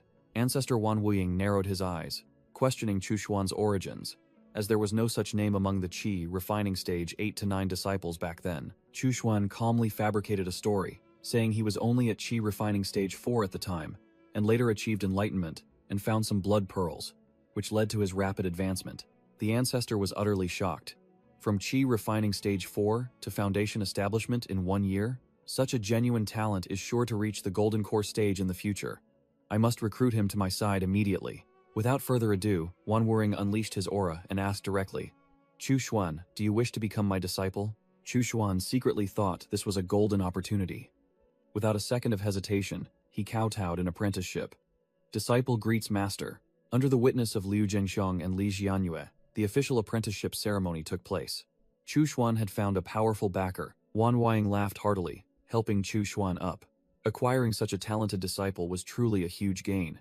Done with the matter, the ancestor turned to Li Xianyue and Wu Kei, casually taking the Mengsheng added intelligence, stating that the Heavenly Seal sect also suffered heavy losses when attacking the Wuji sect, losing 2 golden core ancestors. Chu Xuan narrowed his eyes, offering a sharp insight. With such an uneven division, those factions will sooner or later turn on each other. Finding his point valid, Liu Zhenxiong then asked his master who their target was. All the disciples looked towards Wan Wuying, awaiting orders. Wan Huaying gave a sinister smile, finalizing the plan. Indeed, now is the perfect time to join the Heavenly Seal sect, and announced that the person he was waiting for had arrived. Whoosh! A green-haired cultivator with a snake coiled around his neck appeared, his tone full of challenge. Old Devil Wan, you're quite bold, daring to stay in the Heavenly Seal sect's territory. Aren't you afraid we'll betray you? Wan Wuying scoffed in response, asserting that with the Wuji sect's cultivation techniques and cultivators, the Heavenly Seal sect would only drool with envy and not dare to make a move. Otherwise, they would have sent Golden Core experts to clean up already. Li Xianyue explained to Chu Xuan that this Golden Core elder, Zhao Wuyai, was acquainted with their master and had long been displeased with the Shengang sect's overbearing ways. Zhao Wuyai stroked his pet snake, admitting that the Heavenly Seal sect was short on manpower and didn't want to miss this opportunity, but openly accepting demonic cultivators would be a huge scandal. He continued to outline the plan. The Heavenly Seal sect has just been allocated a new territory in the south of Wu province, a dense forest full of snakes, insects, and overwhelming yin energy, a perfect playground for demonic cultivators. Zhao Wuyai sealed the deal. The extreme yin cave branch of the Wuji sect will fully merge into the Heavenly Seal sect, be provided with resources, but must clear the land themselves and establish their own sect's base within 3,000 miles of those caves. Wan Wuying burst into delighted laughter. This deal was perfectly to his liking. Finally, his branch had a place to call its own. The ancestor ordered his disciples, including Chu Xuan, to quickly pay their respects to martial uncle Zhao Wuyai, and they all promptly complied. Zhao Wuyai adopted a condescending air, praising the disciples for their initiative in saving their master, then pointed at Li Xianyue, remarking that she had the highest cultivation and was the one who killed Hui Kong. Wan Weiying sneered, teasing that old Zhao had guessed completely wrong this time, then called Chu Xuan forward. Xuan, come meet your master. Zhao Wuyai froze, his eyes wide and mouth agape, unable to believe that the Wuji sect had produced a foundation establishment stage disciple whose name he had never heard. Wan Huaying explained thoroughly.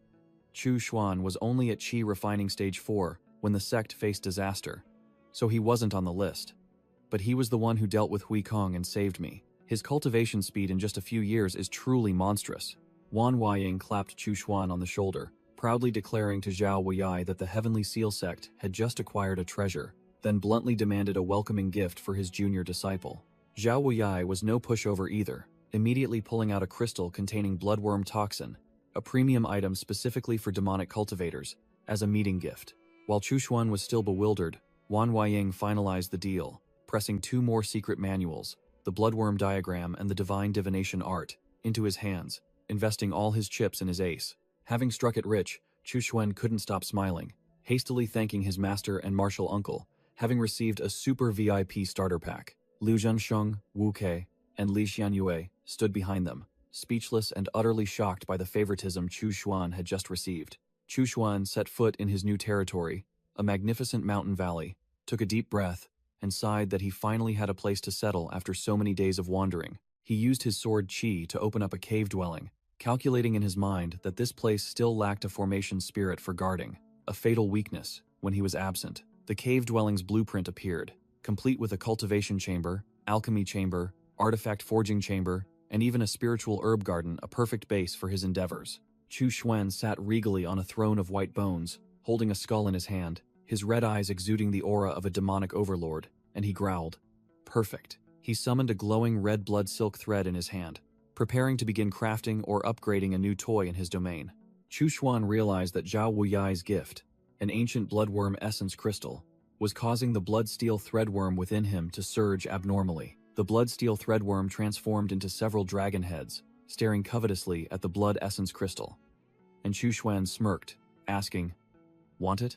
Consulting the records, Chu Xuan discovered this was the bloodline of an ancient golden devouring blood matriarch descendant. If consumed, his bloodsteel threadworm would have a chance to shed its skin, and undergo a sudden increase in power. Sitting on his white bone throne, Chuxuan decided resolutely. As you wish. He threw the blood essence pellet directly to the blood-steel threadworm to devour. Immediately after swallowing, the blood-steel threadworm erupted with a bloody light, coiling into a brilliant ring of light, beginning its evolution.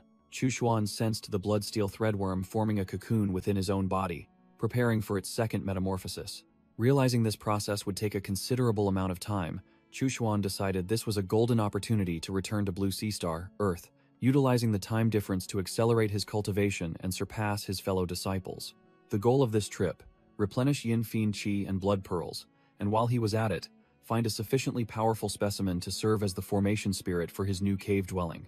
Upon his return, the Spirit Hound Gang lackeys hastily welcomed him and reported to Chuxuan.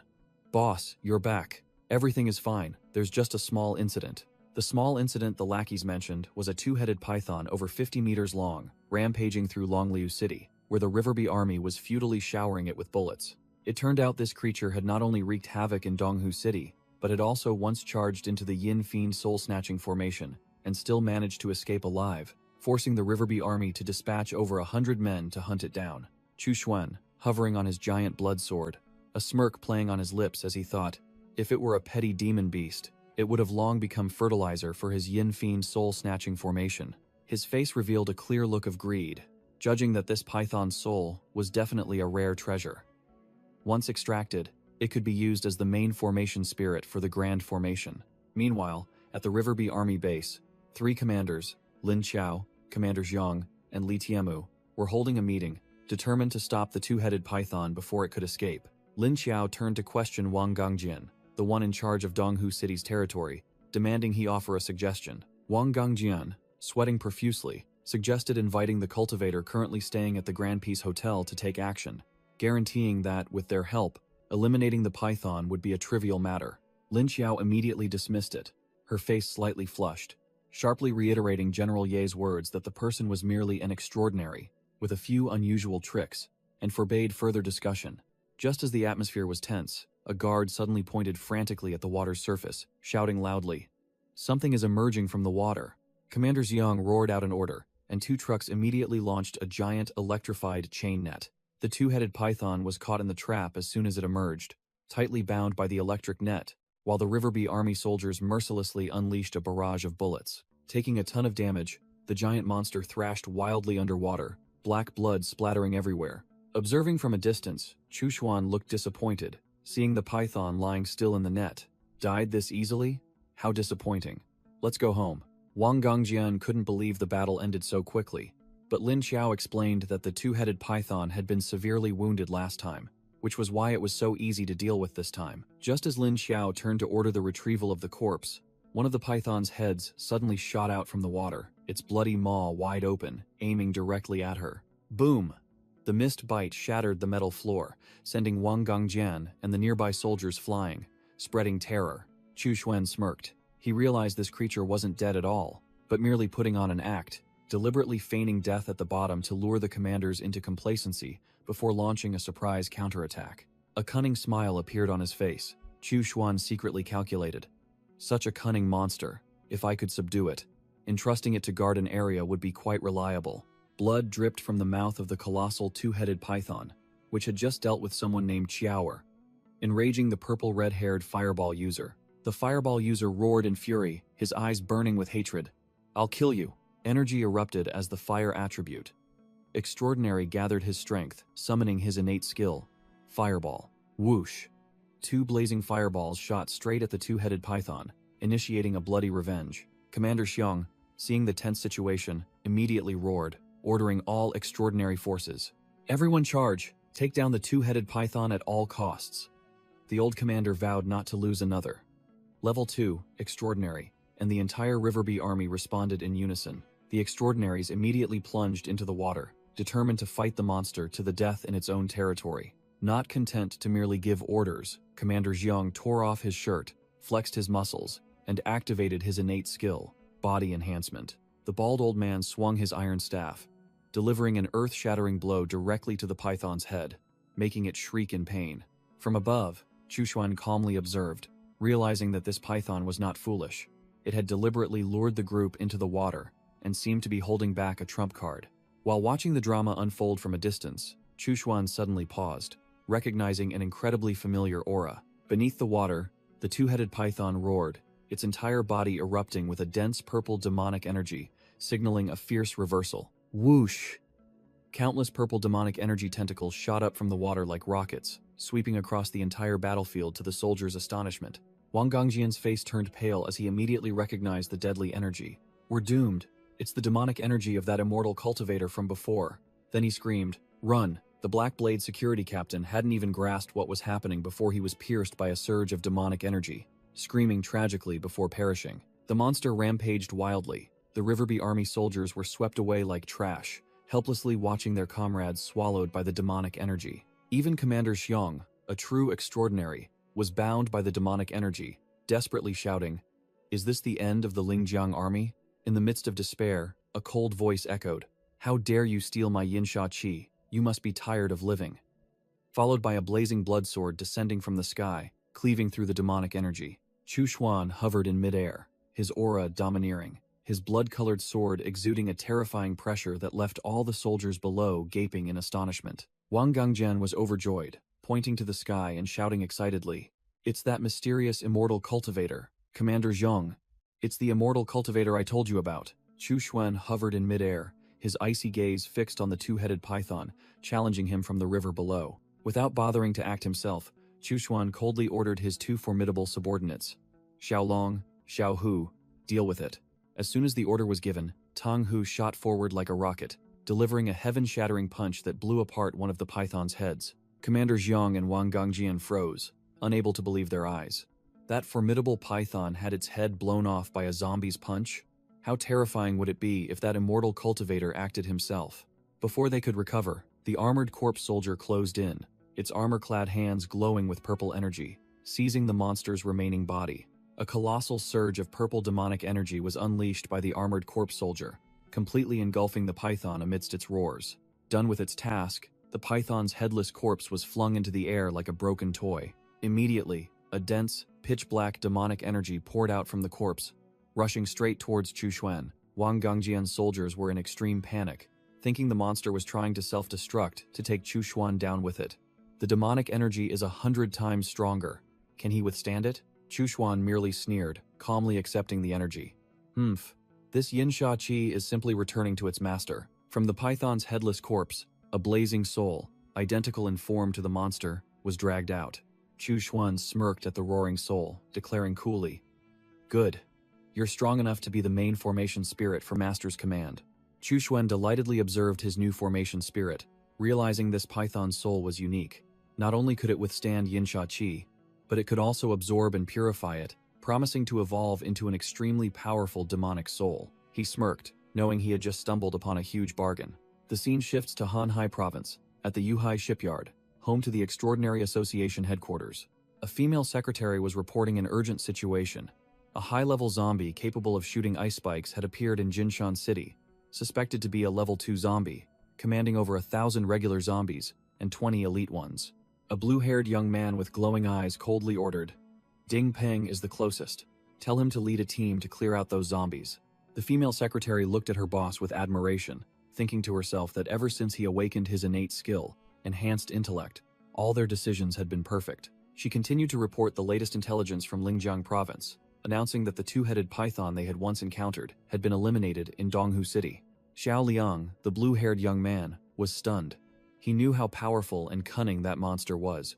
According to his calculations, even if all three strongest commanders combined forces, they would only have a 72% chance of temporarily holding it back. The female secretary chuckled, teasing, "Xiao Liang, it seems you can miscalculate sometimes." While the young man was still in shock, Xiao Liang's eyes were glued to the report, his mouth agape as he read the unbelievable information. Sword-riding flight? Soul extraction? Are these immortal spells?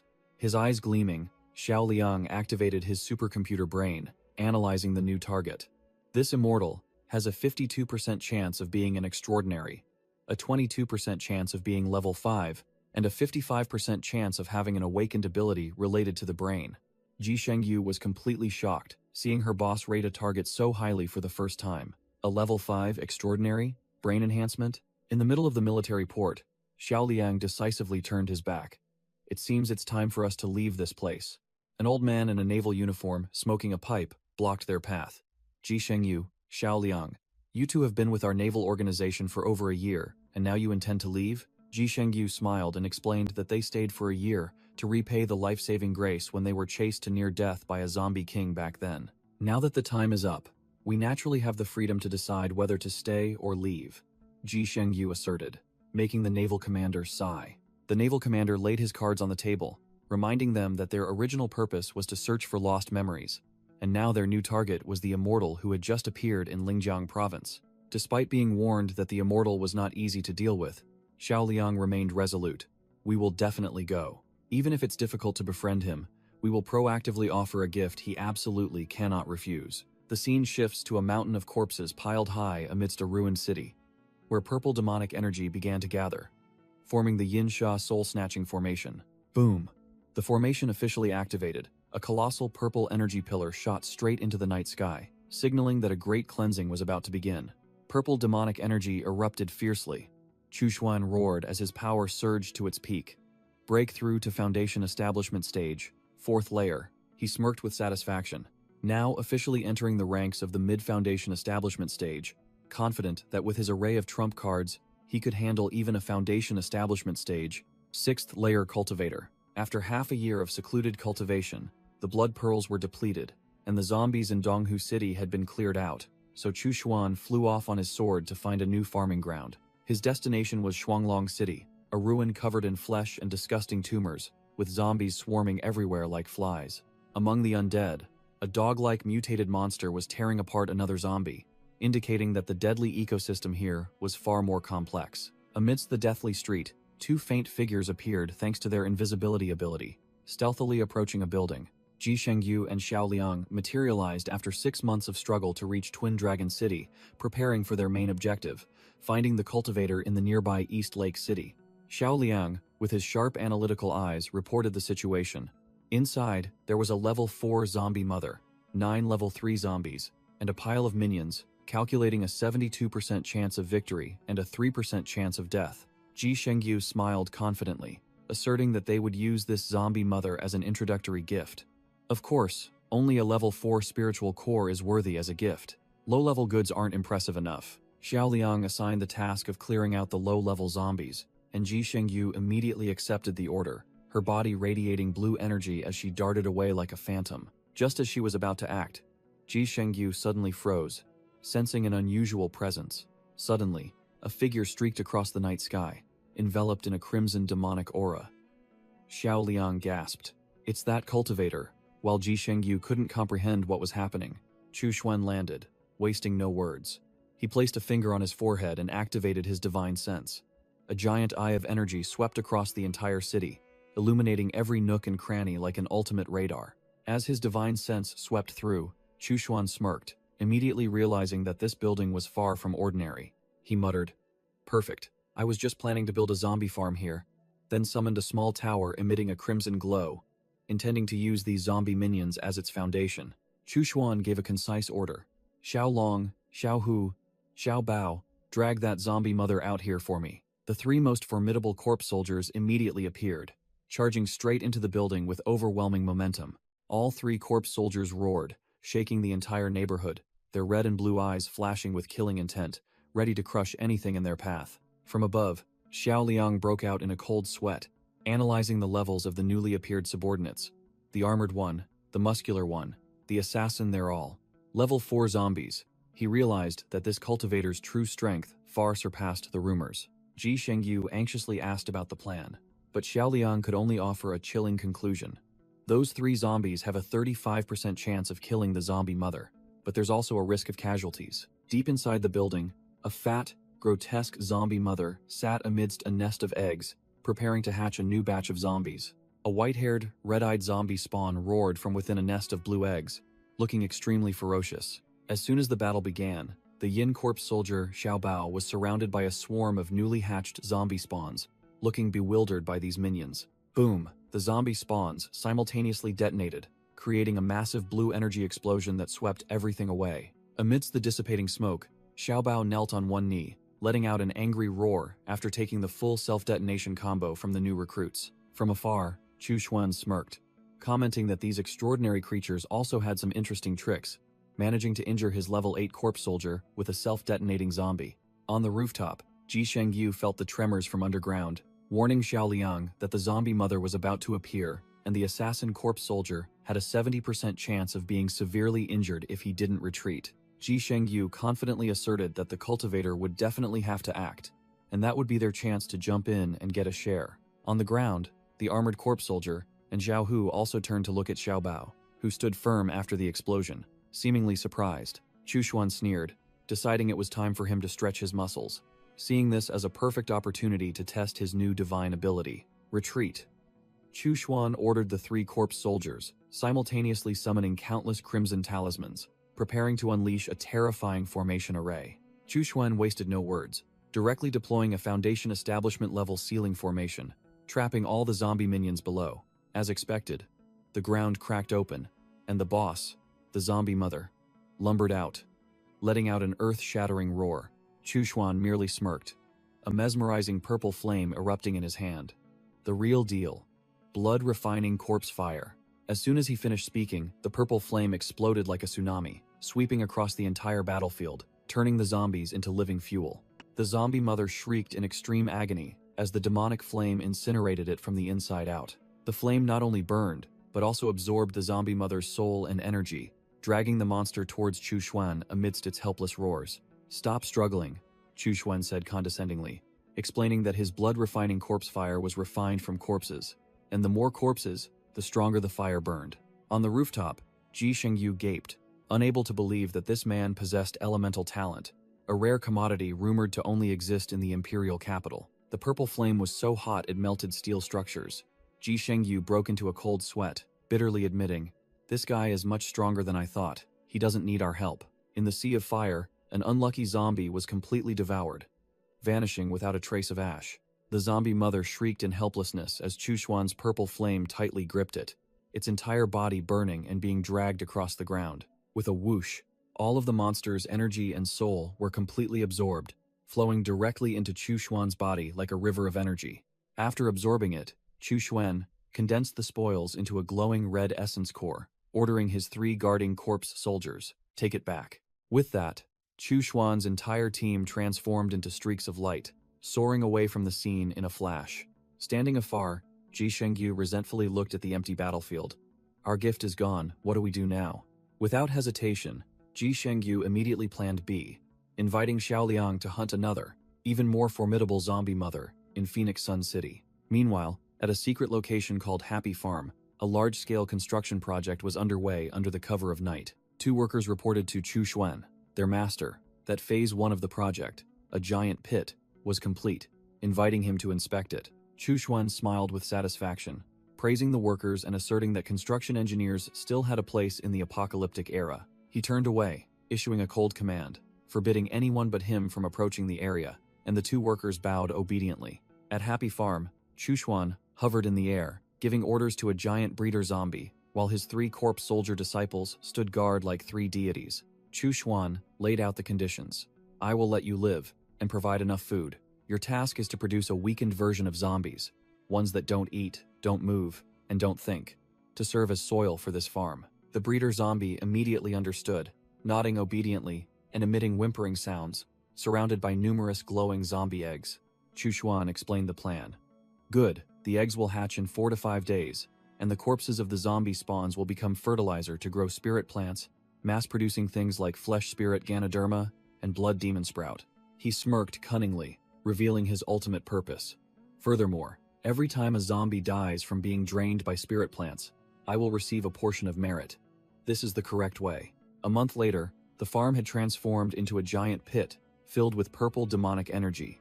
At its center, a surging column of blood-red energy. Chu Xuan meditated in the eye of the energy storm.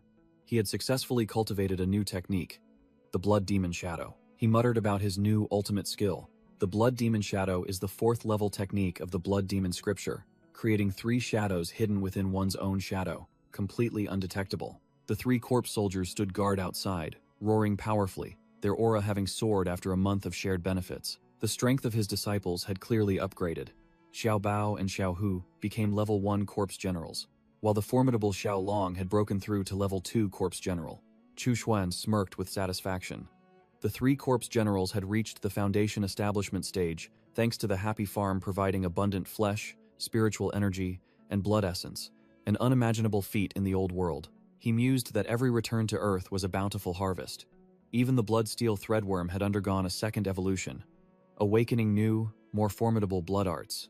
However, the Yin-Sha soul-snatching formation was showing signs of weakening. The amount of energy produced daily was barely enough for his cultivation, not enough to sustain the formation spirit. It was time to return to the Kengshuan world to upgrade his toys. Chu Xuan decided to buy a better formation array. The two-headed python formation spirit materialized, letting out a powerful roar, ready to guard the stronghold. Chu Xuan confidently flew off, declaring that with the power of the formation array and the formation spirit, even a foundation establishment cultivator attacking with full force wouldn't stand a chance. After finishing his closed-door cultivation, Chu Xuan returned, a crimson sword chi tearing through the night as he decided to patrol the surrounding area. His sword chi swept past a group of hidden Wuji sect remnants, causing them to cry out in alarm. "Be careful, a powerful aura is approaching." With a whoosh, Chu Xuan landed directly in front of them, leaving his former fellow disciples completely stunned. Wei Hua recognized him, calling out with a trembling voice, "Marshal Uncle Chu, you've only been in closed-door cultivation for less than a month, yet you're already out?" Wei Hua proudly introduced him to the Wuji sect remnants. "This is Chu Xuan, our Extreme Yin Caves Foundation Establishment cultivator, and also Marshal Uncle Chu." Wei Hua explained to Chu Xuan that these were mortal craftsmen being escorted to build a new settlement, and they all knelt down in unison, cheering, "Greetings, Grandmaster Chu." Chu Xuan directly asked if anything new had happened, and Chen Ge immediately scurried over, reporting with a serious expression, "Marshal Uncle Chu, there is indeed an urgent matter." Chen Ge urgently reported that the Heavenly Seal sect was preparing a full-scale attack on the local factions in Wuzhou because one of their Golden Core elders had been ambushed, severely injured, and rendered unconscious. Chu Xuan sneered, knowing full well that the Heavenly Seal sect was just waiting for a reasonable excuse to mobilize their entire force, not merely because an old man had been ambushed. Chen Ge continued to spill intelligence, stating that the first wave consisted of 5 foundation establishment cultivators and nearly 80 Qi refinement disciples, but every single one of them looked like they were attending a funeral, clearly cannon fodder being pushed to the front lines. Chu Xuan nodded, acknowledging that war inevitably brought casualties, and it was perfectly normal for small fry without backing, or those who lost internal power struggles to be thrown out as sacrifices. Chu Xuan floated in the air, exuding an oppressive aura, sarcastically remarking that the Heavenly Seal sect had even resorted to demonic cultivation techniques to increase their strength, then glanced at Chen Ge. "You seem to have profited quite a bit from them, haven't you?" Hit where it hurt, Chen Ge scratched his head and chuckled, admitting that he had indeed gained a little from the Qi refinement cultivators, and flattering Chu Xuan that if he were to act, he would reap even greater rewards. Chu Xuan's expression darkened. He grabbed Chen Ge by the collar, lifting him up and growled, "Not bad, quite sharp.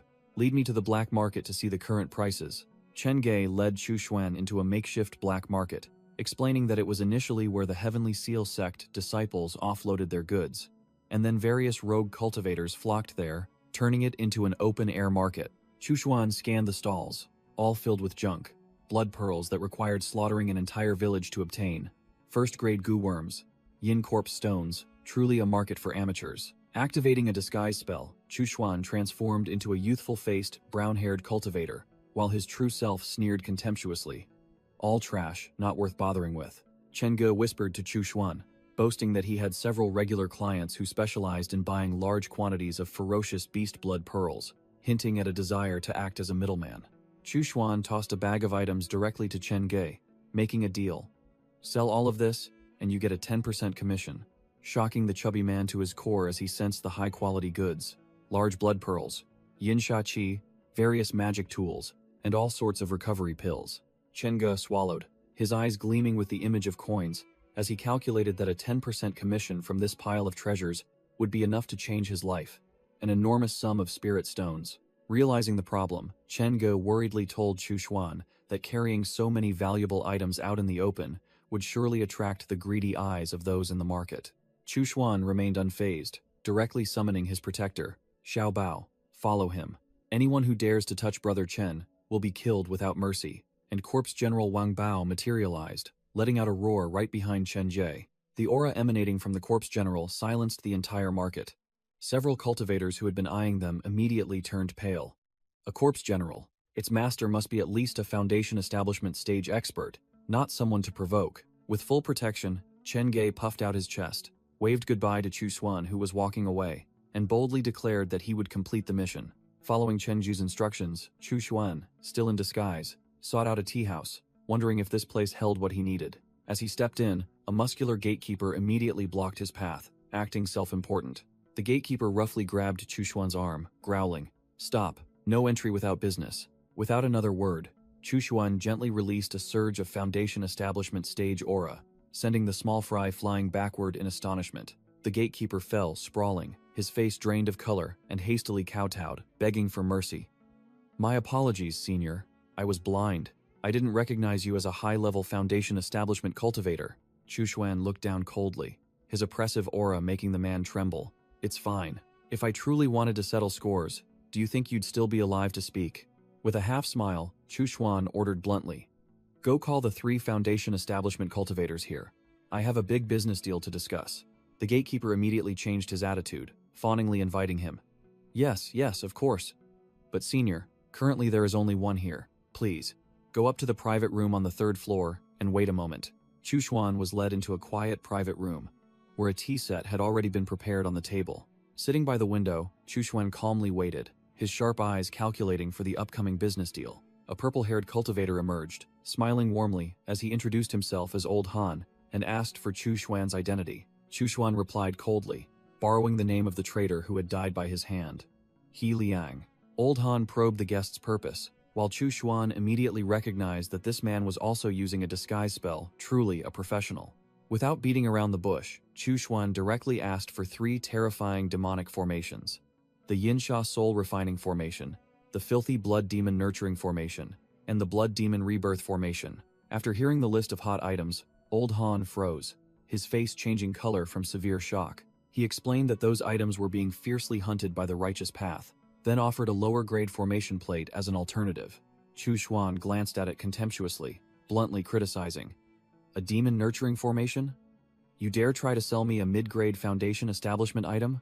Old Han sneered, taunting that even the remnants of the Limitless sect probably couldn't hold on to those high-grade formations anymore. Seeing that his customer was high-level, Old Han immediately backed down, offering to include the Demon Nurturing Formation and a formation guidebook as a promotional gift. Chu Xuan flipped through the book, reluctantly nodding in acceptance. "It's acceptable. Name your price." Chu Xuan asked if he could pay with blood pearls. Old Han picked up one, sweating, and muttered, "How many cities must have been slaughtered to get such pure goods?" Seeing a big spender, Old Han immediately revealed his merchant's cunning, grinning as he quoted 50 low-grade spirit stones per pearl, and sealed the deal for the entire set of formations with the guidebook for just 10 blood pearls. Chu Xuan didn't bother to haggle. With a cold expression, he waved his hand, and a pile of top-grade blood pearls floated before them, casually remarking that ever since the Limitless sect was wiped out, this kind of item had become even rarer. Old Han's eyes lit up. He quickly finalized the order and didn't forget to offer a batch of other demonic path items, like corpse puppets, goo worms, blood arts, and even evil talismans. Chu Xuan didn't even bother to glance at the miscellaneous goods, his sharp gaze cutting straight to the main point. "Do you have second-grade goo worms?" Old Han admitted that these were rare items, but he knew someone who specialized in raising them, and promised to contact Chu Xuan as soon as that person arrived. Chu Xuan tossed out a few blood pearls as a brokerage fee, along with a sound transmission jade pendant, coldly ordering, "When he arrives, crush the jade pendant, and I will know." Before leaving, Chu Xuan turned back with a half-smile, promising a generous reward if the deal succeeded, while his shadow on the wall reflected his true form with teal hair. Old Han laughed gleefully, shouting in delight, "Haha, I love doing business with generous players like you." Chu Xuan strode away, not bothering to look back, leaving Old Han behind to bid him a safe journey. From the upper floor, Old Han watched Chu Xuan's retreating figure disappear amidst the bustling crowd of the black market. Holding the blood pearl in his hand, Old Han secretly analyzed. This guy's spiritual power is incredibly stable, not a single flaw, even with a disguise spell. Throwing out 10 such choice items, he must be hiding even more, but where could he get them? Old Han clenched his fist, immediately suppressing any ill intentions. "Forget it, His true strength is unfathomable. Who knows what trump cards he's hiding? As long as there's profit, that's enough. Chu Xuan, still in disguise, curled his lips into a disdainful smile as he sensed the probing gaze from behind, thinking to himself, smart move. Returning to the Hao Tai Hotel, Chu Xuan began to plan. His formation talent was only average, but after dealing with Master Hui Kong, he had looted the Foundation Establishment formation essentials. Back in his true form with teal hair, Chu Xuan munched on snacks while pondering the secret manual, realizing that even though they were righteous path formations, the principles remained the same. If combined with the demonic path, they would yield incredibly formidable ideas. His eyes flashed with a gleam, a crazy idea having just sparked in his mind. Chu Xuan flashed a cunning smile, calculating a profitable scheme. If I combine the soul gathering formation with the corpse nurturing formation, all creatures trapped within will have their souls drained, and death chi and yin chi will condense, making it 10,000 times more effective. Those souls can also be used to strengthen my 10,000 souls banner, truly killing two birds with one stone. Leaning back in his chair, he had already set his sights on the next target. He heard that south of Twin Dragon City, there was a human forbidden zone, a paradise for a swarm of killer bees. Faced with the image of a golden swarm of killer bees, Chu Xuan laughed gleefully. A large number, and there's even a queen bee. That queen bee must be a prolific breeder. Perfect. He'll use them to test the formation, hoping she lays enough bees for me to farm before she's gone. In Twin Dragon City, a swarm of giant killer bees was flying around when they were enveloped by a mysterious red great formation, trapping an entire building. Chu Xuan sneered, forming a hand seal and naming his deadly trap. The Great Soul Gathering and Sha Nurturing Formation. As soon as he commanded, activate, the formation immediately erupted with energy, engulfing the entire swarm of bees in a sea of pink light. A killer bee immediately froze, its entire body stiff and paralyzed under the power of the formation. Immediately after, the souls of the entire swarm of bees were directly extracted from their bodies, transforming into glowing golden specters hovering in mid-air. Chu Xuan waved the 10,000 souls banner, commanding hundreds of pitch-black, red-eyed evil spirits to surge out from the banner. The evil spirits, like sharks sensing blood, frantically lunged, tearing and devouring the souls of the killer bees. Chu Xuan was utterly delighted, calculating that allowing the bees and the demons to slaughter each other would create an endless source of yin-sha qi for him to farm periodically. Chen Ge scurried over, presenting a chest full of spirit stones and reporting, "Uncle Chu, as per your orders, I've sold everything and brought back 2,000 low-grade spirit stones." Chu Xuan was slightly surprised by the huge profit, thinking to himself, these cultivators are truly willing to spend lavishly for power. Chu Xuan gave Chen Ge 200 low-grade spirit stones, making the chubby man overjoyed, thinking to himself, I've truly followed the right boss. Suddenly, the communication jade slip on Chu Xuan's person vibrated intensely. He picked up the cracked jade slip, a smirk playing on his lips as he realized Old Han had news. Truly, double happiness had arrived. In an ancient tea house, a secret meeting was underway. Old Han, in disguise, introduced Chu Xuan, also disguised as Taoist he, to a peculiar cultivator who called himself an insect Taoist. The insect Taoist looked Chu Xuan up and down, then declared that his vital energy was too strong, unlike someone who cultivated goo worms, and questioned if he was mocking him. Chu Xuan said nothing, merely flicking his hand. A blood-red, blood-steel threadworm appeared, coiling around his finger. The insect Taoist's eyes widened and his jaw dropped, utterly shocked to realize this was a second-tier blood-steel threadworm, a rare item almost unimaginable for an amateur. Immediately changing his demeanor, the insect Taoist fawned over him, his eyes gleaming with greed as he eagerly asked to buy the goo worm.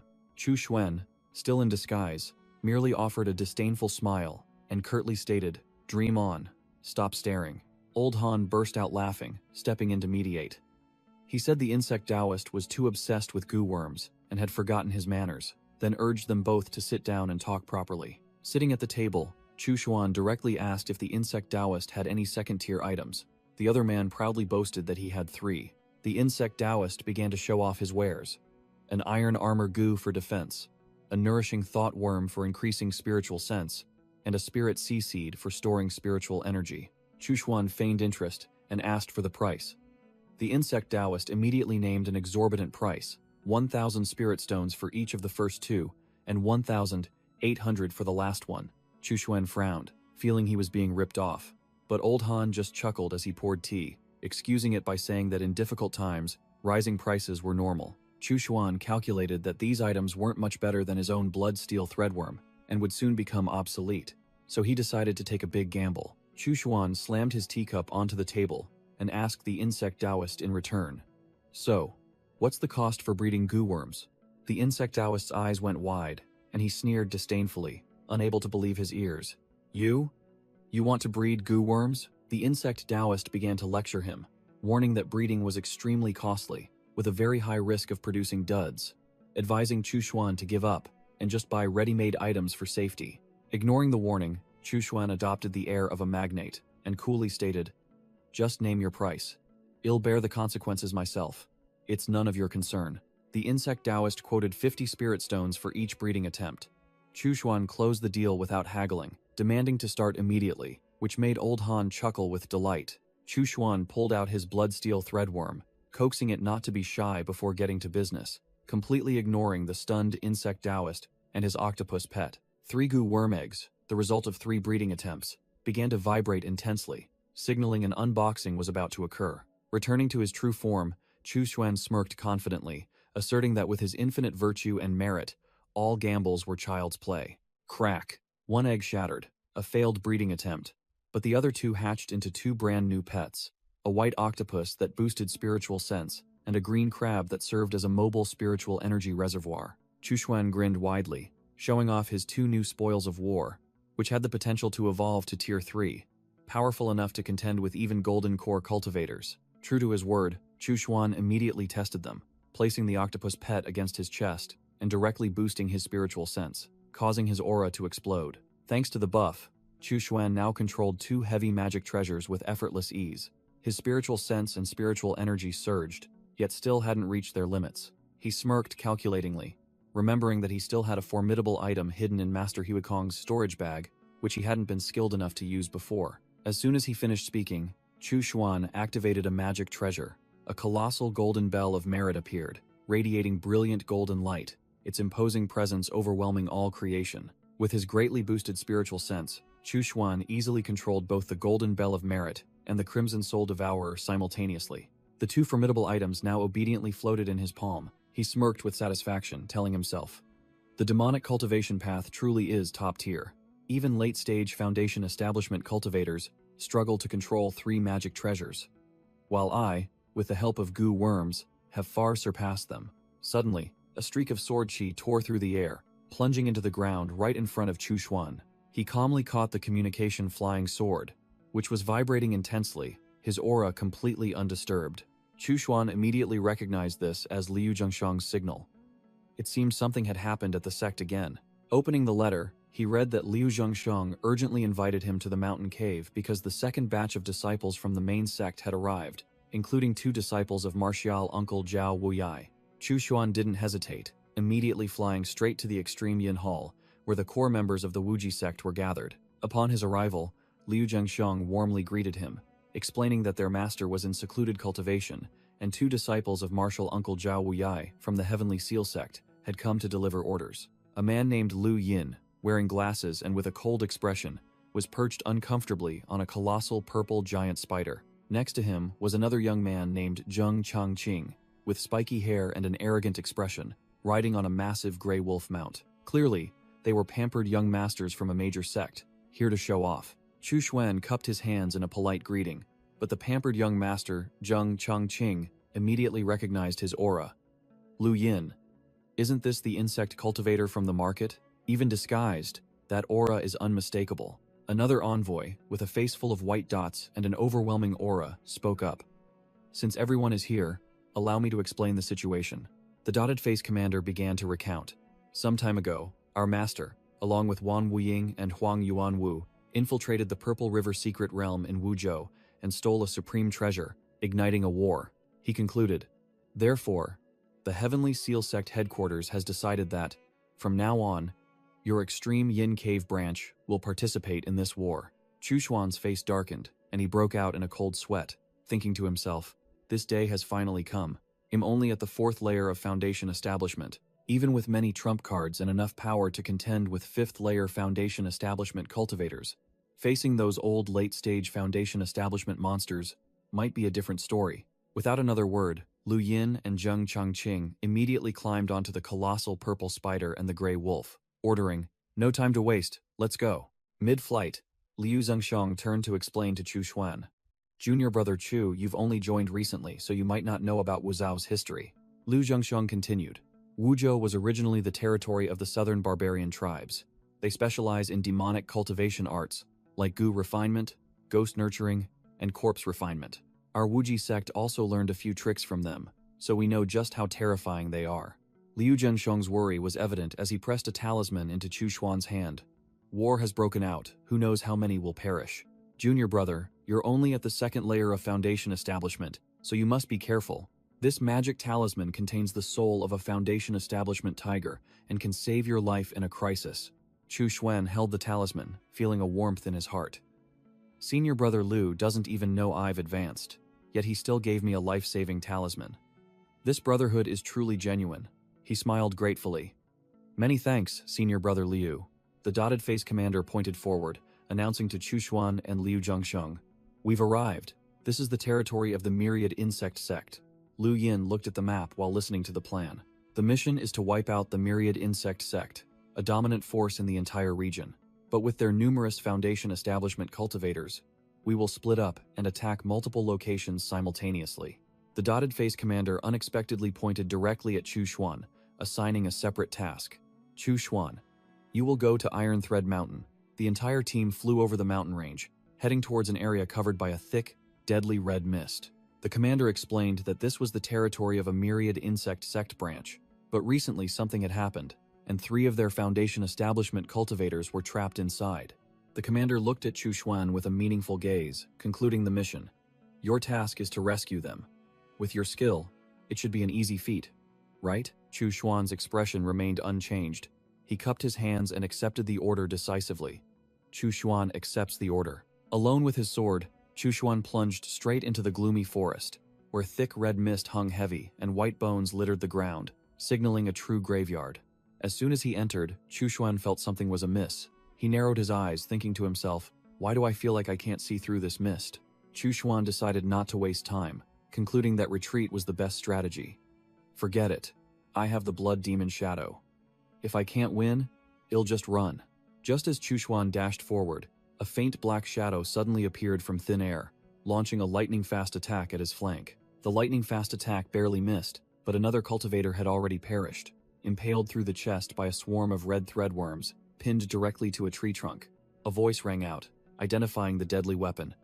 "It's the Iron Thread Worm, the specialty goo worm of Iron Thread Mountain." 2 cultivators in green appeared from the mist. Seeing Chu Xuan, they immediately asked, "Are you reinforcements? Do you want to join our team?" Chu Xuan immediately agreed, introducing himself while secretly assessing that these 2 were only early-stage Foundation Establishment cultivators. Perfect cannon fodder. The purple-haired man was Zhou Yu, and the bearded man was Zhao Luan. Suddenly, another cultivator crawled out of the mist, covered in blood, desperately calling for help from the group. Zhao Luan glanced disdainfully, realizing this man was just a low-level rogue cultivator, then coldly declared, "Forget him. The iron thread worms have already burrowed into his organs. He'll die no matter where he runs." Zhao Luan confidently displayed his mission token, sneering. "Completing this mission grants 300 contribution points. A golden opportunity. Just follow me." The 3 continued deeper into the deadly misty forest, ignoring the desperate cries behind them. Zhou Yu turned to flatter Chu Xuan. "Fellow Taoist Chu, rest assured, senior brother Zhao is already at Foundation Establishment Stage 3, just 1 step away from Stage 4. With him leading the team, we are sure to win."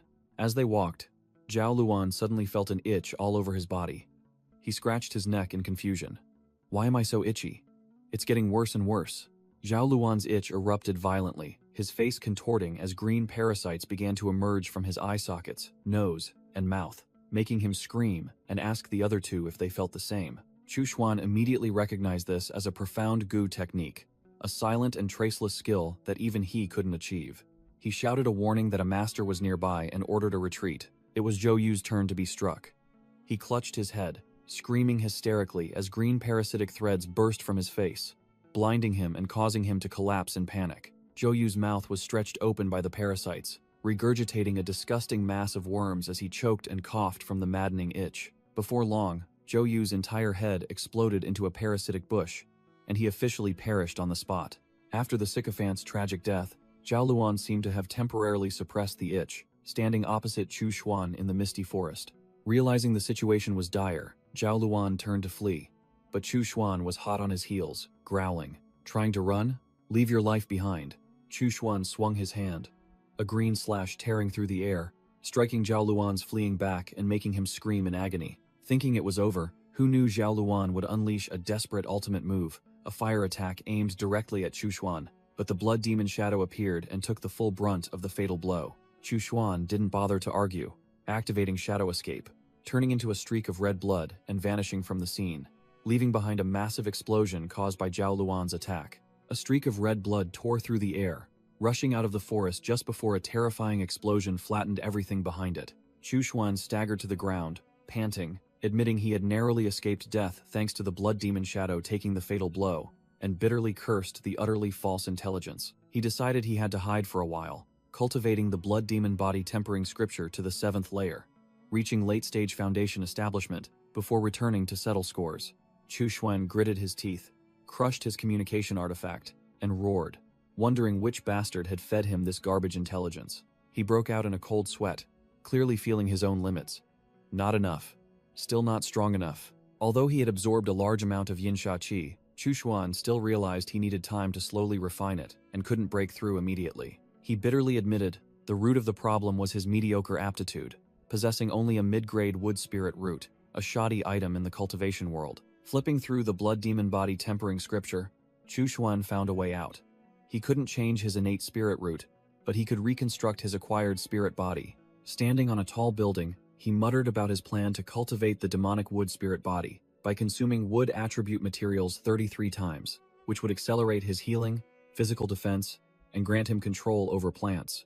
Looking down at the city at night, Chu Xuan clenched his fist, his eyes filled with determination. Good, this is it. Chu Xuan decided he would cultivate the demonic wood spirit body, but the problem was, where this low-level planet would have wood attribute materials, it seemed he would have to spend effort farming them. No sooner said than done, Chu Xuan launched himself straight down from the rooftop, a blazing red demonic aura enveloping his body. As he landed, he paused, a city full of glowing mushrooms catching his eye. Interesting. A mushroom city? Chu Xuan cautiously entered, observing the mutated mushrooms growing everywhere, the atmosphere eerily silent. Sensing trouble, Chu Xuan took a defensive stance, a wisp of nether flame igniting in his hand, ready to unleash at any moment. He frowned, realizing these mushroom spores could sense life, and it seemed many other anomalous creatures had appeared in this area. A mushroom suddenly exploded. Chu Xuan speculated that the origin of these creatures must be in the nearby Hanhai province, where his subordinates had once reported a force called the Ship Gang. The scene shifted to a burly man wearing a captain's hat and a gas mask, exuding an imposing aura, leading 2 armed gunmen. He didn't look like a small fry. Suddenly, a hideous mushroom monster roared piercingly, charging straight towards the group. The Ship Gang leader didn't bother with words, swinging his blazing golden battle axe in a swift arc, and the mushroom monster was instantly obliterated.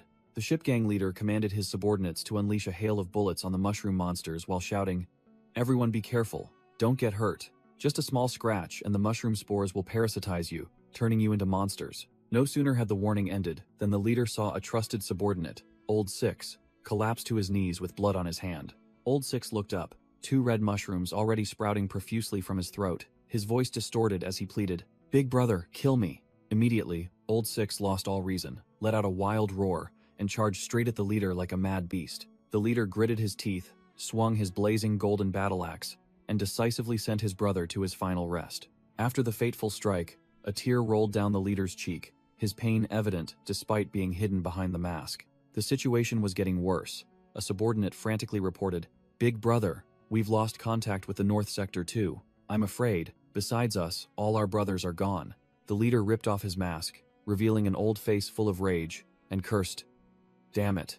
In just 1 month, these mushrooms have evolved into a disaster. Even Ye Nantian's army in Longjiang City has been wiped out." With no other options, he ordered, "Retreat. Head to the east sector, get on a ship. Escaping to sea is our only way to survive." Just as they were about to flee, a cold voice echoed from the shadows. "Trying to run? It's a little too late for that." Chu Xuan appeared out of nowhere, blocking all hope. A humanoid monster with a giant yellow mushroom head appeared, grinning widely and introducing itself. I am the stinky yellow mushroom.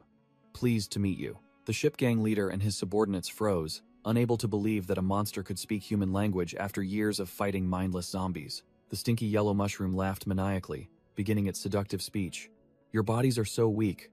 Why not join us? Become a part of the mushroom race. Suddenly, a black crow shot over like an arrow, making the stinky yellow mushroom's face change color.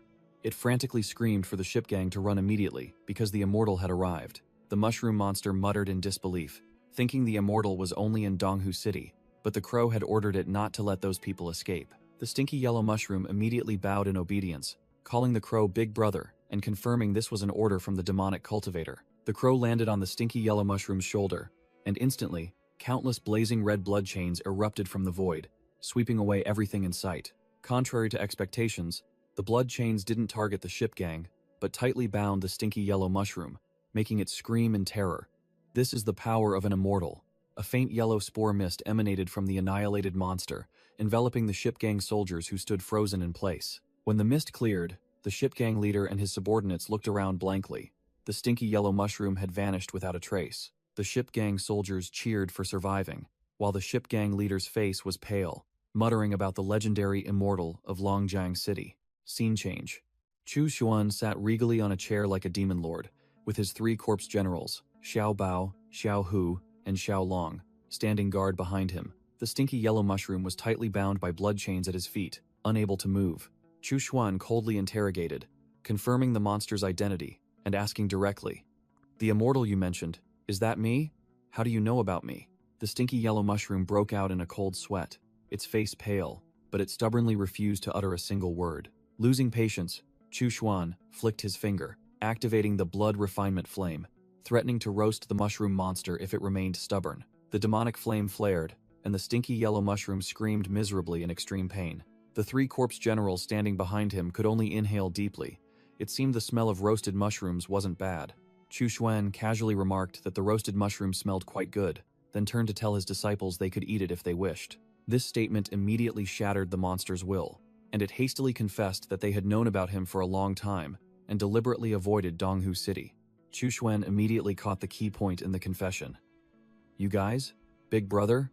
So you have accomplices? Fearing annihilation, the stinky yellow mushroom spilled everything about its gang of 4 mushroom brothers and trembled, begging for its life. Chu Xuan sneered, exposing the stinky yellow mushroom. You want me to let you go? Then why were you secretly spreading spores, trying to both send a message and turn me into a mushroom at the same time? Exposed, the stinky yellow mushroom roared furiously, its entire body emitting dazzling golden light in a suicidal attack. Since you know, then go to hell. Chu Xuan remained unfazed. A blazing red hexagonal blood spirit shield appeared, completely blocking the monster's attack. Each stream of golden light sparked against the shield, but was useless. Chu Xuan curled his lips and commented, "Interesting. This level of attack is comparable to a mid-stage qi refining cultivator." Having said that, Chu Xuan acted, waving his hand to summon the blood-refining corpse fire. The blazing red demonic flame immediately engulfed the tightly bound stinky yellow mushroom. Being roasted alive, the mushroom monster screamed in despair, trying to use its last breath to threaten. "No, immortal master, you can't kill me. Otherwise, my big brothers and the entire mushroom army in the Great Dream Swamp will not spare you." Hearing about a gang, Chu Xuan was even happier than striking gold. "Oh? That's great.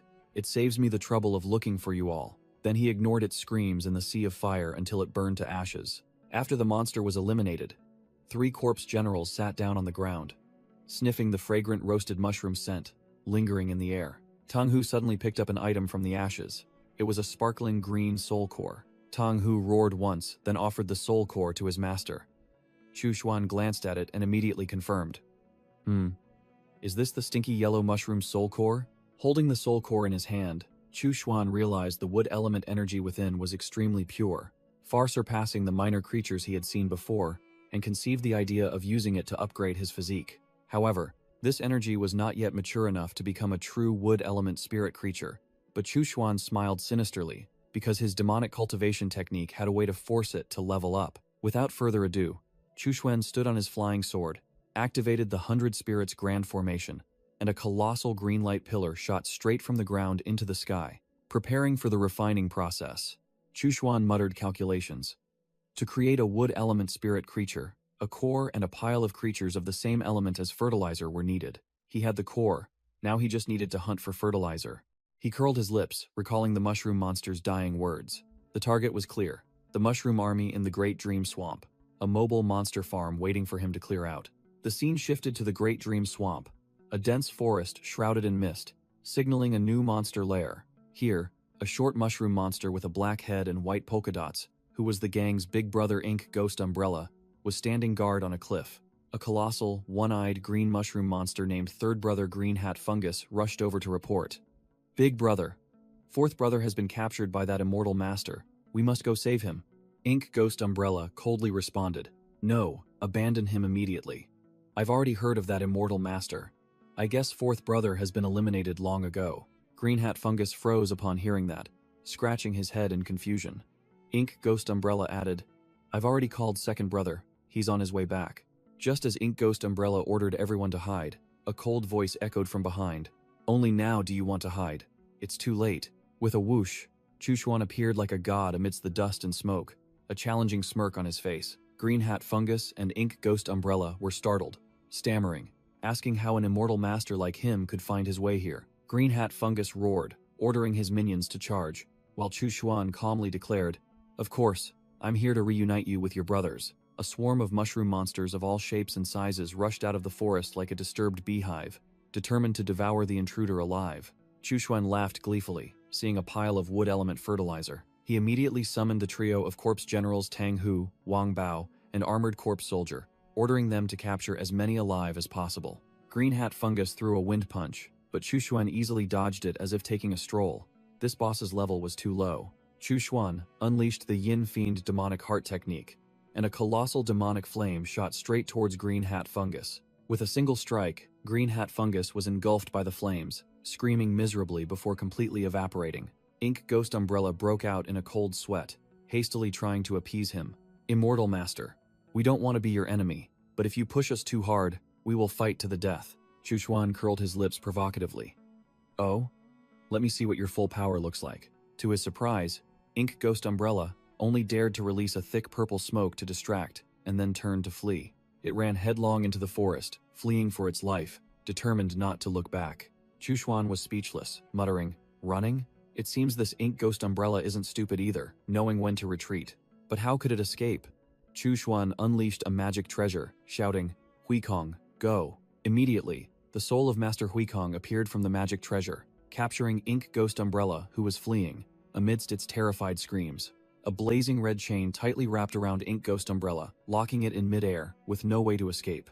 At the same time, two streams of flames shot up into the sky from afar, signaling that the minions had been completely dealt with. Chushuan contentedly held the two newly harvested spirit creature cores in his hand, only regretting that he couldn't clear out the entire nest because their second brother wasn't here. In a nearby bush, there was a rustling sound from someone hiding, observing the entire event. A formidable green-haired female mushroom monster, who identified herself as second brother Spotted Mushroom, muttered that it was lucky she returned late, otherwise she would have been eliminated like her brothers, and had to flee the Great Dream Swamp immediately. Spotted Mushroom suddenly sensed something amiss, spun around and roared, Who's there? It turned out to be a small grass creature called Little Grass King, who had provided intelligence about the immortal master to the mushrooms.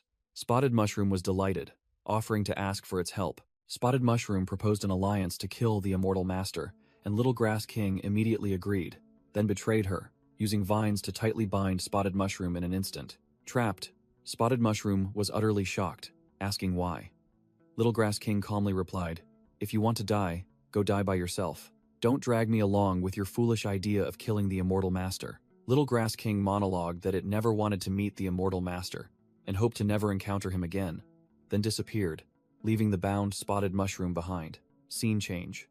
Chushuan was standing in the middle of a colossal formation, draining all the wood element energy from the desiccated corpses. With abundant energy, Chushuan gleefully calculated that the time to create spirit creatures would be shortened to only half a year, and even a single embryo could produce multiple spirit creatures. Chushuan decided not to wipe out all the mushroom monsters, but would instead cultivate a few to the level of the 4 mushroom brothers to farm energy cores and wood element spirit creatures. but the current number of mushroom monsters was still too small. Chu Xuan frowned in thought. Catching them one by one himself would take too much cultivation time. A more efficient solution was needed, Chu Xuan muttered as he sensed the Black Blade security people coming to find him again, while corpse soldier Wang Bao growled menacingly behind him. Meanwhile, in a building, the boss of Black Blade security, Wang Gangjun, and his chubby subordinate Pang Zi were waiting in despair, considering this their last desperate gamble. Having no other choice, Wang Gangjun cried out for help to the Immortal Master, promising to offer everything they had in exchange for help in eliminating the mushroom monsters. A mystical green aura suddenly enveloped the two men, signaling a powerful presence that had just responded to their plea. Thinking it was all in vain again, his subordinate Pang Zi sighed in dejection, thinking that the Immortal Master wouldn't bother with them today either. Immediately, Chu Xuan descended from the sky, his domineering aura utterly shocking Wang Gangjian and Pang Zi, who stammered, shouting, "Immortal Master!" Chu Xuan curled his lips. He knew full well that the remaining mushroom monsters were just small fry. But these two men were the opportunity he needed to execute his plan. And he asked directly, "You say you can provide anything I want?" Wang Gangjian hastily confirmed, ready to do anything to save the lives of his hundreds of brothers, and Pang Zi also nodded vigorously in agreement. Seeing that the fish had taken the bait, Chu Xuan feigned agreement, declaring that he would act and personally deal with the mushroom monster's boss for them. Hearing the Immortal Master accept, Wang Gangjian and Pang Zi were overjoyed as if they had struck gold, grinning like two fools who had just won the lottery. Chu Xuan curled his lips, sternly warning, "Don't thank me yet. I have a task for you. Once you work for me, it's a perpetual slave contract. Betray me, and your body will be torn apart by 10,000 devils, your soul unable to reincarnate." The chilling threat made Wang Gangjian and Pang Zi break out in a cold sweat. Chu Xuan delivered a final statement. "Think carefully." Without needing much thought, both men were scared witless, immediately knelt on the ground, shouting, "We pledge to serve the Immortal Master." Seeing that the fish had taken the bait, Chu Xuan sneered and made a deal. "Good. After I deal with the boss, the remaining small fry are yours. You Black Blade security must capture as many of the mushroom monsters hiding in the Great Dream Swamp alive as possible and bring them here to me." Wang Gangjian's face twisted, lamenting that even he, the strongest level 2 extraordinary in the group, struggled with the mere foot soldiers, and the entire low-level team couldn't complete the mission. Chu Xuan remained unfazed, declared that he had made arrangements and wouldn't let them die in vain, then snapped his fingers, and 2 golden elixirs flew out. "Here, swallow this." Wang Gangjian's eyes widened in shock as he recognized the hot item. This is a level 3 spiritual energy core. He hastily explained in a panic that if an extraordinary swallowed a higher level core and failed to break through, they wouldn't just die, but could also transform into a bloodthirsty monster. Chu Xuan narrowed his eyes, his gaze sharp as a razor. "Did you forget what I just said?" Overwhelmed by his aura, Wang Gangjian and Pang Zi turned pale, gulping nervously, realizing they had no way out. With no retreat, Wang Gangjian gritted his teeth and swallowed the level 3 energy core. Immediately, a violent surge of energy erupted, tormenting both Wang Gangjian and Pang Zi, causing them to convulse wildly within a green light. The excruciating pain made the 2 muscular men scream miserably, their eyes rolling back in agony. Chu Xuan merely watched with a knowing expression, muttering that this was the phenomenon of qi deviation, something that could turn extraordinaries into zombies. But he calmly declared a simple solution. Just use external force to inject spiritual energy and clear their meridians. With that, Chu Xuan unleashed a crimson stream of energy into their bodies, beginning the violent forced upgrade process. Under Chu Xuan's intervention, Wang Gangjian and Pang Zi's bodies began to transform, their muscles bulging and tearing through their clothes. In an instant, both were completely reborn. Wang Gangjian roared in astonishment, realizing he had broken through to level 3 extraordinary. Unable to believe the power of this immortal, Chu Xuan turned and walked away, giving orders to the 2 new soldiers in a cold tone, deeming their current strength barely sufficient before sending them on a mission. Empowered, Wang Gangjian and Pang Zi immediately swore that from now on, Black Blade security would fully obey the immortal's commands, as Chu Xuan coldly vanished into the purple mist. 6 months later, a colossal crimson formation enveloped an entire district, operating with earth-shattering power. Boom! Chu Xuan emerged from seclusion, energy exploding as he declared his successful breakthrough to the 6th layer of Foundation establishment. The demonic cultivator frowned in thought. Breaking through to the 7th layer was an enormous hurdle, dividing the mid and late stages of the realm. Under normal cultivation, it would take at least 3 years too slow. He decided he had to accelerate his progress, as the war between the Tianyin sect and other factions was nearing its end.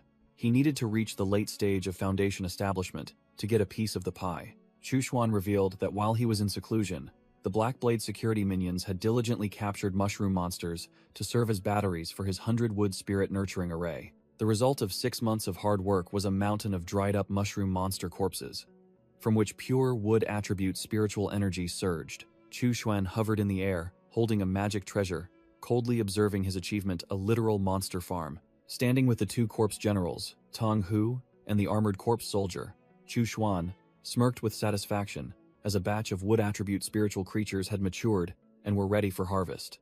Chu Xuan checked the spoils from his new farm, 3 mid-grade Foundation establishment spiritual items, the rest being low-grade, more than enough for him to break through. The demonic cultivator smirked, outlining his easy plan to get rich. Use the mushroom people on Earth as wood attribute, spiritual item farming machines, then smuggle the goods to the profound sky realm to sell, becoming a cross-world merchant. Wasting no time, Chu Xuan ordered his 3 corpse generals to guard him, then immediately got to work. He directly threw a spiritual item into his mouth, beginning the absorption process. Green wood attribute energy erupted from his body, his meridians visible like tree roots. 99 days later, Chu Xuan had transformed the entire area into an astonishing spectacle, sitting in meditation amidst a colossal spiritual energy tree. Bang! His eyes blazed as he declared he had successfully cultivated the demonic wood body, reaching the minor accomplishment stage. From now on, he was a cultivator with a special physique, proudly declaring that his cultivation speed would far surpass even those with mid-grade spiritual roots. Reveling in his new power, Chu Xuan's expression suddenly changed as he sensed something unusual. Wait, my spiritual sea? Boom! A colossal column of red and white energy shot straight into the sky from his position, the uncontrolled power creating an earth-shattering explosion. After the explosion, Chu Xuan not only wasn't ruined, but was astonished to realize he had directly leaped to the 7th layer of Foundation establishment, breaking through the realm barrier in an incredibly fantastical way. He laughed triumphantly, asserting that cultivating a special physique was a genius's decision. Now, with his late-stage Foundation establishment cultivation, he was qualified enough to enter the chaotic battlefield in Wu Province and contend for a share. The scene shifted to the profound sky realm, Wu Province, a dense, gloomy forest, signaling impending trouble. A female demonic cultivator from the Tianyin sect was herding a swarm of blood bees, hunting down 2 righteous disciples, growling that she would take their lives. The junior brother's face was drained of color. He frantically screamed, urging his senior brother to run. The senior brother immediately obeyed, but didn't forget to give his junior brother a fatal push towards the swarm of bees to buy himself time. As he fled for his life, the senior brother shamelessly called back, "Junior brother, don't blame me. You told me to run." He abandoned his fellow disciple to be torn apart by the blood bees. A miserable scream echoed throughout the forest. The fleeing senior brother suddenly froze, sweat pouring down his face. What the hell? Why do I hear the scream of that demonic woman from Bloodwind Cave? The demonic cultivator who used blood bees screamed for mercy in despair as she was consumed by a ghostly flame. Chu Xuan appeared, coldly dusting off his hands as the demonic cultivator's shadow dissipated a clean finishing blow. The fleeing senior brother froze, realizing that the one who had just acted was not a low-level chi condensation cultivator, but a true Foundation establishment expert. Chu Xuan smiled, gesturing for him to come closer, making the senior brother break out in a cold sweat, secretly praying that his act of betraying his junior brother wouldn't be discovered. The senior brother knelt on the ground, weeping and pleading, but Chu Xuan cut him off bluntly. "I'm not interested in your story. I only need to search your soul." With that, Chu Xuan unleashed a flame attack directly at the senior brother's face, making him scream miserably. Grabbing the heads of both unfortunate individuals, Chu Xuan began to search their memories, muttering about needing to update the situation after a month of seclusion. Chu Xuan's eyes flashed as he focused on processing the massive stream of information he had just acquired. In the memories of the 2 dead individuals, Chu Xuan saw the brutal battlefield of Wu Province. Over 30 Foundation establishment cultivators had perished in the past month, and a small sect named Heaven's Strike Sect was inflicting heavy losses on the Tianyin sect. After dealing with the 2 lives, Chu Xuan, carrying their heads, calmly remarked, "I didn't expect the war to be so intense." Analyzing the memories he had just seized, Chu Xuan immediately noticed something unusual. No matter how tough the Heaven Strike sect was, they couldn't possibly be a match for the Tianyin sect's lineup of core formation experts. He immediately deduced the political game. The 4 remaining great sects of the Wu Kingdom were clearly lying in wait, letting the Tianyin sect bleed itself dry before swooping in to snatch the spoils. There was also a notable piece of information in the memories. Wan Huaying's new disciple, Chen Zhaofeng, had just stolen a powerful magic treasure from the Heaven Strike sect, but was cornered by 2 Gu Master experts at Iron Thread Mountain. Upon hearing about the high-grade magic treasure, Chu Xuan's eyes lit up with possessiveness, deciding that item must belong to him. The scene shifted to another battlefield, where experts were fiercely clashing, flying swords and magic spells filling the sky, shaking heaven and earth. Elsewhere, a purple-haired female cultivator was pressing a man named Zhou Yu, threatening to make him reveal all information about the Gu Masters at Iron Thread Mountain, or face death. Zhou Yu's face was drained of color, realizing he had been tricked into a disguised rescue mission, which was actually a trap to silence him. Zhou Yu tremblingly recounted that he had gone to Iron Thread Mountain with Zhao Luan and another Chu Xuan, where the fog was thick with insect eggs. Zhao Luan had been afflicted, while he had fortunately escaped with a life-saving talisman and didn't know the whereabouts of the other Chu Xuan. Zhou Yu was pressed to the ground, trying to cover up. Even if junior brother Chu met with misfortune, it's not my fault. Who knew the Gu Masters at Iron Thread Mountain were mid-stage Foundation establishment experts? Li Xianyue's face was cold as ice, calculating. Junior brother Chu has been missing for too long, and now Chen Zhaofeng is also trapped in there. As the senior disciple, I must investigate. But inwardly, she thought, it's all for the high-grade magic treasure. Lu Zhengsheng flew into a rage, roaring at Zhou Yu. You bastard! Do you know your trash intelligence got 2 junior brothers killed? After I kill the Gu Masters, I'll chop off your head as an offering to their departed souls. The group reached the edge of the forest, where a thick red poisonous mist rose. Zhou Yu trembled. What's the plan? My cultivation is too weak. I can't withstand this mist. Li Xianyue brushed him off. You don't need to do anything. Just stand back and watch. Lu Zhongxiang said no more, rapidly forming hand seals before throwing out a talisman. Break formation talisman. Go! The talisman exploded, creating a path of brilliant golden light that tore through the poisonous mist. Li Xianyue charged forward, commanding, Follow me. All 3 sped through the corridor of light, with deadly poisonous mist swirling on both sides. Zhou Yu's face was ashen, gasping for breath. This is a living hell. These 2 demonic cultivators are completely unaffected. Their willpower is truly terrifying. Just as the words fell, a swarm of giant insects buzzed out from the forest, and a voice full of killing intent rang out.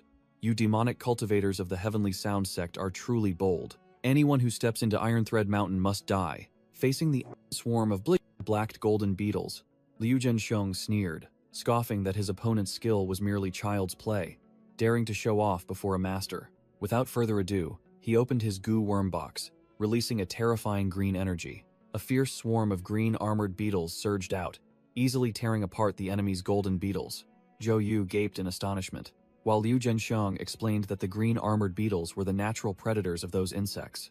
Liu Zhensheng patted Zhou Yu's shoulder, confidently boasting that he had prepared many different types of goo worms, and this was just the warm-up. Shocked by the power of the demonic cultivation art, Zhou Yu thought to himself that he should also learn a few moves, so as not to be seen as useless. Seeing his beloved swarm of worms annihilated, the enemy Gu Master could no longer sit still. He shot out from the forest, shouting a warning. Be careful, the Gu Master is making his move. His target was Zhou Yu, the weakest in the team, making the Tianyin sect disciple turn pale with fear. Damn it, why me? The enemy Gu Master glided forward, his hand blazing with demonic energy, and growled. Humph, among the 3 of you, you're the weakest. If I don't kill you first, who will? Die. At that moment, Liu Zhengsheng smirked meaningfully, his hand seals already prepared. I've been waiting for you to make your move. Just as the enemy Gu Master charged in, about to finish off Zhou Yu, Liu Zhensheng blocked him, a surge of green goo power shattering his attack. Not just one strike, Liu Zhensheng unleashed a giant energy goo worm, swallowing the enemy Gu Master. The enemy Gu Master was gnawed to pieces by the green goo worm, screaming in despair. Zhou Yu then suddenly realized with a shock that Liu Zhensheng's pat on the shoulder earlier wasn't encouragement, but to plant a goo worm on him as bait. He broke out in a cold sweat. The methods of these demonic cultivators are truly terrifying. Having captured the enemy Gu Master alive, Liu Zhengsheng growled, interrogating him. Speak. Where are my junior brothers Chen Zhaofeng and Chu Xuan? The enemy Gu Master was not only unafraid but laughed maniacally. while Li Xianyue began to cast a spell emitting a pink light onto him. Li Xianyue suddenly froze, realizing something was wrong. Something's wrong. This guy isn't just a middle-stage foundation establishment cultivator. There are other goo masters hiding nearby. A voice echoed from the void, mocking her slowness. Only just realizing now? Too late. Li Xianyue suddenly burst into uncontrollable laughter. Suddenly, a blazing golden light formation erupted, surrounding Liu Zhengxiang's entire group, and a series of figures appeared, led by a golden formation leader with an overwhelming aura. The formation activated, transforming into 3 giant golden energy wolves, roaring menacingly. Li Xianyue recognized this as the Wolf Soul Slaughter Formation, a foundation establishment level formation capable of resurrecting the energy wolves, while Liu Zhengxiang suspected another force was involved. Surrounded, Wei Hua roared the battle cry to fight to the death of Iron Thread Mountain and the Thousand Insect Sect, his spirit unwavering. The Wuji sect faction was forced into battle. Li Xianyue and other fellow disciples began to clash with the Golden Wolves. But weak disciples like Zhou Yu were quickly thrown back by the aftershocks of the formation, screaming miserably. An energy wolf roared powerfully, demonstrating the Grand Formation's unignorable strength. Losing patience, Liu Zhengxiang let out a roar, activating his black beast demonic body. His body swelled, transforming into a muscular monster. In his new form, his eyes blazed with purple demonic energy, and his entire body exuded a tyrannical aura. Without another word, Liu Zhengxiang charged straight ahead, grabbing tightly onto a roaring energy wolf with his bare hands. Seeing his opponent activate his true form, the enemy leader smirked, pulling out a purple ring-shaped magic treasure. The magic treasure shot out a bizarre purple energy, striking Liu Zhengxiang and making him cry out in pain. While in his black beast demonic body state, Liu Zhengxiang suddenly felt his power weakening, and the purple demonic energy around him began to dissipate. A golden wolf charged to attack. Liu Zhengxiang cried out in horror, blood dispersing incense. Unable to believe the enemy knew the fatal weakness of his demonic body, a Thousand Insect Sect goon with a tribal appearance smirked sinisterly, mocking that Liu Zhengxiang and Li Xianyue had a truly good junior brother. Hearing this, both Liu Zhengxiang and Li Xianyue were stunned, realizing there was a traitor within their own ranks.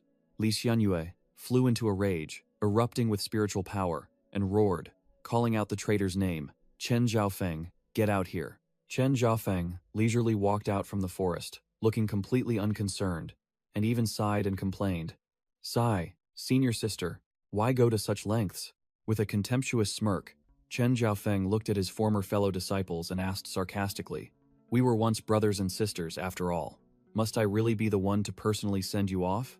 Liu Zhengxiang was enraged. He roared, questioning why Chen Zhaofeng would betray them when they had traveled all this way to save him. Chen Zhaofeng's expression remained unchanged. He declared that he was now a member of the Thousand Insect Sect, even the senior disciple of a Golden Core expert, viewing the two of them as merely a welcoming gift for his new sect. With that, Chen Zhaofeng ordered his tribal minions to continue using the Wolf Soul Slaughter Formation to wear down the strength of his 2 former fellow disciples, treating them as stubborn prey. Trapped in the Wolf Soul Slaughter Formation, Liu Zhengxiang and Li Xianyue faced 2 giant firewolves and a swarm of blazing red goo worms charging towards them. The goo worms attacked like a storm. Liu Zhengxiang and Li Xianyue resisted in vain. Li Xianyue cried out in despair. Are we truly doomed to die here today? A giant flame unexpectedly swept through, incinerating the entire swarm of goo worms in an instant. Liu Zhengxiang and Li Xianyue were stunned by the sight, not understanding what had just happened. Amidst a blazing red murderous aura, Xu Xuan appeared with a towering aura, making the traitor Chen Zhaofeng and the Thousand Insect Sect minions freeze.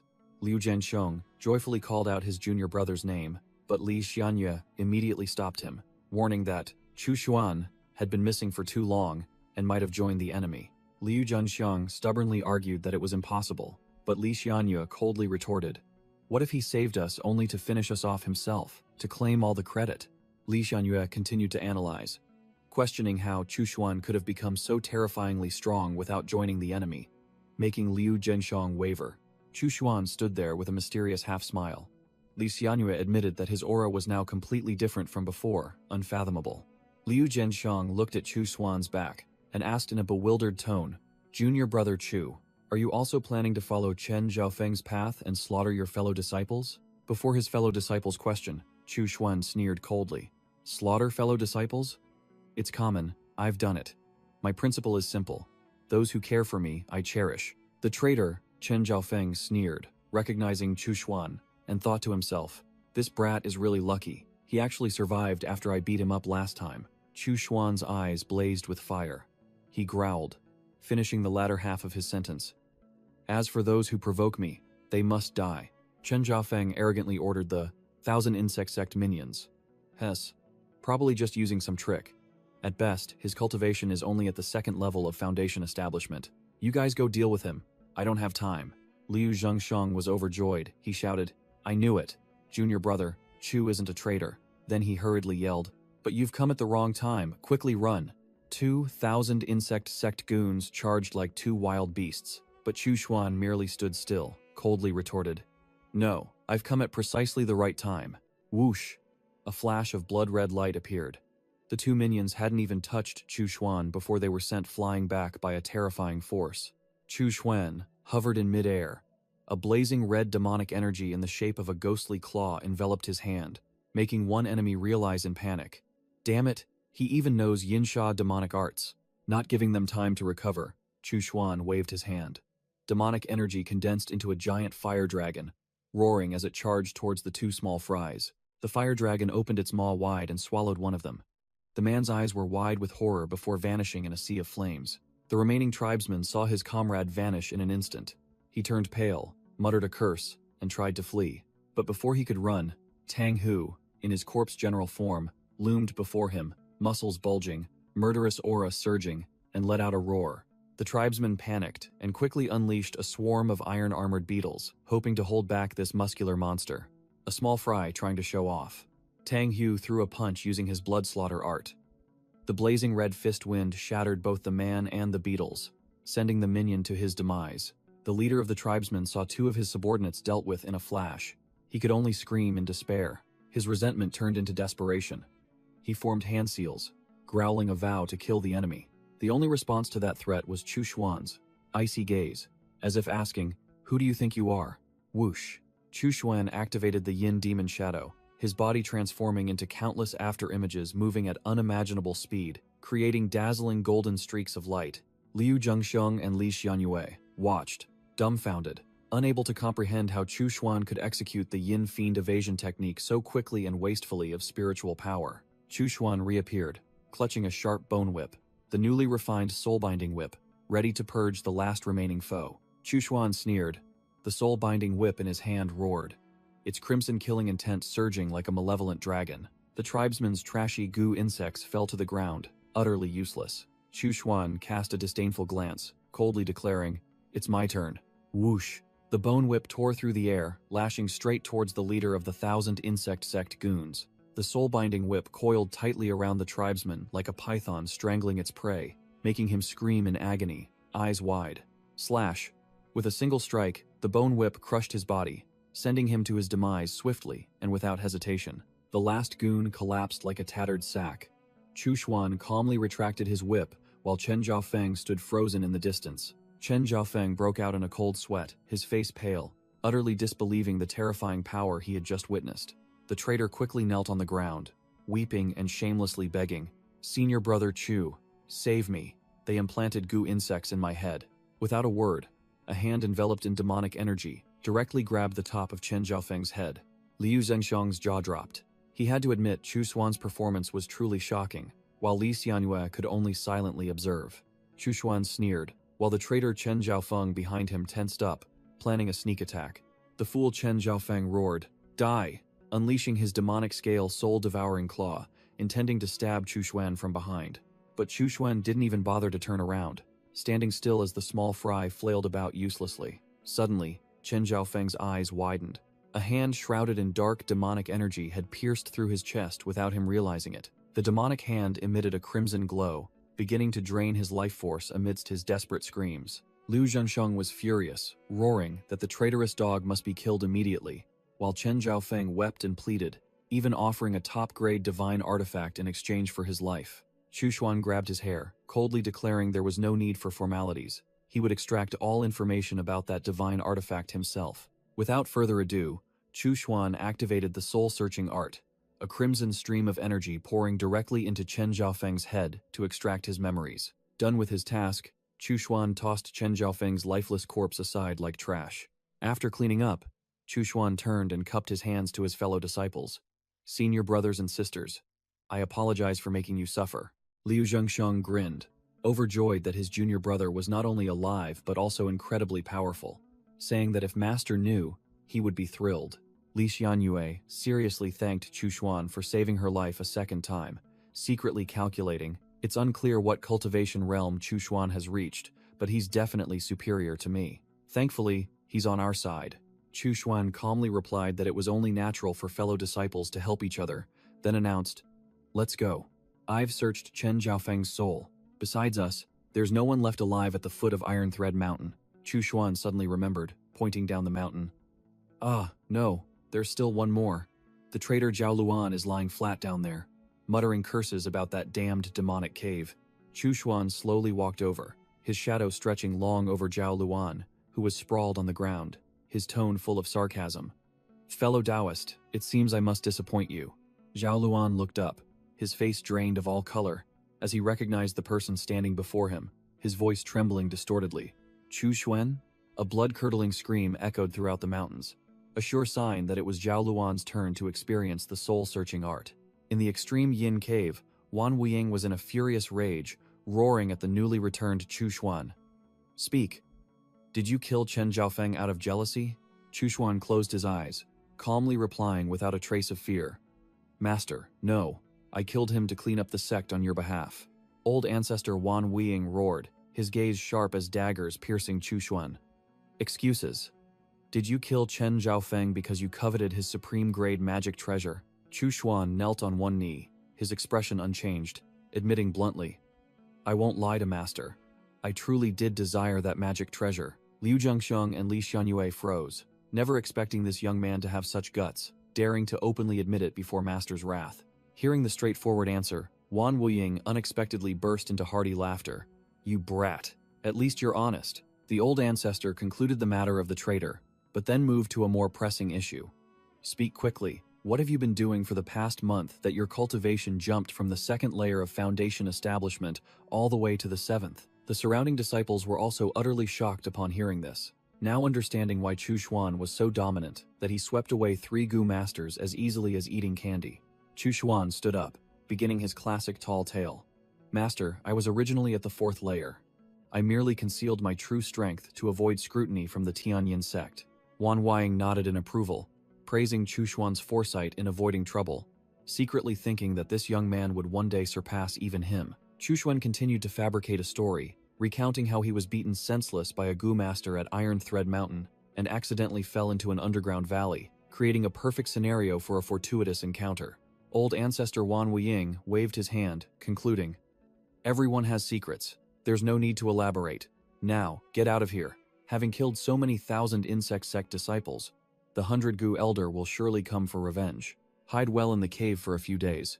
After receiving the order, Chu Xuan, Li Xianyue, and Liu Zhengsheng simultaneously bid farewell to Master and prepared to retreat. The 3 left the main hall, Chu Xuan leading with an impassive face, while Liu Zhengsheng and Li Xianyue followed behind. Liu Zhensheng turned to tease Li Xianyue. "Junior sister Li, it seems your position as head senior sister is about to be shaken." Li Xianyue glanced at Chu Xuan's back, concluding with a dignified remark. "If junior brother Chu continues to shine like this, I am willing to yield my position." Returning to his room, Chu Xuan began to inventory his spoils of war and exclaimed in frustration, "Damn it, those guys at Iron Thread Mountain are dirt poor," he muttered. The 3 Gu masters only yielded a little over 100 low-grade spirit stones. The rest were just insect eggs and junk, only fit for a flea market. Fortunately, he still had the traitor Chen Zhaofeng's storage bag. He hoped this guy wouldn't disappoint him. As soon as he opened the storage bag, a dazzling burst of light erupted, startling Chu Xuan. Jackpot. Piles of spirit stones, medicinal pills, magic treasures, and a treasure chest filled the room. He had truly hit the jackpot. Chu Xuan was ecstatic when he realized the spoils included a block of ghost demon iron, the 1,000 insect sect's secret techniques, the bloodwind scripture, and the 6 extremes guart, "I'm rich." Chu Xuan smirked ambitiously. Finally, it was time for the best item, the supreme grade magic treasure he had always coveted. Swish! A honeycomb-patterned orb, emitting a dazzling crimson light, appeared in his hand. It turned out to be a blood beehive, containing a 1,000-year-old queen bee egg.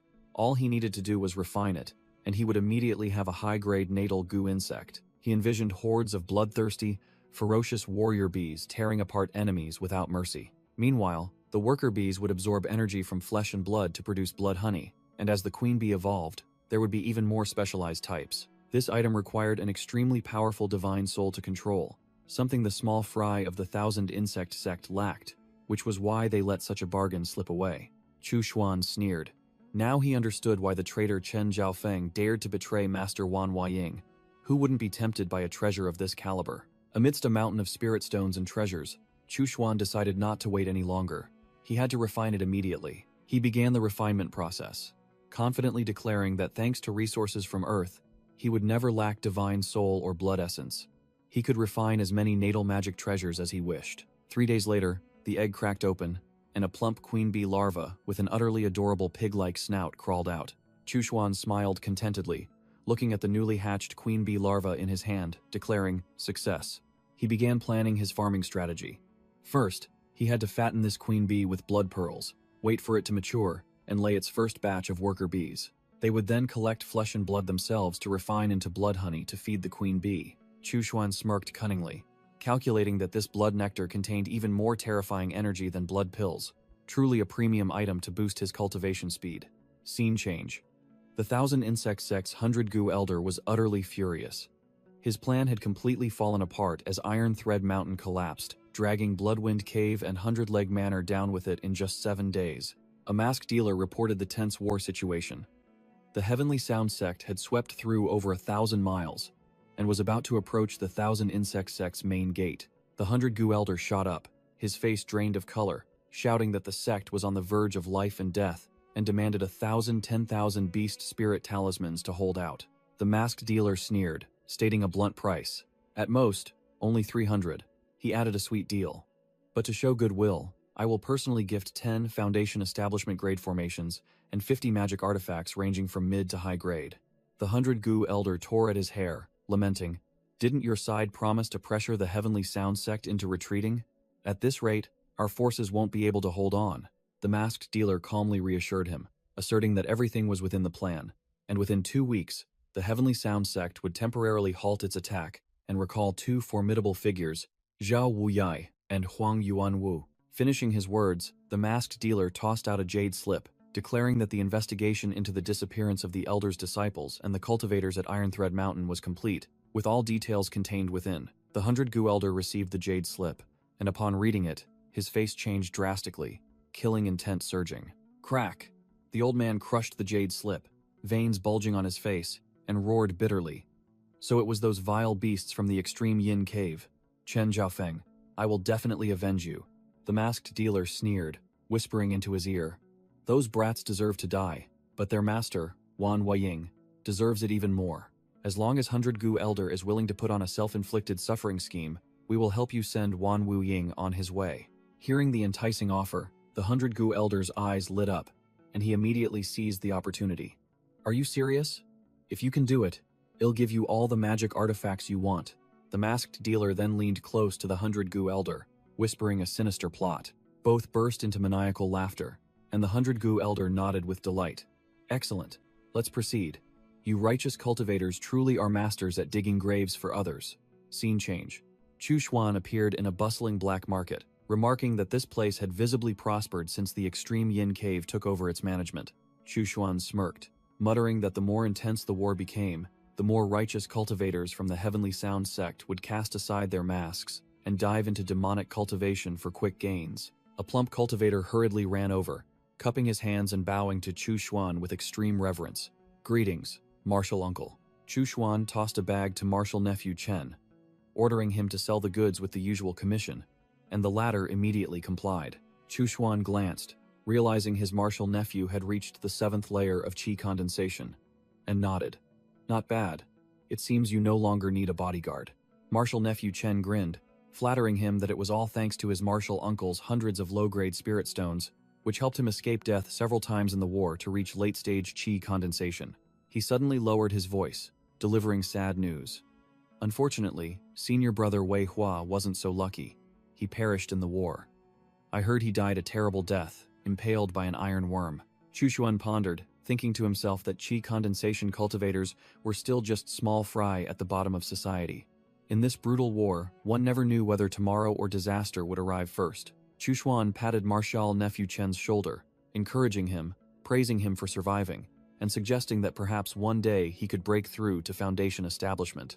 Marshal Nephew Chen knew his place, saying he was nearly 40, his potential exhausted, and reaching late-stage qi condensation was already satisfying. He planned to return to Pingyuan City in a few years to establish a family. Chu Xuan thought to himself that qi condensation cultivators' lifespans weren't much longer than mortals, so if one couldn't reach Foundation establishment, leaving the sect to establish a family was not a bad option. He then thought about himself. If not for the blood mirror that allowed him to traverse worlds, perhaps by now he would just be a 100-year-old, rotting skeleton. Outside, an ancient structure appeared under the brilliant rainbow light. Chu Xuan decided to temporarily borrow the identity of Wei Hua, who had just been reported dead, to act more conveniently. Chu Xuan, disguised as an unknown cultivator, entered a tavern.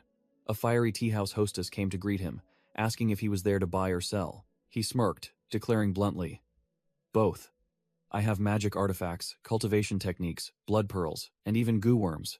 The tea-house hostess handed him a blue horn, explaining that it was a device for transmitting messages, advertising goods, and finding items for other cultivators. Chu Xuan took the item, realizing it was perfect for discreet transactions, then asked for its name, and the woman nonchalantly replied, "Bluetooth." Without further ado, Chu Xuan immediately transmitted a message.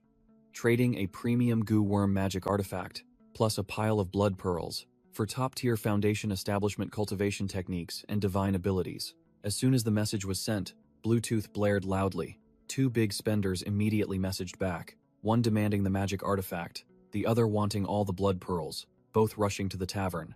Chu Xuan was calmly drinking tea when Old Han, a purple-haired cultivator wearing an eye patch, burst in and roared, "Where's the seller?" Chu Xuan recognized Old Han, the unscrupulous merchant who had once sold him demonic formation books, while Old Han also glanced at the new face and judged that anyone who survived the war was likely no ordinary person. Accompanying Old Han was a goo worm Taoist, who pointed directly at Chu Xuan and shouted, demanding to see the magic artifact. But Chu Xuan had already recognized his true identity. Lu Yin, a disciple under Zhao Wuyai. Chu Xuan laid his cards on the table, placing a small glowing blue bell on the table, introducing his hot item, the Cold Toad Spirit, a top-grade offensive magic artifact. The goo worm Taoist arrogantly presented two secret manuals, Blood Rage and Bone Refinement, confidently proposing a trade for Chu Xuan's Cold Toad Spirit. Chu Xuan secretly thought they were good items, but outwardly he curled his lip in disdain, saying that these low-grade cultivation techniques were only for the weaklings of the Blood Rage sect and Bone Refinement manor. He growled, his face filled with killing intent. "You think these are worthy of my top-grade Cold Toad Spirit? Are you messing with me?" Startled, the goo worm Taoist quickly asked what he wanted, and Chu Xuan imperiously ordered, "Lay out all your goods here, I'll choose myself." The goo worm Taoist gritted his teeth and displayed a pile of cultivation techniques, secretly thinking that this time he needed to gauge his opponent's strength before naming a price. Chu Xuan pointed at a scroll, and the seller immediately praised his sharp eye, intending to boast about the excellent item. "Trash, all worthless junk to waste time, none of it is usable." Chu Xuan threw the scroll away, leaving the goo worm Taoist stunned.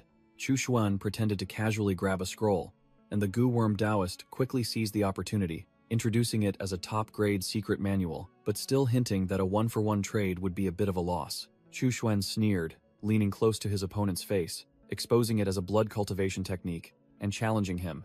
"How many Heavenly Sound Sect cultivators do you think are secretly practicing this, and when will the next person interested in this secret manual appear?" Hit where it hurt, the goo worm Taoist broke out in a cold sweat, frantically wondering who this person was to corner him like this. Cornered, Chu Xuan pretended to concede. "All right, wait." He changed his mind at the last minute, pointing directly at another secret manual. "I'm also interested in the Golden Wheel body protection art from Golden Dragon Temple. Throw that in too." Old Han, another merchant, sneered and interjected, adding fuel to the fire. "Hey, goo worm Taoist, close the deal. Besides those old masters from Golden Dragon Temple, who would want this cultivation technique that requires accumulating great merit?" Forced into a corner, the goo worm Taoist slammed his wine cup onto the table, gritting his teeth as he agreed. "Fine, Take it. Bitterly, the goo worm Taoist could only swallow the bitter pill as he left, while old Han waved goodbye mockingly. Chushuan contentedly flipped through the 2 cultivation techniques he had just acquired, thinking to himself that these were indeed good items to supplement his own. Old Han gave a thumbs up, praising Chushuan's skill, saying it was the first time he'd seen the goo worm Taoist get swindled so badly, then immediately proposed. It seems fellow Taoist has what he wanted. Are you interested in doing business with me? Chushuan secretly grew wary, realizing Old Han was no simple character, and asked directly, what other goods do you have? Old Han leaned in, a meaningful smile on his face. I don't just sell demonic cultivation techniques, I also deal in intelligence. Chushuan showed skepticism about the value of information. Old Han played his trump card, asserting that he knew clearly how the battlefield situation was about to change, who was pulling the strings behind the scenes, and what their next target was, asking Chushuan if he was interested. Chushuan listened to the sales pitch, his true image appearing in his mind, and smirked. Interesting. Chushuan tossed a handful of blood essence stones onto the table, making a bold offer. Tell me the first piece of information. If it's accurate, I'll pay double. Old Han laughed heartily, praising him as a true businessman. Old Han began to divulge information.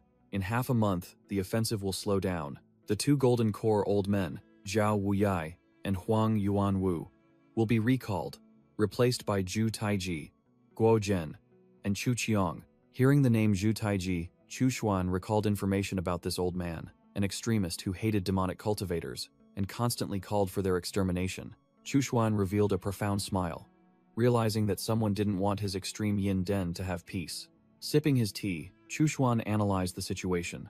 The war between the Heavenly Sound sect and the local sects definitely has a third party involved, and their target is precisely the extreme yin den. Chushuan recalled an important detail. Wan Wuying, Zhao Wuyai, and Huang Yuanwu had once teamed up to steal a treasure from Wu continent, and he immediately guessed that the third party was also targeting that item. Old Han saw that his prey seemed to have taken the bait, then smiled sinisterly and asked, Fellow Taoist, would you like to hear the rest? Chushuan shot to his feet, coldly declaring, No need, the transaction is over. Old Han's jaw dropped, annoyed that the big fish had slipped away, just as he was about to extort more money. As Chushuan turned and left, Old Han was furious, muttering that this guy could deduce everything from a single piece of information, yet acted so indifferently, completely unlike someone from the abyss of extreme yin. Patriarch Wan Huaying summoned his 4 remaining core disciples, Liu Zhensheng, Li Xianyue, Chu Xuan, and Wu Kei. The patriarch got straight to the point, announcing that this was a life-or-death meeting to pass on his legacy, as he now only had these 4 disciples left. Li Xianyue looked curious, not understanding what important matter her master intended to discuss. Wan Wuying laid out his cards, recounting the shocking incident from a few months prior. He, along with Zhao Wuyai and Huang Yuanwu, had raided and stolen a treasure from the 1,000 Insect Sect, an item hot enough to make all major powers drool. Chushuan smirked, his mind already calculating. A treasure. Perfect. Wan Wuying growled that the war should have ended if a third party hadn't intervened, and that culprit had been identified. The Jade Spirit Mountain faction. All the disciples were deeply shocked, but Chushuan remained calm, which made Li Xianyue wonder. Chushuan analyzed like a strategist. After the Wuji sect's collapse, Jade Spirit Mountain seized the most advantageous geographical position, making them the easiest to manipulate and control this war. Wan Wuying nodded in approval, admitting he had anticipated someone coveting the treasure and targeting him, especially as his 2 allied elders were about to be recalled, signaling the enemy's impending action. The patriarch patted Chushuan's shoulder, warning all 4 to be careful, as those who targeted him would surely not spare his disciples, especially Chushuan, the sworn enemy of the 1,000 Insect Sect's Gu Masters. Wan Wuying turned and walked away, leaving his final instruction for his disciples. You must take care of yourselves. Li Xianyue and Liu Zhongsheng's faces changed color, completely shocked by their master's warning, while Chushuan alone maintained his calm expression. Chushuan smirked, secretly calculating, trouble is brewing. If it gets too intense, I'll just return to Blue Star. But if anyone's itching for a fight, I'm not afraid to test them. My reputation is only Foundation Establishment's 2nd layer, so they'll probably send some small fry. What a golden opportunity to make a fortune. At an unknown black market, a dark-skinned goo cultivator, holding a brand new magic treasure, sneered confidently. With this top-grade item, the assassination mission is sure to succeed. A purple-haired cultivator named Zhou Yu enthusiastically greeted him. Hello, fellow Taoist Lu. The goo cultivator waved his hand, getting straight to the point. Skip the pleasantries. Who's the target? When do we act? The goo cultivator smirked, bringing up an old matter. It's an acquaintance of yours. Remember when you were captured by the abyss of extreme yin and forced to Iron Thread Mountain? You were severely injured because of them. Hearing abyss of extreme yin, Zhou Yu's face paled, and he quickly waved his hands. Li Xianyue, Liu Zhengxiong? You're targeting them? Those two aren't easy to deal with. I'm not interested. The goo cultivator slung an arm around Zhou Yu's shoulder, reassuring him. Not them, we're just taking out the weakest one. The target is Chu Xuan. This job is lucrative and easy. That's why I thought of you first. As soon as he heard Chu Xuan's name, Zhou Yu's soul nearly left his body, sweat pouring down him as he silently screamed. The weakest one? You're sending me to my death. Seeing Zhou Yu's face turn green with fear, the goo cultivator inquired, but the other man stammered, bringing up his master Zhao Wuyai's relationship with Wan Wuying to find a way out. The goo cultivator growled, his eyes sharp. My master doesn't know about this. This is an order from above. Whether he agrees or not means nothing. The goo cultivator urged him, but Zhou Yu remained deep in thought, clearly weighing an overly risky proposition. After much deliberation, Zhou Yu cupped his hands and flatly refused, declaring that the demonic cultivators of the abyss of extreme yin were not to be trifled with, and he didn't want to get involved in this mess. Rejected, the goo cultivator grew angry, gathering a green energy sphere in his hand, but Zhou Yu calmly explained, those demonic cultivators are reckless. Even if they die, they'll drag someone down with them. I'm not playing.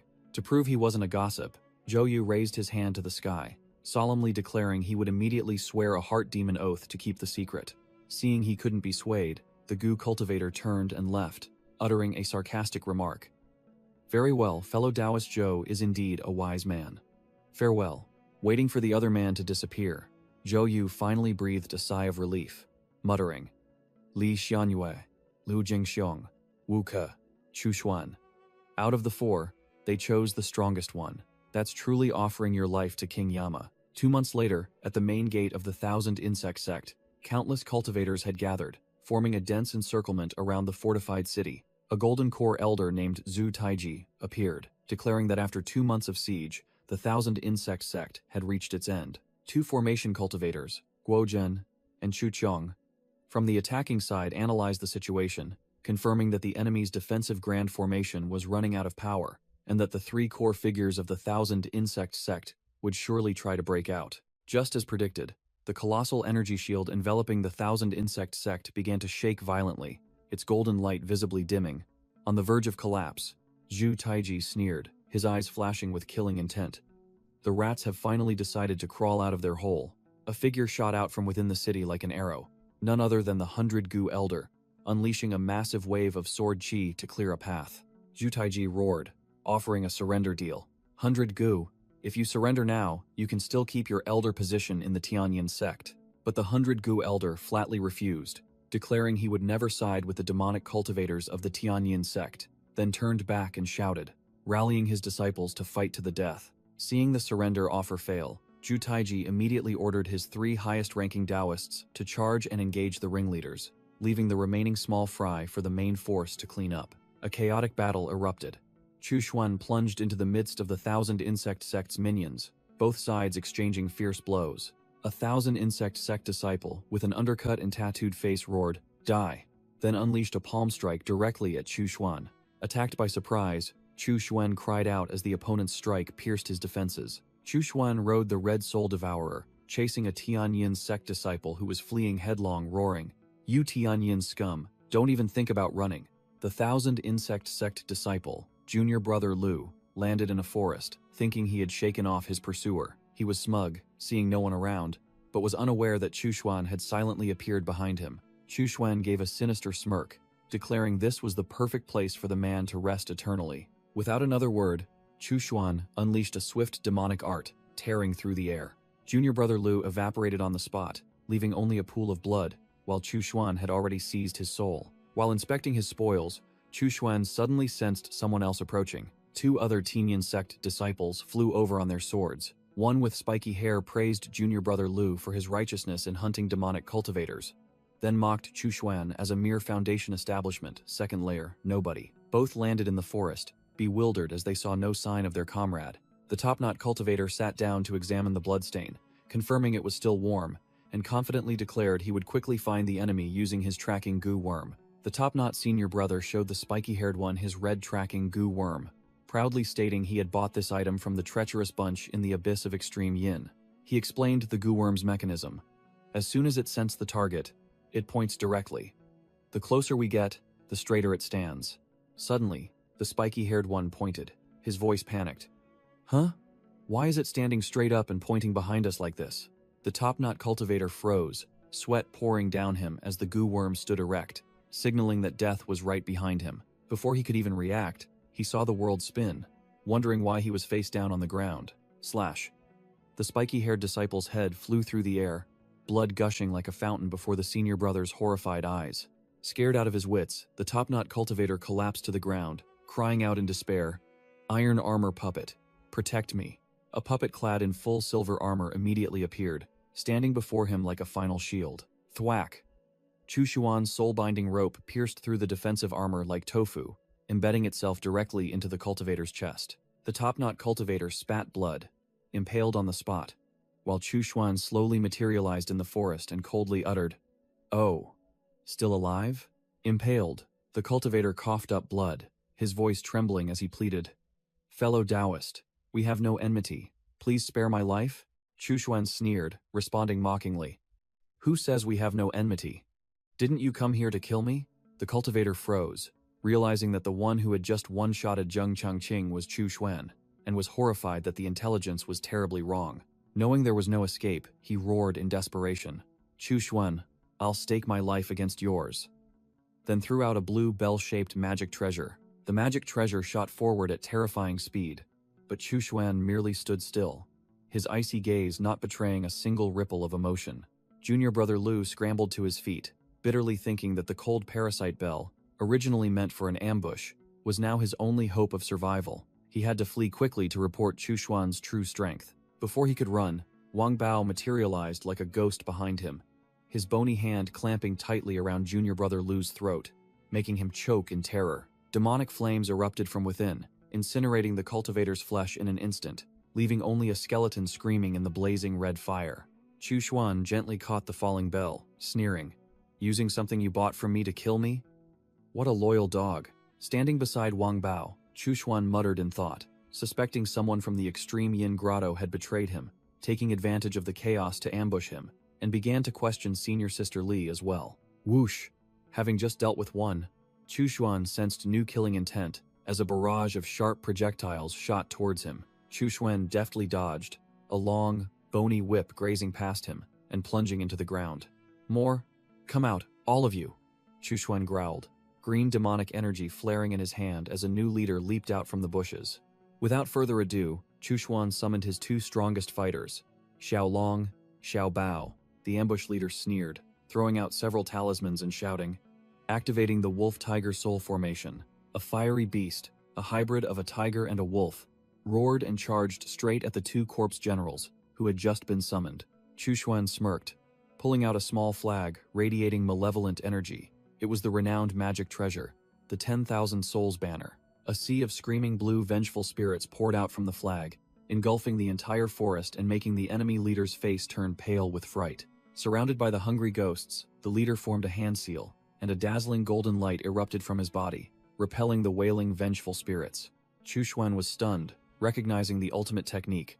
The golden body Dharma wheel of Golden Dragon Temple? Damn it, this cultivation method counters my vengeful spirits too strongly. Thinking he had cleared them out, another spiky-haired cultivator suddenly appeared, forming a hand seal and roaring, "Earth Beast, attack!" A colossal beast made of earth and stone emerged from nowhere, lunging down to crush Chushuan. But Chushuan reacted incredibly fast, immediately unleashing his blood demon shadow puppet, a blazing red phantom that rushed out to block the attack for its master. The collision shook the heavens and earth, sending rocks flying, and Chushuan managed to dodge the fatal blow in time. Chushuan broke out in a cold sweat, calculating, if the blood demon shadow puppet hadn't blocked it, I would have been finished. This guy isn't small fry. He's at least late-stage Foundation establishment, on par with me. Across from him, the spiky-haired cultivator also realized he had met a formidable opponent and began to get serious, while Chushuan guessed that only a few top experts in the Tianyin sect would possess such strength. Chushuan pulled out his magic treasure, the soul-binding rope. its blazing red chains coiling around his hand, making his opponent freeze at the sight of the new toy. Chu Xuan's blood began to boil, and he muttered, "It seems I'll have to fight to the death today." Unexpectedly, the other guy suddenly waved his hand and chuckled, changing his attitude faster than flipping a pancake. "It's all a misunderstanding. I'm just working for money. I didn't expect to run into such a powerful big brother Chu Xuan. How about we call it even? I'll just go deal with the one who hired me, all right?" Chu Xuan was speechless at his opponent's antics, but maintained an icy expression. "Fine, but at least tell me your name." The spiky-haired cultivator introduced himself as Han Lu Yun, bluntly stating that in these chaotic times, time was money, and he had no leisure for arguments before fleeing directly. Chu Xuan mused, realizing that Han Lu Yun was indeed one of the Tianyin sect's 3 prodigies, but seemed far more reserved and unpredictable than rumored. Watching Han Lu Yun's retreating figure, Chu Xuan noticed the man's calculating nature regarding money was exactly like old Han at the black market. Truly a slippery character to be wary of. Suddenly, Chu Xuan was startled, realizing there was still another person hiding somewhere, waiting to ambush him. Chu Xuan stood still, waiting for movement, his sharp gaze sweeping across the forest. He frowned, seemingly puzzled as he no longer sensed any killing intent. Chu Xuan let out a sigh of relief, confirming that the enemy had indeed retreated. Chu Xuan smirked, thinking to himself that it was good he didn't have to fight to the death with a formidable opponent. It was time to settle accounts with the traders who had sold him out. Scene change. Liu Zhengsheng called out loudly, telling senior sister Li and senior brother Liu not to hide anymore and to come out quickly. Li Xianyue appeared with an annoyed expression, a section of her clothes torn at the chest, clearly having just taken a vicious sneak attack. A Tianyin cultivator sneered, confidently boasting that Han Lu Yun, one of the 3 prodigies, had personally gone to deal with Chu Xuan, asserting that even if the main character was at the 7th layer of Foundation establishment, he would definitely be eliminated. Wan Huaying roared, cursing Wu Kei as a traitor for daring to betray his sect and the extreme Yin Grotto. Wu Kei was not to be outdone, growling back that it was the old master who had turned his back first. If not for him stealing the sacred artifact and then forcing a marriage, he wouldn't have had to seek another path. The bearded trader's face was drained of all color as he stammered, explaining that he was forced, while another accomplice coldly activated a lightning talisman in his hand. Boom! A colossal blue lightning bolt was summoned, its earth-shattering power ready to sweep away everything in its path. The lightning strike hit Wan Wuying and Liu Zhensheng's position directly, sending both old men flying a high-quality opening move. Li Xianyue was horrified to realize the attacker was Duan Pengfei, one of the Tianyin sect's 3 prodigies, a direct disciple of Zhu Taiji, and an extremely formidable opponent. The smug Tianyin cultivator assigned, "Senior brother Duan, Li Xianyue is yours. As for old man Liu Zhongsheng, leave him to me." Without hesitation, Li Xianyue immediately made her move, summoning her innate magic treasure, the Black Wind Flag. As a surge of pitch-black demonic energy surged towards the enemy, Duan Pengfei merely smirked, uttering a single word, "Foolish," at Li Xianyue's attack, showing absolute disdain. Boom! Duan Pengfei retaliated with an even more terrifying lightning bolt, easily tearing through the Black Wind Flag's demonic energy, his power utterly overwhelming. Duan Pengfei said no more, his body flashing with lightning, and he charged straight at Li Xianyue with terrifying speed. He growled, unleashing his lightning tribulation finger, a finger gathering full of lightning striking directly at his opponent, his aura overwhelming. Crash!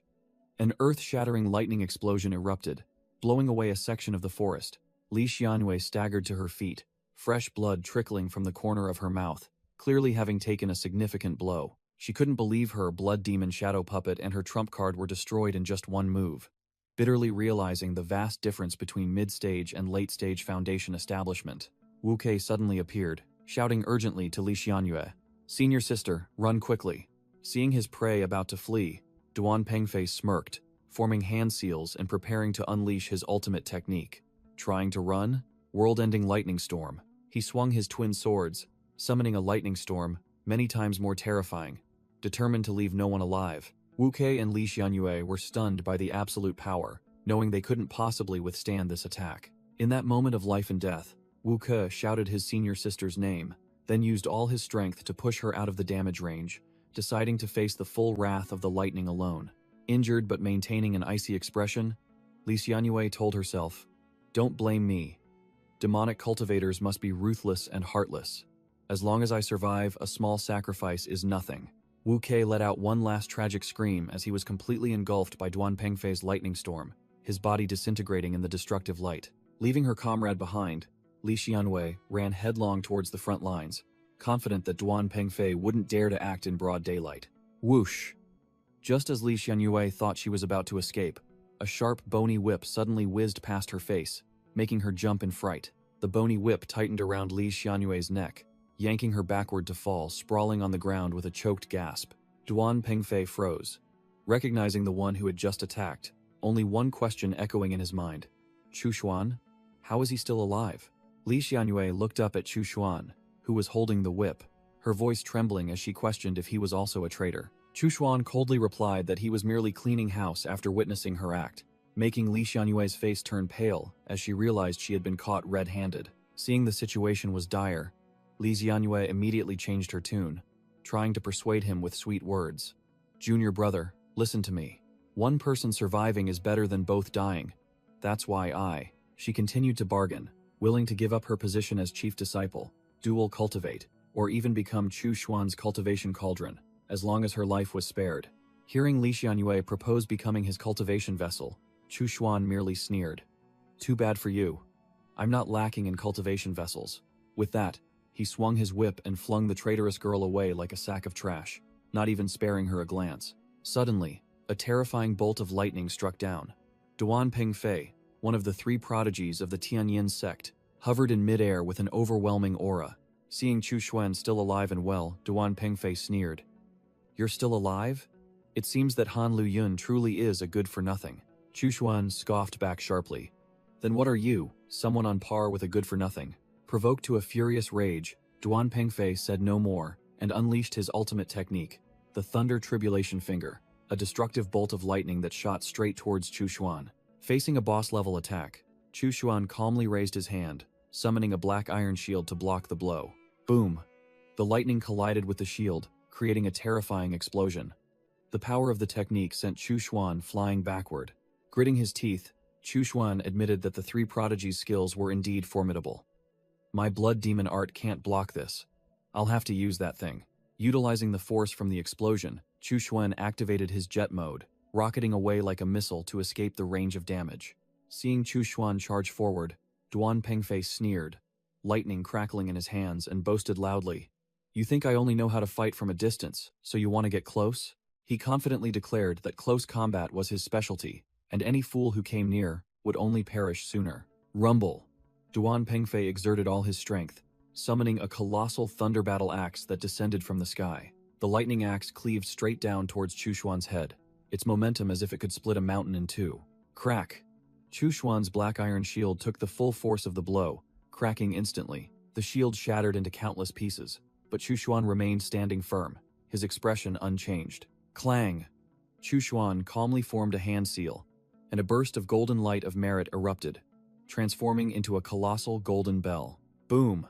The thunder battle axe fiercely collided with the golden bell, creating a terrifying energy explosion. Duan Pengfei's attack was completely nullified. The lightning axe shattered before the power of the golden bell. Duan Pengfei coughed up blood, his face pale with shock, and cried out in disbelief. Merit? How can there be so much merit? Chu Xuan sneered at his opponent's naive question. So what if I'm a demonic cultivator? Who says demonic cultivators can't have merit? Cornered, Duan Pengfei roared bitterly, trying to form a hand seal to unleash his ultimate move. Damn it. Don't get cocky. I still have a trump card. Chu Xuan coldly cut him off, the brilliant golden merit aura behind him, completely overwhelming the blue lightning. You think I'll give you a chance? Without another word, Chu Xuan lunged forward and delivered a heaven-shattering punch to Duan Pengfei's face, crushing all his attempts at resistance. Thoroughly beaten, Duan Pengfei hastily begged, coughing violently, Don't kill me. I'll give you a top-tier spiritual treasure. Chu Xuan bared his teeth in a devilish grin, disdainfully replying, Fool, if I kill you, your things will still be mine. With that, Chu Xuan unleashed his soul-seizing art, directly extracting the top-grade lightning spiritual root from Duan Pengfei's convulsing body. In another dense forest, the sounds of fierce fighting echoed. The bearded traitor frantically stabbed 1,000 insect sect goon to death, screaming in despair, You shattered my natal spiritual treasure. Die. I'll tear you to shreds. Suddenly, He felt a chilling killing intent behind his neck and froze when he realized Chu Xuan had appeared there without him noticing. The bearded traitor grinned sinisterly, thinking the newcomer was an ally. "Senior brother Duan, you're back? Have you killed Li Xianwei yet?" But when he turned around, his smile froze on his face, and his voice stammered in terror as he recognized Chu Xuan. He quickly changed his demeanor, playing the role of a good brother. "Junior brother Chu, you're still alive." While his mind panicked because the script had completely gone off track, the traitor began to shift blame, accusing Liu Zhensheng of harming him, then anxiously asked if Li Xianyue had escaped Duan Pengfei's grasp. Chu Xuan didn't bother to listen further. A crimson demonic flame erupted from his hand and shot straight towards the two-faced man. Without a chance to resist, Chu Xuan grabbed the traitor by the neck, and the demonic flame flared, incinerating him in an instant. Chu Xuan coldly looked at the corpse at his feet, uttering a sarcastic remark. "Senior brother, if you had joined the righteous path, perhaps you would have had a better end." Suddenly, Chu Xuan glanced towards the forest, his aura sharp. "Stop hiding, come out." From the shadows, the third Tianyin master stepped out, scoffing. "Haha, finally discovered. You're truly ruthless to act against a fellow disciple." Chu Xuan recognized the stranger, who immediately waved his hand. "Don't misunderstand. I don't know who killed Duan Pengfei, and I don't want to cause trouble with that person. To be honest, I should even thank them." Chu Xuan turned his back and walked away, throwing a promise of future reunion to the third prodigy of the Tianyin sect, who was bitterly lying on the ground, completely disregarding him. Having spoken, Chu Xuan vanished, leaving the traitor's corpse to spontaneously combust into ashes, neatly cleaning up the scene. Suddenly, in the distant horizon, earth-shattering energy currents flashed, colliding fiercely. Chu Xuan watched, immediately recognizing this as the battleground of true experts, Golden Core cultivators. His current level wasn't high enough to get involved. He calculated his escape route. If Wan Wuying were to perish, the Tianyin sect would surely turn the entire Extreme Yin Cave upside down. It would be best to flee early. The plan was laid out. Head south to the Viet Nation, where demonic cultivators reigned supreme. But thinking of the desert full of monsters that even Golden Core cultivators were wary of, he felt a bit daunted. While contemplating, Chu Xuan suddenly paused as he sensed two other powerful auras tearing through the wind from afar. Two streaks of crimson light flashed past. He immediately recognized one of the familiar auras. Two Golden Core cultivators? One of them is Zhao Wuyai? Chu Xuan was stunned, his expression changing. Damn it, wasn't that old man Zhao Wuyai recalled to the sect? Could this be a trap by the Tianyin sect? Or orchestrated by that old fox Wan Wuying? Immediately, he sneered sinisterly, realizing that this chaotic mess might just be a golden opportunity for him to fish in troubled waters. Amidst the chaotic battlefield, the formation core cultivators of both sides clashed fiercely, sword chi and spells filling the sky. The last few streaks of light vanished in the sky, signaling that the battle of the experts had reached its conclusion. Both sides held their breath, eyes wide with anticipation for the result. Has the battle of the formation core cultivators ended? Who won in the end? Unexpectedly, the high-ranking leaders of the Tianyin sect appeared, led by the old man Zhu Taiji, with an overwhelming aura, signaling Zhao Wuyai to speak. Zhao Wuyai proudly declared, "The three devils of the ancient heaven sect, Hundred Gu, Chaotic Blood, and Withered Bone, have perished. Disciples of the ancient heaven sect, surrender and live." Hearing the news of victory, the Tianyin sect disciples erupted in joy, cheering and celebrating as if they had just taken first place. From afar, Chu Xuan sneered when he saw Wan Wuying was still alive. He thought to himself, "Master is still alive. Excellent. Now I don't need to run anymore." Just then, Wan Wuying's voice transmitted directly into Chu Xuan's and his subordinates' minds. "Come find me in the eastern forest." Chu Xuan met his master again, feigning innocence as he recounted, "Everything happened just like that. This disciple wouldn't dare to lie a single word." Wan Wuying slammed the table, growling angrily. "That traitor Wu Kei deserved to die. But what crime did that girl Li Xianwei commit for you to kill her?" Chu Xuan coldly admitted, "She wasn't wrong, but I couldn't take the risk, so I killed her. Moreover, keeping her around would only mean sharing resources and master's attention." Wan Wuying roared, quoting the classic saying, "If a man is not for himself, the heavens and earth will punish him," then entrusted him with the important task of guarding the Extreme Yin Cave mansion and not disgracing him. Chu Xuan cupped his hands in thanks, but didn't forget to ask pointedly, "This disciple still has a question. Weren't Zhao Wuyai and Huang Yuanwu recalled to the sect? Why are they back?" Wan Wuling sneered, revealing that it was just a feint to deceive the Tianyin sect, because their sect master wasn't foolish, and had already guessed that Mount Wuling would act. He recounted how Zhu Taiji, for personal gain, had colluded with Mount Wuling to eliminate his fellow disciples, and since the goons who followed him were too useless, he conveniently cleaned them up as well. Wan Weiying crushed 2 streams of souls, declaring that the old geezers of the Tianyin sect were too stubborn. It would be more useful to refine that old Zhu Taiji into a corpse general instead. Chu Xuan sneered, immediately flattering with a deadly remark. The sect master and the others are all afraid of master. Wan Weiying suddenly clutched his head and coughed violently, admitting that they didn't want him to be too strong. But for now, they still had to rely on him, so they hadn't dared to make a move. Seeing master injured, Chu Xuan immediately rushed over, offering a bottle of healing pills. But Wan Weiying waved them away without hesitation. Your pills are useless to me. Take them back.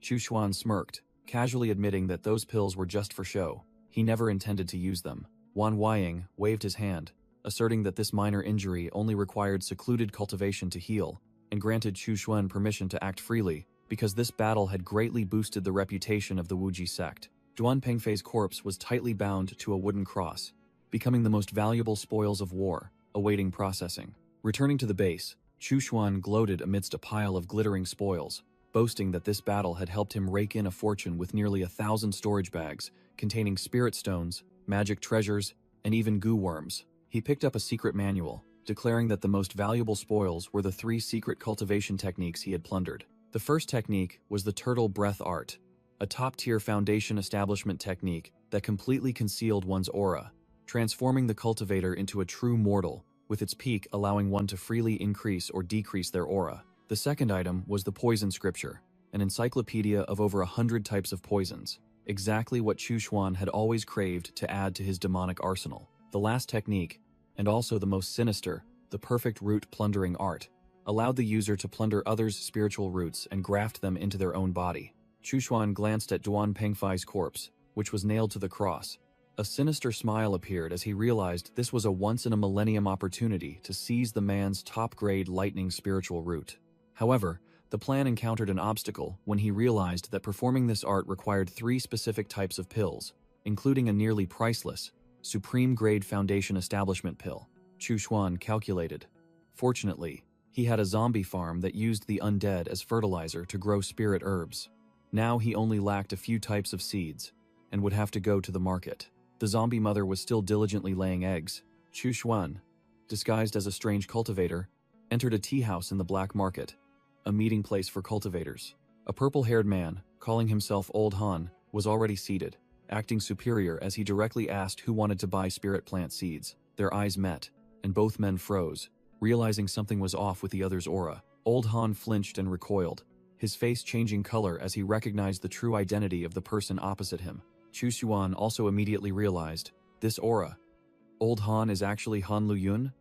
Damn it, he recognized me too. Han Luyun broke out in a cold sweat, asking with a trembling voice, Chu Xuan, why are you here? Chu Xuan calmly replied, reminding him of their previous agreement that they might cooperate someday, and nonchalantly asked how the other party recognized him. Han Luyun laughed it off, fabricating a reason that he remembered the aura of all his opponents, while secretly thinking that revealing their identities so early was good for future business. Han Luyun asked about Chu Xuan's disciple, who had placed the order, but Chu Xuan smirked, casually implying that he himself was the one who made the request. Han Luyun questioned what a demonic cultivator like Chu Xuan needed spirit plant seeds for, but was brushed off by the main character. Stop being nosy. Hand over the goods. Chu Xuan inspected the sacks of seeds, nodded in satisfaction, then directly asked for the price. Han Luyun quoted 30 low-grade spirit stones per caddy, but Chu Xuan went big, proposing to exchange 1,000 caddies of seeds for 1 top-grade blood pearl. Chu Xuan tossed out a pile of glowing red blood pearls, declaring the remainder as payment for the previous information purchase. Han Luyun gaped, immediately realizing, what? You were the one who bought information about Wei Hua last time? Han Luyun hastily picked up the blood pearl to examine it. Sweat poured down as he recalled this quality was only seen from the one who dealt with He Liang. He stammered, asking if that was also Chu Xuan. Chu Xuan smirked, confirming with a concise word, precisely. Han Luyun was utterly shocked, unable to believe he had been dealing with Chu Xuan all this time without knowing, feeling that his own disguise skills were trash compared to a true master. Boom! A terrifying energy explosion shattered the cliff face, demonstrating absolute destructive power. In another cave, Chu Xuan, in his true form with teal hair, was cultivating. A surge of purple demonic energy billowed from the cauldron in front of him. Chu Xuan growled in frustration as his pill refinement failed again. Purple smoke billowing from the cauldron. Damn it, failed again. This is so damn hard. Standing between his two corpse general guardians, Tang Hu and Wang Bao, Chu Xuan summarized that, thanks to the zombie farm, he had farmed enough ingredients and successfully refined 2 top-grade foundation establishment pills after countless failures. He ruffled his hair in frustration, admitting that the last pill, the real heaven-mending pill, had caused his cauldron to explode hundreds of times, proving his pill refinement skills were truly trash, and it was time to hire a professional. Crack! The crescent-shaped jade pendant hanging from Chu Xuan's waist suddenly cracked open. Chu Xuan held the broken jade piece, smirking with a murderous aura. Clearly, this was a locator device. The sample stone broke? Looks like the target has been found. Han Lu-yun reported to Chu Xuan that there was a lead on the person he was looking for, and introduced a top-tier alchemist from the Miaoyin Palace for 500 low-grade spirit stones and 1 finished pill. Chu Xuan coldly stated his conditions. The price was not an issue, but there was one sole requirement. She must refine the pill right in front of me. Han Lu-yun broke out in a sweat, thinking this request was too strange and uncommon, but still promised to try asking for him. Han Lu-yun picked up a communication magic treasure, nervously awaiting the alchemist's reply, while she remained seated, not turning around. The broker grinned, announcing the deal was sealed. Great, she agreed, and added that she was currently shopping for ingredients at the market and would arrive soon. Han Lu-yun excitedly introduced the newly arrived hot commodity, a young female alchemist from the Miaoyin Palace. The young woman introduced herself as Yan Xiao, an alchemist of the Miaoyin Palace, and confirmed the deal to refine the heaven-mending pill. Chu Xuan, without much talk, directly tossed a bag containing enough ingredients for 2 cauldrons, along with the payment. Yan Xiao received the goods, directly asked for the pill refinement location, and Han Lu-yun immediately led the way. The 3 entered a spacious stone pill refinement room, which appeared to be specially designed. Without wasting a second, Yan Xiao summoned her pill cauldron, her hands gathering fire, preparing to get to work right in front of the 2 men. Each type of medicinal ingredient was thrown into the cauldron by her with the speed and precision of a professional, her movements smooth and without any wasted effort. Chu Xuan squinted, observing, secretly acknowledging in his heart. Exquisite technique. Truly the real deal. Han Lu-yun, seeing Chu Xuan staring intently, spoke up to tease, saying that this process would take dozens of hours, and he shouldn't even dream of secretly learning, because pill refinement required innate talent, not just observation. Chu Xuan completely ignored Han Lu-yun's words, continuing to stare at the cauldron, making the broker sigh and leave first, promising to return when it was done. After a grueling 30 hours, Yan Xiao was drenched in sweat, finally about to complete the batch of pills. The pill cauldron glowed brightly, signaling that the divine medicine was about to emerge. A literal grind session. Yan Xiao glanced at Chu Xuan, panicking inwardly. This madman actually stared at me for 30 hours straight. Could he be trying to secretly learn my technique? She started to feel nervous, telling herself that her pill refinement art was exclusive. But if the other party was also a big shot in the profession, things would be different. Han Lu-yun returned just in time, patting Chu Xuan's shoulder teasingly. How was it? Did you learn anything? Chu Xuan replied curtly with a poker face. No. He declared that without a foundation, observing was useless, leaving both Yan Xiao and Han Lu-yun speechless. The transaction was complete. Yan Xiao handed the jade bottle to Chu Xuan, but didn't forget to warn him. This bottle has a formation. If I'm attacked before leaving here, the medicine will self-destruct. Chu Xuan clicked his tongue in regret at missing the chance to simply snatch it, secretly thinking that someone who could refine such top-grade pills surely had hidden bodyguards. Han Lu-yun read Chu Xuan's thoughts, smirking, warning. Don't get any ideas. This girl isn't simple. I once took a contract to kill someone like her, and she was protected by a whole group of late-stage foundation establishment cultivators. Han Lu-yun continued, with the face of a cunning merchant, that the target had paid him 10 times the price to back out of the deal. And of course, he chose the money. Han Lu-yun held out a jade token, saying it was a referral fee, but Chu Xuan turned and walked away, stating curtly, I'm out of here. Seeing his prey about to slip away, Han Lu-yun hastily tried to hold him back, proposing a deal to explore an ancient secret realm full of treasures, and even emphasized that a group of foundation establishment cultivators would also be participating. Chu Xuan. Chu Xuan poured cold water on him. Not interested, he'd rather cultivate. Han Lu-yun. Han Lu-yun was utterly shocked, yelling, Are you even a demonic cultivator? Demonic cultivators don't go around fighting and seizing opportunities. ID. Chu Xuan smirked, his eyes sharp, feigning profundity. I am different from ordinary demonic cultivators. I believe in laying down the butcher's knife and instantly becoming a Buddha. ID. Han Lu Yun.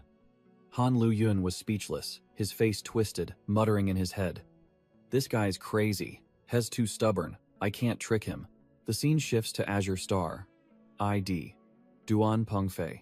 Duan Pengfei, one of the 3 prodigies of the Heavenly Seal sect, was hanging from a giant tree in the middle of the city, his body covered in injuries. He gritted his teeth bitterly, trying to activate his jade slip to contact his master. Zhu Taiji. But it was completely futile. ID. Duan Pengfei. Duan Pengfei realized in horror that this strange place was ID. Chu Xuan's territory, where he could even grow spirit herbs from corpses, and below was a horde of ID. Zombies howling. Suddenly, a blue spatial vortex opened, and a figure calmly stepped out. ID. Chu Xuan appeared from midair, making ID. Duan Pengfei gape in astonishment. Chu Xuan? He teleported? This isn't something a Foundation establishment cultivator can do. ID. Chu Xuan sneered, his red eyes filled with killing intent. Sorry to keep you waiting. Don't worry, I'll send you on your way soon. ID. Duan Pengfei was scared out of his wits, struggling in vain and yelling, No, I don't want to die. Don't come near me. ID. Chu Xuan leaned close to his face, his voice sweet as if coaxing a child. It won't hurt too much, don't worry. He squeezed ID. Duan Pengfei's mouth shut, beginning his lecture on the art of spirit root extraction, which consisted of 3 steps: digging out the root, carrying the root, and implanting the root, corresponding to 3 types of elixirs. The first step was complete. ID. Chu Xuan forced a spirit sealing pill down. ID. Duan Pengfei's throat, causing his affinity for spiritual energy to plummet, temporarily severing the connection between his body and spirit root. ID. Duan Pengfei was utterly panicked when he realized he could no longer feel his spirit root, asking himself in horror, what the hell did ID. Chu Xuan make me drink? A sharp hook suddenly plunged into ID. Duan Pengfei's hip, making him scream in pain. Chu Xuan calmly explained why he kept his dog's life. The spirit root lies 3 inches deep in the spirit sea. If you die, it'll vanish instantly. A sharp dagger sliced through, severing the thread connecting the spirit root to the body. ID. Chu Xuan raised his spoils, laughing savagely as he held the supreme-grade lightning spirit root, which glowed with a brilliant purple light. ID. Chu Xuan smirked with satisfaction at the miserable screams of ID. Duan Pengfei, who was hanging like an animal. The defeated opponent's screams annoyed ID. Chu Xuan, who growled, too noisy. With that, ID. Chu Xuan lunged forward and delivered a devastating punch to ID. Duan Pengfei's throat, cutting off his cries. He muttered that he had to use a spirit stabilizing pill immediately to reinforce the stolen spirit root, or it would vanish. Next, he took out a spirit sealing pill, preparing to isolate his own spirit root to begin the transplant process. ID. Chu Xuan gritted his teeth, pressed the knife to his abdomen, and declared decisively, to implant the new, I must first personally dig out the old. Without hesitation, he plunged the dagger straight into his own body. ID. Chu Xuan pulled out his old spirit root, a faint light compared to the supreme grade one he had just stolen. Immediately, he inserted the lightning spirit root into the wound, and a violent surge of lightning energy instantly erupted, tearing through his body. The gut-wrenching pain made ID. Chu Xuan cough up blood, but he had already prepared a heaven-mending pill to complete the final step. ID. Chu Xuan, holding the wood attribute spirit root he had just dug out of himself, called out his corpse general's name. ID. Tong Xiao, come here. Without a word of explanation, he directly inserted his old spirit root into the energy core in ID. Tong Hu's abdomen. Exhausted after the self-surgery, ID. Chu Xuan collapsed, leaving ID. Tang Hu bewildered, not understanding what had just happened. A few days later, ID. Chu Xuan. Chu Xuan lay motionless on the bed. The process of recovery and integration of his new power officially beginning. He slowly opened his eyes, his sharp red gaze signaling that a new level of power had been born. Sitting up abruptly, ID. Chu Xuan declared confidently, "It's done. The supreme-grade lightning spirit root has completely fused with my body." Suddenly, strange noises rang out, catching his attention. He realized the sounds were coming from ID. Tang Hu. ID. Chu Xuan. Chu Xuan smirked, explaining that it would be a waste to discard a mid-grade wood attribute spirit root, so he conveniently bestowed it upon his disciple, not expecting it to cause such a mutation. ID. Tang Hu. Tang Hu's entire body radiated a blue energy. His eyes had completely transformed, and his mouth struggled to emit sounds. Realizing his corpse general showed signs of being able to speak, Chu Xuan became extremely interested. "Come on, ID. Tang Hu. Xiao Hu. ID. Tang Hu." Tang Hu's throat made cracking sounds. His body was undergoing a painful yet powerful transformation. He threw his head back and let out an earth-shattering roar, his pale eyes flashing with a spark of intelligence, no longer those of a soulless puppet. ID. Chu Xuan. Chu Xuan rested his chin on his hand, observing and remarking, "Still can't speak human language, but that look in his eyes isn't fake." He muttered that normally, a corpse general would need to condense a corpse core before being able to babble. But Tang Hu, only a corpse general, had already begun forming syllables. His future would certainly surpass ordinary corpse beasts. ID. Chu Xuan smirked triumphantly. A corpse fused with a cultivator's spirit root could not only absorb spiritual energy but also learn skills and spells. He had truly created a branded monster. Seeing ID. Tang Hu still growling, ID. Chu Xuan patted his shoulder reassuringly. "Calm down, ID. Tang Hu Xiao Hu. You'll be able to speak eventually." After stabilizing his disciple, ID. Chu Xuan let out a breath and began to focus on his own matters. He sat down, pondering the change in his spirit root's attribute. If he were a righteous cultivator, he would probably have to cripple his cultivation and start over. But for a demonic cultivator, seizing a spirit root naturally came with a way to retain one's cultivation. That was the true principle of the strong. ID. Chu Xuan. Chu Xuan flipped through the secret manual, pointing directly at the target. The Blood Demon Scripture, a unique cultivation method born precisely to solve this problem. ID.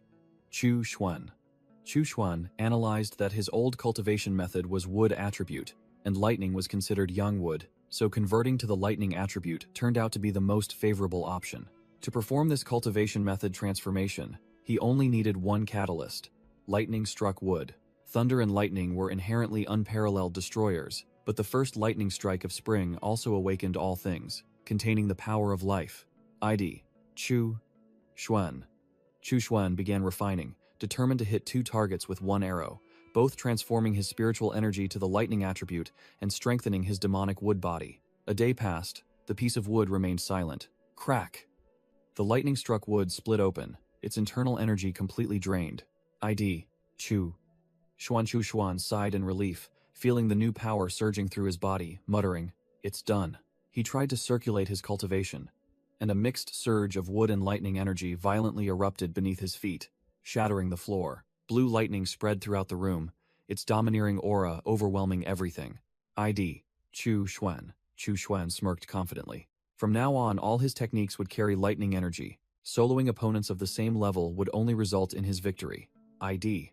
Chu Xuan confidently declared with the trump cards in his hand that even peak Foundation establishment cultivators were no match for him.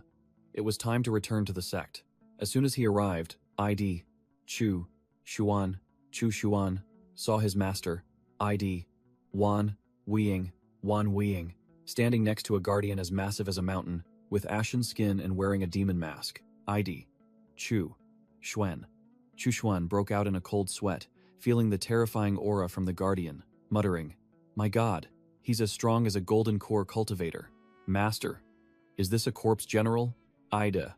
Wan Weiying confirmed that he had taken advantage of his recovery period to refine the corpse of a 100 Gu Taoist into a branded corpse general. ID. Chuswan felt his blood rush to his head, boasting loudly, Master's demonic cultivation is unrivaled under heaven. One day, you will sweep through the cultivation world and revive the Wuji sect. ID. Wan Huaying.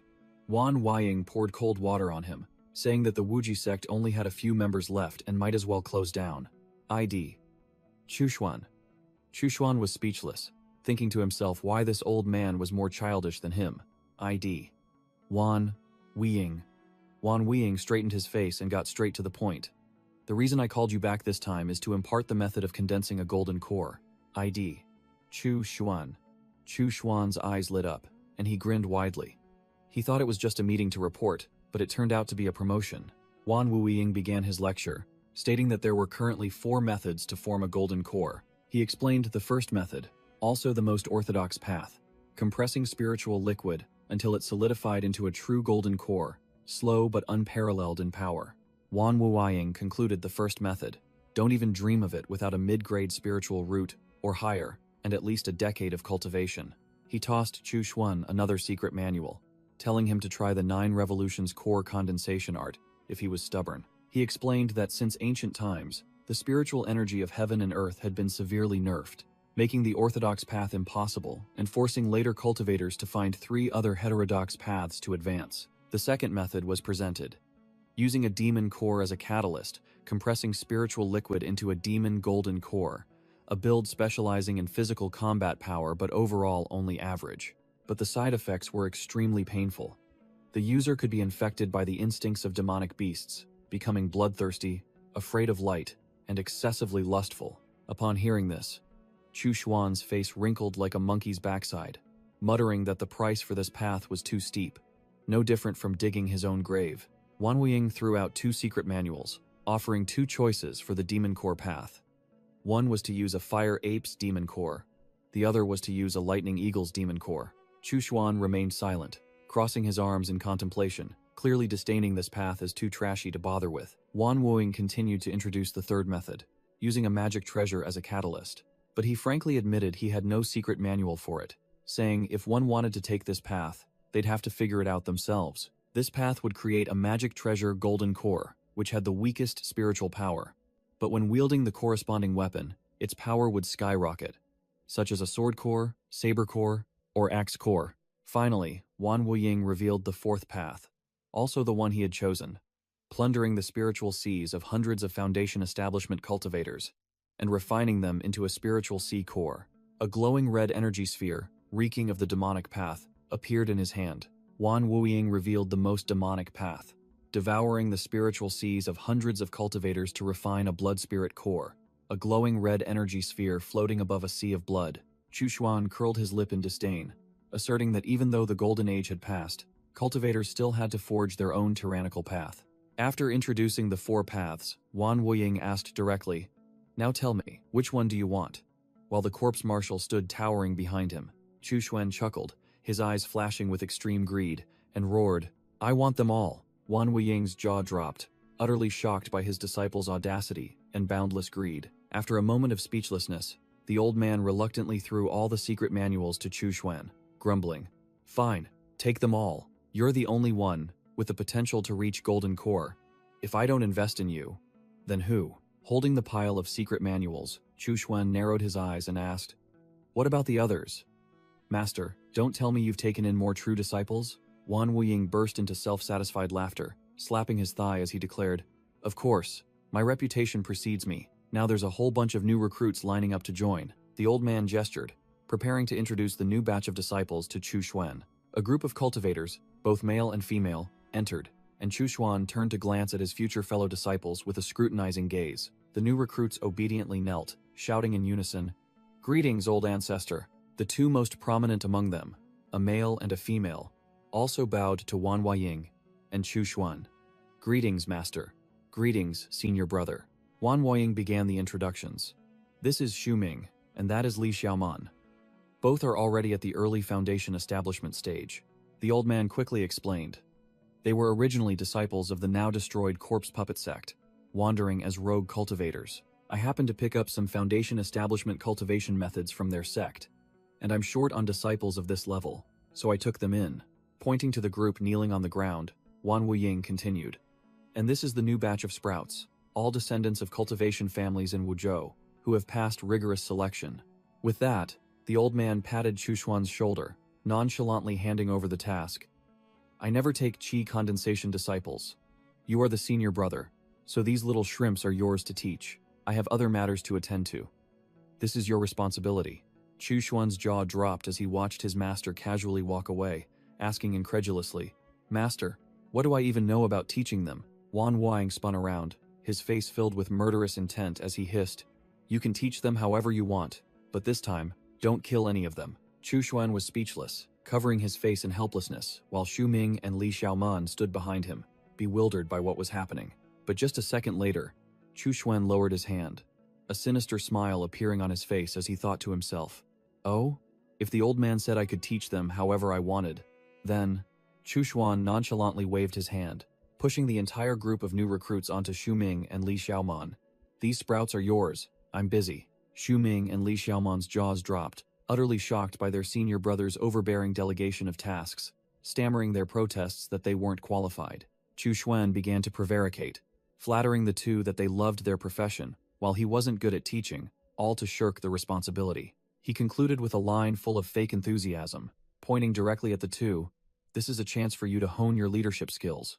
As soon as he turned away, Chushuan immediately revealed his cunning face with a sinister smile, thinking to himself that it definitely wasn't because he was lazy. After the delegation, Chushuan sprawled out, browsing the Blue Fang Stone tablet, a fancy tablet in the cultivation world. Intelligence information appeared. 2 major sects on the border were bleeding heavily, even losing Foundation establishment cultivators. The situation was extremely tense. Chushuan curled his lip in a sneer, mocking the so-called Peaceful Righteous Path Alliance. Clearly just a bunch of backstabbers. It turned out this tablet was a communication tool for the intelligence network established by junior brother Chen, constantly updating news. The Blue Fang Stone tablet glowed, becoming a powerful tool for a transmigrator like him to grasp the world's affairs. Chushuan narrowed his eyes, reading new intelligence. An ancient underground ruin had just been discovered in the Cloud Mist mountain range, rumored to contain ancient magic treasures and spirit treasures. He curled his lip in a sneer. The appearance of ruins meant slaughter, chaos, and death, a golden opportunity for a demonic cultivator like him to profit. But Chushuan wasn't foolish enough to rush into a death trap with golden core cultivators. He only planned to hover around the periphery to do business, because wherever there were cultivators, a black market would spring up. No sooner said than done, Chushuan sprang up, deciding he couldn't rely on just one source of information. He had to go to the market and cross-reference with Han Luyun to be sure. At a tea house in the market, Han Luyun was already waiting, his face full of confidence. Whoosh! Several blue energy flying darts were suddenly launched, tearing through the air. Chushuan was no pushover either. A glowing purple demonic energy flying dart flew out in response, blocking the attack. The man burst into laughter. Apparently the previous greeting was just a test of skill. Han Luyun puffed out his chest, boasting, What do you think? That's my newly developed mother-son flying daggers technique. Chushuan glanced at him, coldly remarking, Not bad. Han Luyun curled his lip, looking self-satisfied. To be praised so highly by you, my friend, makes me feel quite honored. But then he admitted that Chushuan's poison mastery had advanced too quickly, to the point where it made him feel a bit pressured. Chushuan nonchalantly replied that he had been researching poisons lately, conveniently using Han Luyun as a guinea pig to test them, and then added chillingly, The day I poison you to death, that will be my success.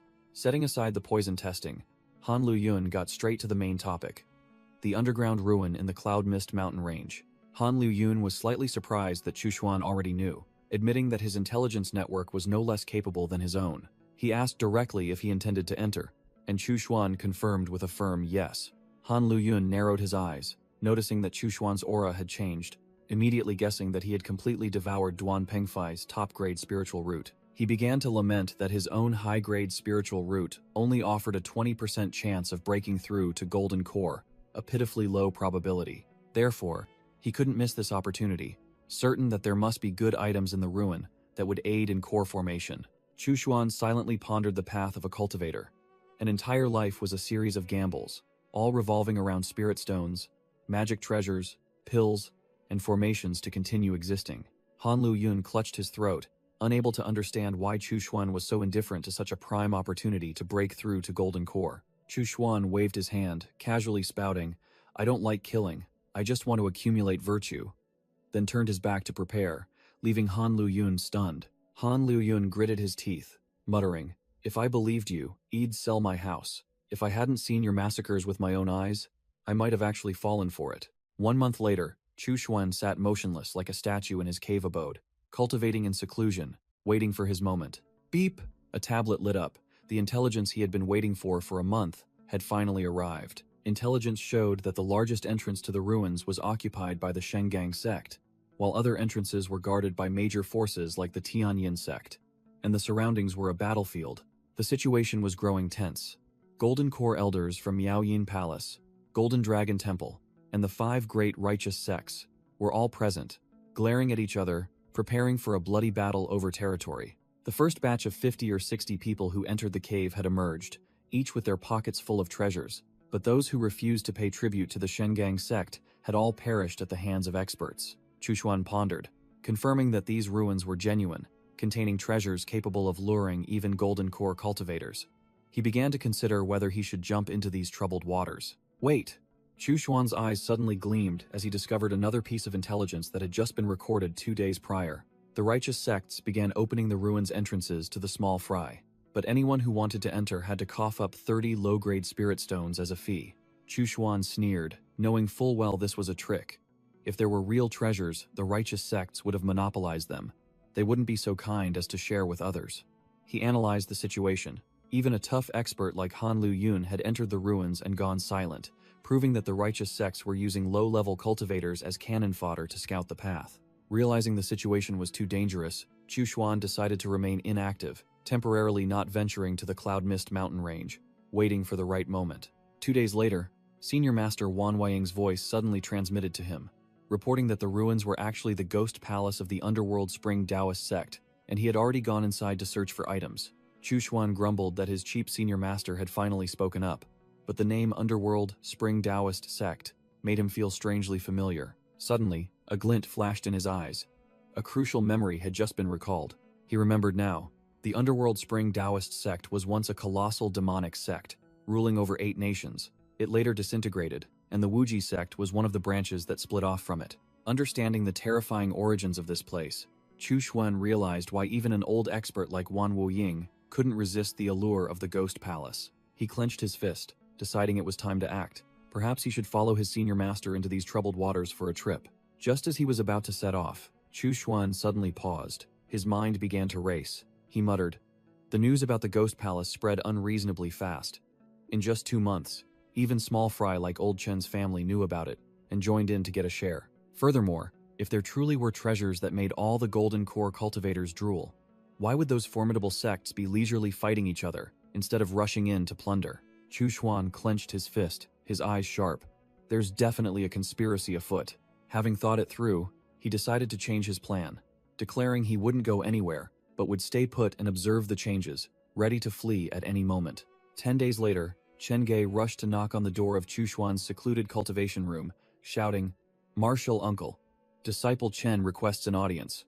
The heavy door opened, and Chu Xuan stood tall, his aura as cold as a final boss. Chen Ge hastily bowed in greeting, but Chu Xuan merely glanced at him and asked directly, "What's so urgent that you had to come here yourself?"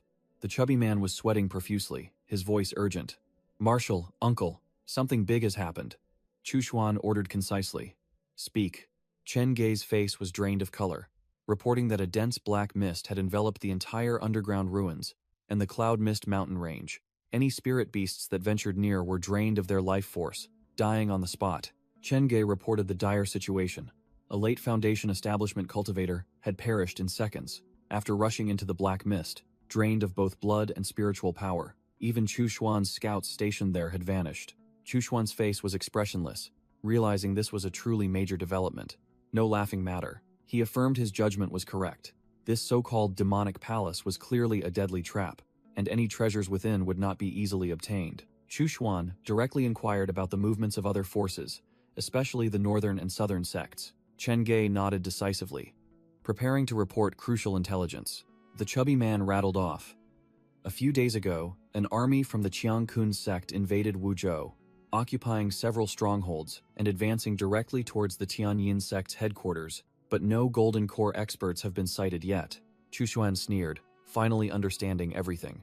He declared decisively, "The situation is clear. It's time for us to flee. The Tianyan sect is about to collapse." It turns out it was all just a play. Chen Ge was bewildered, hastily asking his martial uncle what they should do now, hoping for guidance. Chushuan looked directly at him, reminding him coldly, "You are just a mortal, with no family, no attachments." Chen Ge mumbled about having 4 wives, 6 concubines, and a dozen shops, implying that his life was paramount, and Chu Xuan merely stated coldly, "Your life, or those things, which is more important? You should know." Enlightened by his martial uncle, Chen Ge broke out in a cold sweat, hastily bowed, his voice trembling. "This disciple understands." Chen Ge hastily took his leave and ran off, while Chu Xuan watched him go with an exasperated expression. Chu Xuan stood before a new grave. On the tombstone, the inscription clearly read, "Tomb of Senior Brother Liu Zhengshang, erected by Junior Brother Chu Xuan." He poured wine onto the grave, muttering, "Senior Brother, it's been a while since I visited, don't blame me. The situation has changed and I've decided to flee as well." Chu Xuan continued to report the situation to the deceased. "Li Xianyue was killed by me. The traitor, Wu Kei, has also been dealt with, and the 2 new disciples who followed Senior Master into the Ghost Palace are likely in grave danger." He placed his hand on the tombstone, concluding bluntly, "Among the qi refining cultivators, only Chen Ge is left. I wonder if he'll survive this calamity. By the time I return, even Senior Master might be gone." The wind blew past, and Chu Xuan looked up at the sky, reflecting on the cruel path of cultivation, where the weak would be eliminated. Only those who understood the way of survival would reach the end. Meanwhile, as expected, an army from the Burning Heaven sect, consisting of 4 nascent soul experts and 30 Foundation Establishment cultivators, was aggressively marching straight to the Tianyan sect's headquarters, preparing to sweep through. The Burning Heaven sect launched an all-out assault on the Tianyan sect, just as their golden core experts were absent, leaving only a group of small fry to face the battle at home. Cornered, the nascent soul patriarch of the Tianyan sect was forced to break seclusion and enter the battle, but was immediately intercepted by the Burning Heaven sect's patriarch of the same level. The 2 old monsters dueled for 7 days and nights, shaking heaven and earth. Ultimately, the Tianyan sect's patriarch was weaker, suffered severe injuries, and fled. Capitalizing on their victory, the Burning Heaven sect disciples roared as they shattered the mountain-protecting Grand Formation, officially leveling the Tianyan sect's headquarters. And so, just like the Wuji sect, another major force had officially vanished from the map of the cultivation world. Meanwhile, at the Hao Tai Hotel, Chu Xuan was leisurely lying with his legs crossed, eating cherries, calculating his next moves to survive the coming calamity. Suddenly, Wang Gangjian, the muscular man from Black Blade Security, poked his head out from around the corner with a smile that couldn't be more obsequious. Chu Xuan immediately sensed it, his eyes sharpening as he realized the Black Blade security personnel had arrived. Wang Gangjian stood respectfully, awaiting orders, while Chu Xuan sat cross-legged on his chair like a true overlord, stating concisely, "Report." Wang Gangjian reported with a tense expression. "Immortal. A new force called Science City has emerged. They are not to be trifled with, even suppressing the Corpse Queen." Chu Xuan closed his eyes, listening, and coldly ordered, "Continue." Wang Gangjian continued, his voice slightly fearful. 2 extraordinaries from Science City came to invite you to join them. I took the liberty of refusing on your behalf." Chu Xuan sat cross-legged, stating firmly, "You did well. There's no need to waste time with such small fry." Chu Xuan curled his lips into a sinister, disdainful sneer. "Science? Get rid of that childish game. Here, we practice cultivation."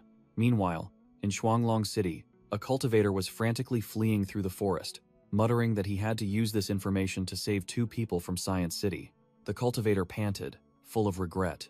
The biggest mistake was entering Science City to find a gift for the immortal. He continued to run for his life, bitterly admitting, "Even Sister Yu, who is so strong, couldn't escape their pursuit. It's all my fault that she was captured and taken away as a test subject." Just as determination surged in his eyes, the cultivator suddenly flinched as shadowy figures rushed out of nowhere to block his path. The fleeing cultivator broke out in a cold sweat as he faced the dense black mist, muttering, "This black mist is too terrifying.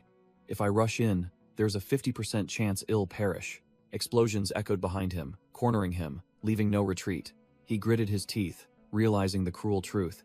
If I don't charge in, the chance of survival is a complete 0. Suddenly, A massive armored vehicle slowly emerged from the mist, startling the fleeing cultivator but also confirming he's in there. Outside the mist, two trackers, a man and a woman, stood beside the armored vehicle, observing the situation. The Mohawk tracker scoffed. "This place looks disgusting. That brat must be dead already. Should we just report him dead and leave quickly?" His red hair tracker teammate coldly refuted. "No. The order is to see the person alive or the corpse dead. How can we report without a body?"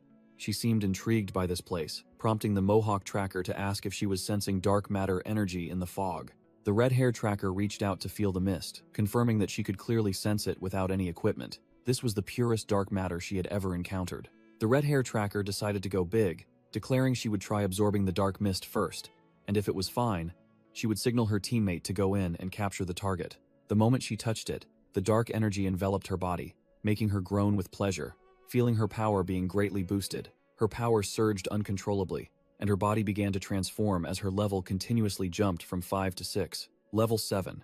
The explosive energy turned her into a pitch-black shadow, with only maniacal laughter echoing. The Mohawk tracker watched, utterly shocked, stammering speechless at the horrifying sight of his teammate. From the darkness, the red hair tracker's purple eyes coldly glanced over, her voice completely distorted. "Is something wrong?" Immediately, her body began to swell grotesquely, losing all human form. The red hair tracker screamed desperately for it to stop, as her body inflated like a balloon about to burst, while her teammate could only watch helplessly. Boom! A terrifying explosion ripped through the night, and the red hair tracker was officially blown to bits, with only fragments scattering everywhere.